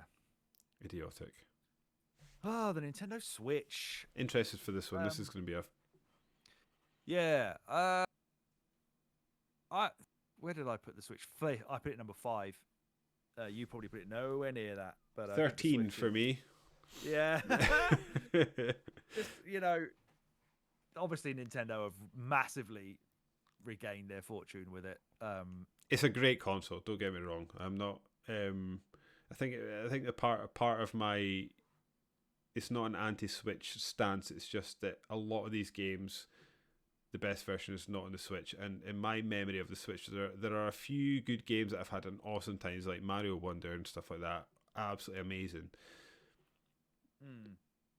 Any cross-platform game, I don't want to play on the Switch because I'm just going to be sitting looking at what feels like weeks-long loading screens as it creaks into life. But I want to play it. But the Nintendo games are awesome. Yeah, they are, but I mean, obviously, Zelda has just completely like revolutionized itself on this console yet again. It has, but then there was also the Wii. Like, as far as I'm aware, fondly in my heart though. But the Wii U version of Breath of the Wild is no worse than the Switch version, and same with Smash Brothers, and the Mario Maker's better on Wii U than it is on Switch. Yeah. And what else what's the other one? Like there's key things about this console, and it's just the form factor to me is what makes this console cool. Yeah, like obviously it was underpowered from the start, which was it is what it is. They brought it out. They obviously sort of went gold with it, or whatever you want to call it, before this new Nvidia thing came out, and they therefore had sort of last gen tech in before it had even fucking come out. If you can strip away caring about the fact that if you're going to get anything multi-platform, it's going to be garbage on the Switch. The Nintendo games on there are obviously really good. They have now built a relatively impressive library of things on the SNES and the NES and the N64 and the Mega. Are you saying that the multi-platform stuff should get sort of more credit because it is, yes, the stuff is slow, but it's perfectly playable on a handheld console? No. I am not saying that. Okay. The multi-platform stuff is it just like, because for the most part, there's no point playing it on Switch whatsoever. No, other than that, it seems to be a perfectly passable experience if you do a lot of traveling. Just like if you're going to play an indie game, I don't know why you wouldn't play it on Switch. If it runs fine, I would always play it on Switch because I can play it anywhere. Like I say, they have just about now got a respectable library of their old stuff up to N64. It took them really long to drip feed us that out. Yeah. But they also made you buy it again, and I'm sick of buying Mario again. Yeah. Although I'm speaking shit. They've got their Nintendo Online stuff. That's what I'm saying. Yeah, they're essentially making you pay for it again. Yeah, to rent it off them. Yeah. Yeah. We're gonna rent a NES game off them for money. Okay. Cheers. What are we fucking doing with ourselves? But like the idea of the Switch definitely works, and when the second one comes out, if they don't mess up the power, it's an awesome idea. Right. Yeah, it's just been riddled with stupid Nintendo decisions about bad online, not having any apps on it at all, despite the fact that it's a tablet. Effectively, I'm never going to understand friend codes. Yeah, that stuff. Like the netcode is still bad. Obviously, it's really underpowered. Some of the Nintendo games on there are not like. They are good, but they're not. I think that's partly it for me. Like, I think there's a certain, probably more than a small bit of me. Like, the reason this is so low on my list is because I'm generally not a handheld gamer, and I enjoyed the fact that you could sort of take this thing on the go with you. But I actually got to the point that I've got a pal who used to work away quite a lot, and he got to the point where he would just take his Xbox and plug it into the hotel TV, and I'm just like, well, I think I would actually just be the same as that, to be quite honest with you. And he would tether his phone so that he had internet and he could play Xbox Live with us over his phone, and I'm just like, well, that's a much better experience than me lugging this thing that's got bad battery life and will run slowly and chug like a mother. And I don't love it, but I think there are some games like Mario Wonder is one of my favorite games of this year. So don't get me wrong, I don't hate the thing. It's just, unless I'm forced to do it, I won't be picking up my Switch by choice. But I fully accept it's I don't like handhelds that much thing. Yeah, I think we're also in like an era now where I feel compelled to check specs of stuff. So like, if I'm gonna you're worse than me when it comes to frame rates, mate. Yeah, that's true. But if I'm gonna make a choice to get something on the Switch, I've either had to settle for the fact that it's going to be worse, but I can take it with me anywhere I go, or it's going to not matter because it's going to be something like Hades or whatever, or it's going to be like Octopath Traveler or these games that don't push it to its limit. So the mission statement of being this thing that you can swap between your TV and stuff, that stuff works great. Yeah, it does. There are a lot of games on Switch that if you temper your expectations of like, I'm not expecting this to be able to handle anything like complicated, and for some reason it can't even handle 360 era games at times, but if it does have a game on there that runs well, typically one made by Nintendo themselves or an old game, then yeah, it's great. It's great to have gone on holiday and been able to play all of Resident Evil 4 on a handheld. That was lovely. But then if you're gonna, this is also the thing that I come to is as well, in that like I find that, like for Resident 4, for example, if I was going on holiday and like, right, I want a game to play. Oh, Resident 4 is on the Switch. Yes, I'll buy Resident Evil 4 and play it on the Switch. If I'm sitting in my house and then goes, right, do you want to play Resident Evil 4? I'm like, yeah, okay. I'm not buying it on the Switch. No. Right, let's do the launch lineup. Oh, yeah, let's hear it, because I suspect it's going to be good. Because again, like, well, it's got a launch lineup that was the game. Well, yeah, Zelda Breath of the Wild was also on Wii U, but it'll be a launch game for Switch, right? This is fucking rough. Well, it's partly rough. It's partly got Breath of the Wild on there, so there's that. But then it had 1-2 Switch, which was surely some kind of sick joke. You rattled your controller back and forth to guess how many dice or something were in your hand. Yeah. 1-2. Sorry, I just said that. Just Dance. Yeah. Skylanders. Super Bomberman R. I Am Setsuna, which isn't just a port. Snipper Clips, which is for kids and doesn't last very long. Oh, does it Shovel not? Knight games. And then Fast RMX, which I think was like a racing title. I remember just like there's Zelda on here and then there's absolutely nothing. Yeah. Maybe that gets it a C at a push because but it ran like shit. No, I put it at a D. Fuck it, put it at a D. Didn't run any better than that game. You could, if you had a Wii U, You can also play Breath of the Wild perfectly fine. I think there's a lot of merit to the Switch. I do like it a lot. I pick it up like quite often. But Yeah, you pick up way more than me. Like, for example, like you mentioned Shovel Knight. I guess you would go to Switch for Shovel Knight. Yeah. Whereas if I could get it on my Xbox, I'd buy it there. Yeah. But there's a really strong library of like games that are on Switch that don't play shit on it, and they're really nice to have on there. But so if I wasn't part of this podcast, to go away now. If I wasn't part of this podcast, where would you be putting? I would probably put it under the Mega Drive in 11th. Oh, more than happy with that. Yeah. Okay. Not going to fight with that at all. I was expecting it to go way higher than that. Yeah, I've kind of as we've thought about it and we've moved on, like, you know, nostalgia, memories, whatever. Yeah, I'm not arguing with you in the slightest for that. That is a great spot for that console. Yeah, fully on board with that. And that leaves the last two, which is the Series X and the PS5. I love what the Series X is as a machine. I love the quick resume. I love the multiple games open at once. I love the backwards compatibility. I love Game Pass. I don't love its exclusive games because it doesn't have any that are doesn't any really good. have any. And the more I've sort of poked at it, I am, as much as I hate to admit it, and I reserve to change my opinion back at the blink of an eye, big fan of the PS5 controller.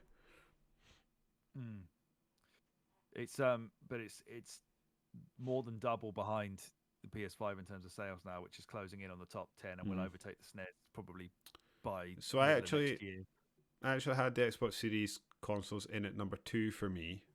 Oh wow! Yeah, the reason being, and this is the one that I've been sort of saving my powder, and like in terms of I'm fully aware that it's probably not going to end up there, but I feel like I need to justify myself. I mean, like, I am such a massive fan of the way that Microsoft have been trying to sort of turn the tide on the mess they made over the Xbox One stuff, and it is as part of that, like, if I had an Xbox Series console, I don't need an Xbox. I certainly don't need an Xbox One. Like in terms of like us being people who are nerds and like to build a library, it makes no sense to me now that why I would want, given the direction that these like Sony, Microsoft, and Nintendo are going, why I would want to build a library on any other platform other than maybe PC, because I just don't trust the others to keep my library. Whereas at the moment, I've got I can play original Xbox games on my Xbox Series consoles. I can play most, if not all, Xbox 360 games on the console, which sort of like just broadens the library. And we spoke about today, we will happily play Xbox 360 games. This is not a nostalgia thing. There are still good games on this console. And then beyond that, like I've spoken plenty of times that because I spend a lot of time in my office and downstairs and trying to sort of manage hanging out with Annie and also my dogs and stuff like that. I can be playing a game on my Xbox in my office, turn it off, walk downstairs, sit beside Annie, turn on my Xbox downstairs, and it picks up where I left off upstairs, like seamlessly. Yeah. And that is awesome. And there's no other console in the market that does that. And I just think, like, sort of in terms of like creating an experience and creating like a library that you can like check back in on and go back to, there has been no better console.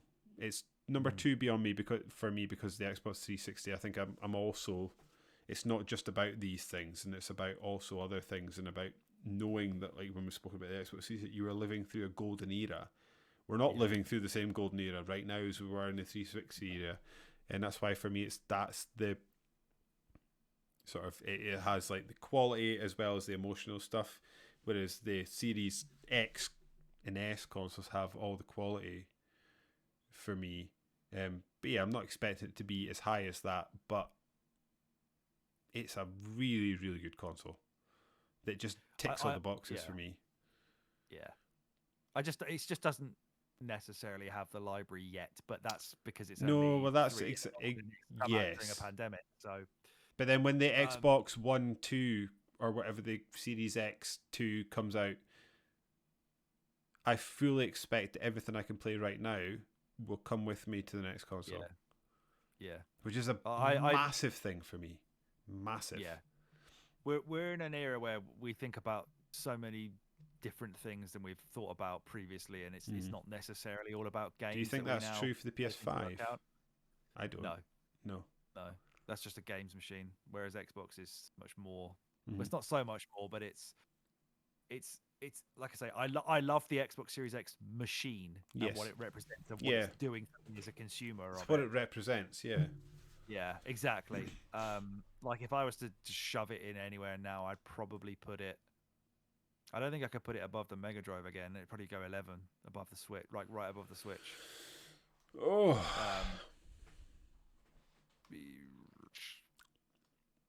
And where would the PS5 go for you?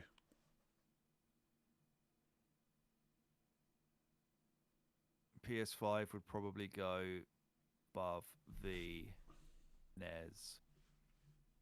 Or would it? No, maybe it would go above the PS3 actually. I've played like 4 games on my PS5. I actually thought you played more PS5 games than I did. I play PS5 mainly for old Pro Evo because I use it while I'm editing podcasts to give my hands something to do. This is really tough because where would obviously you they're put the still quite PS5? young. Sorry, say that again. Above the Probably below PS3. the NES. Yeah, I'm happy with that with PS5. Maybe. I think that's fair because the thing is, it's like it's mid-gen. It may come the end of the PS5 generation, it may have jumped up a bit. But as it is at the moment, it's hard to really justify it anymore. If we're taking the Xbox Series consoles and the PS5 as equals, and then adding on the building the library stuff, I mean, I've got my. I feel like I have got something from you to get the PS1 so high, and maybe that's my get. The high, I don't think it could go above the PS4 yet. No, just because that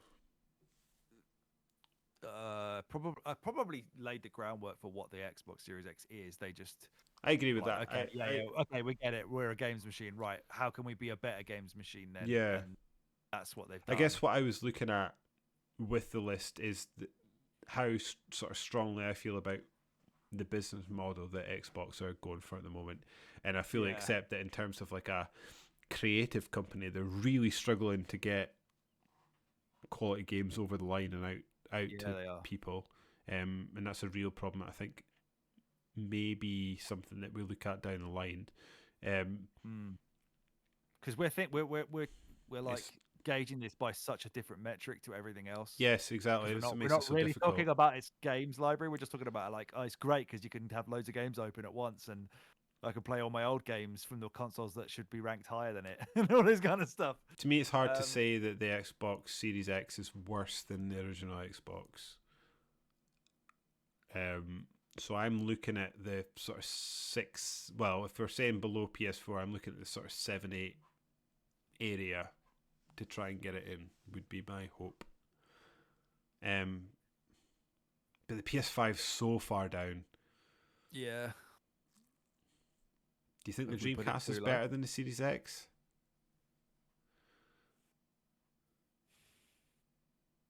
No, but I think the Mega Drive is. Yeah. Do I think the Switch is better than the Series X? No, I don't. That's why I'm thinking. That's why I said 11. Okay, let's do 11.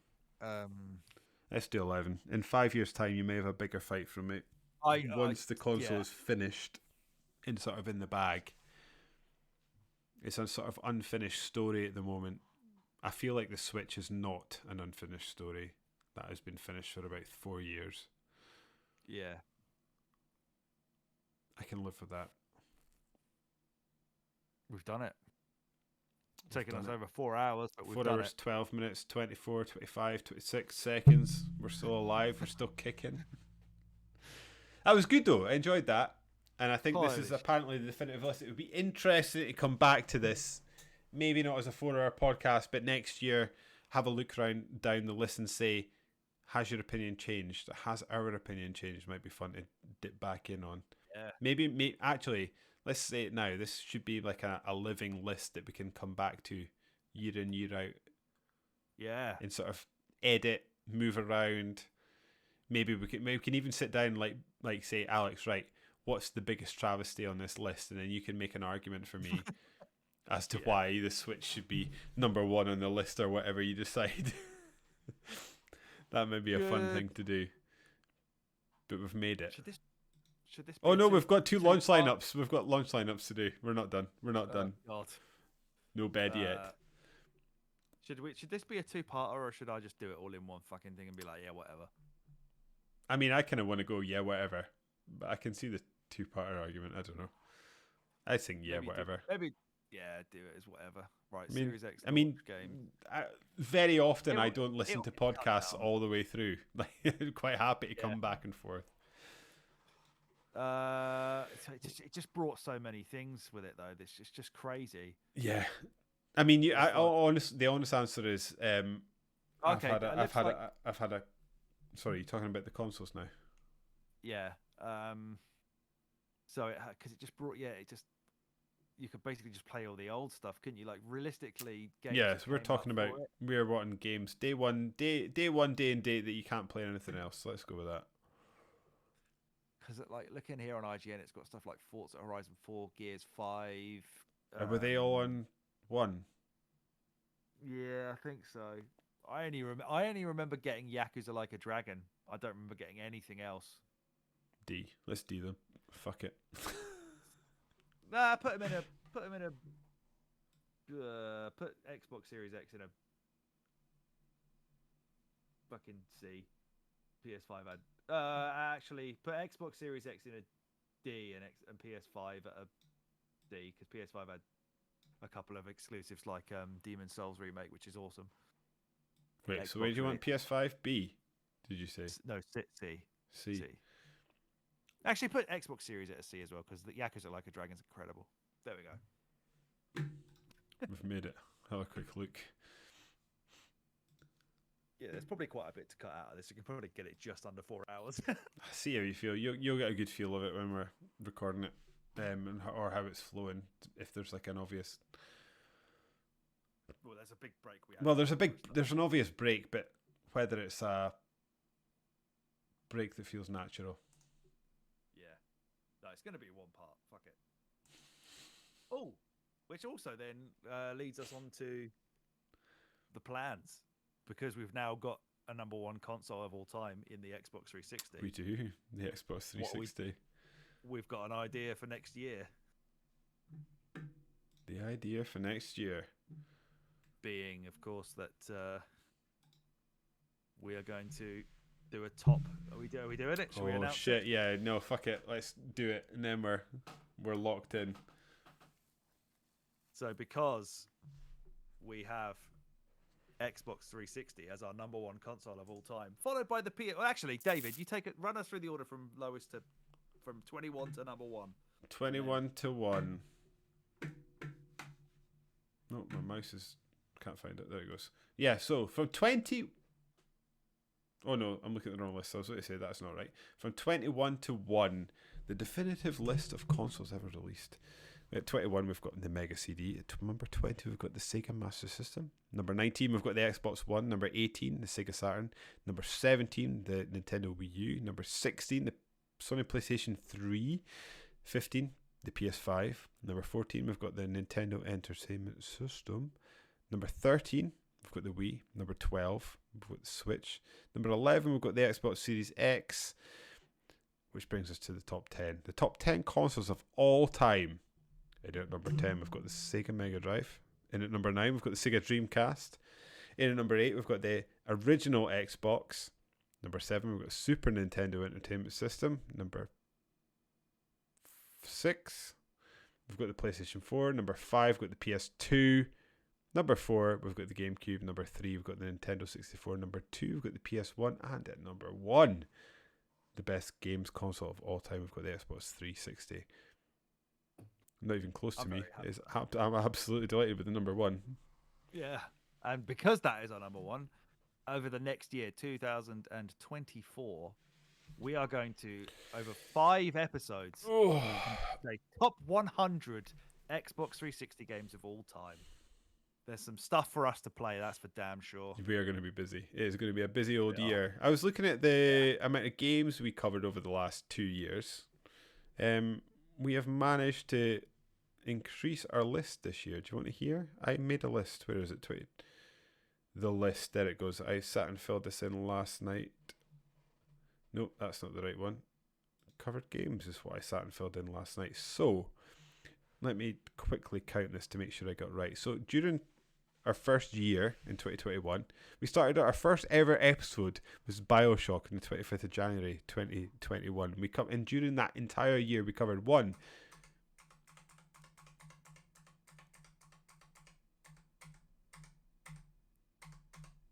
22 games. 22. Finishing at Max Payne. In 2022, we started the year off by covering Halo Infinite on the 4th of January 2022. And during that year, we covered 20 games. Thank you for counting faster than me. No, you've just put numbers on the far left. I've done it. Yeah, we covered 20 games, finishing off with The Legends of the Wind Waker on the 16th of December 2022. And in 2023, we have covered, what are we going, 44 to 66. So 22. 22, right. We've equaled last year. So yeah, we started 2023 with God of War Ragnarok on the 21st of January. And we have finished with Max Payne 2, the follow Max Payne. And we'll probably be first up with Alan Wake 2 in 2024. Yeah, unless we get it done sort of after Christmas. I don't know. Yeah, we might do. We might do. We may. I'm gonna start playing it this week. Yeah, we may break the record because if that'll make us. That'll put us on 23. Kind of want to do that, but also want to fully enjoy Alan Wake 2. So we'll see. Yeah. See if we get there. We've got a lot of D's in the console tiers in terms of launch titles. We've got the Sega Master System, this Mega CD, the PS1, the PS4, the Xbox One, and the Switch and D and C tier. We've got Mega Drive, PS2, PS3, Wii U, PS5, Xbox Series consoles. In the B tier, we've got the SNES, Saturn, and the Wii. A, we've got the NES, the N64, and the 360. And then the S tier, we've got Sega Saturn. Nope. Sega Dreamcast, well deserved. Nintendo GameCube and the original Xbox. It has been a long old pod tonight, mate, but we've done it. It has. I'm so tired. But congratulations and well done. Will I bring us home? Very much appreciate you sitting there through all of that with I enjoyed that. It was good fun. We did a great job. We knew it was going to be an epic. We did. We told the Twitter followers and we were right. We've made it to the other side. And that, I guess, brings us to the end of another episode of the Winners You podcast. If you liked what you heard, and if you didn't, why not give our numbers a bump by subscribing to our podcast on your podcast feed of choice? Or, if you prefer to imbibe your podcast in a visual format, you can head on over to YouTube to search for a Winners You podcast, where you can subscribe to our YouTube channel. If the podcast isn't enough for your bi-weekly dose of our Winner Is You chatter, you can also follow us on the website formerly known as Twitter, which I suppose is X. And I'm going to have to change that at some point. I was trying to just doggedly stick to Twitter, but X seems to be eventually catching on, so I'm going to have to change. You can follow us at Winner Is You Pod, and you can even send us an email to tell us how wrong we are. And I suspect there'll be a lot of people thinking we're wrong about our gaming opinions tonight by writing to winnersupod@gmail.com. Alex and I also have an account on X for the time being, at DavidSmiley1 and at SuperThrillix respectively. We also have TikTok now, so head on over and just search a Winners You Pod and we'll pop up. Give us a follow, blah, blah, blah, blah, blah. Alex, have you any housekeeping before we head to bed? Merry Christmas, everybody. Yes. Merry Christmas. You filthy animals. And on that, and I know you. and on that bombshell, I have been David. He has been Alex, and we have been A Winner Is You. And I'm out. 360 number 1, baby. Baby!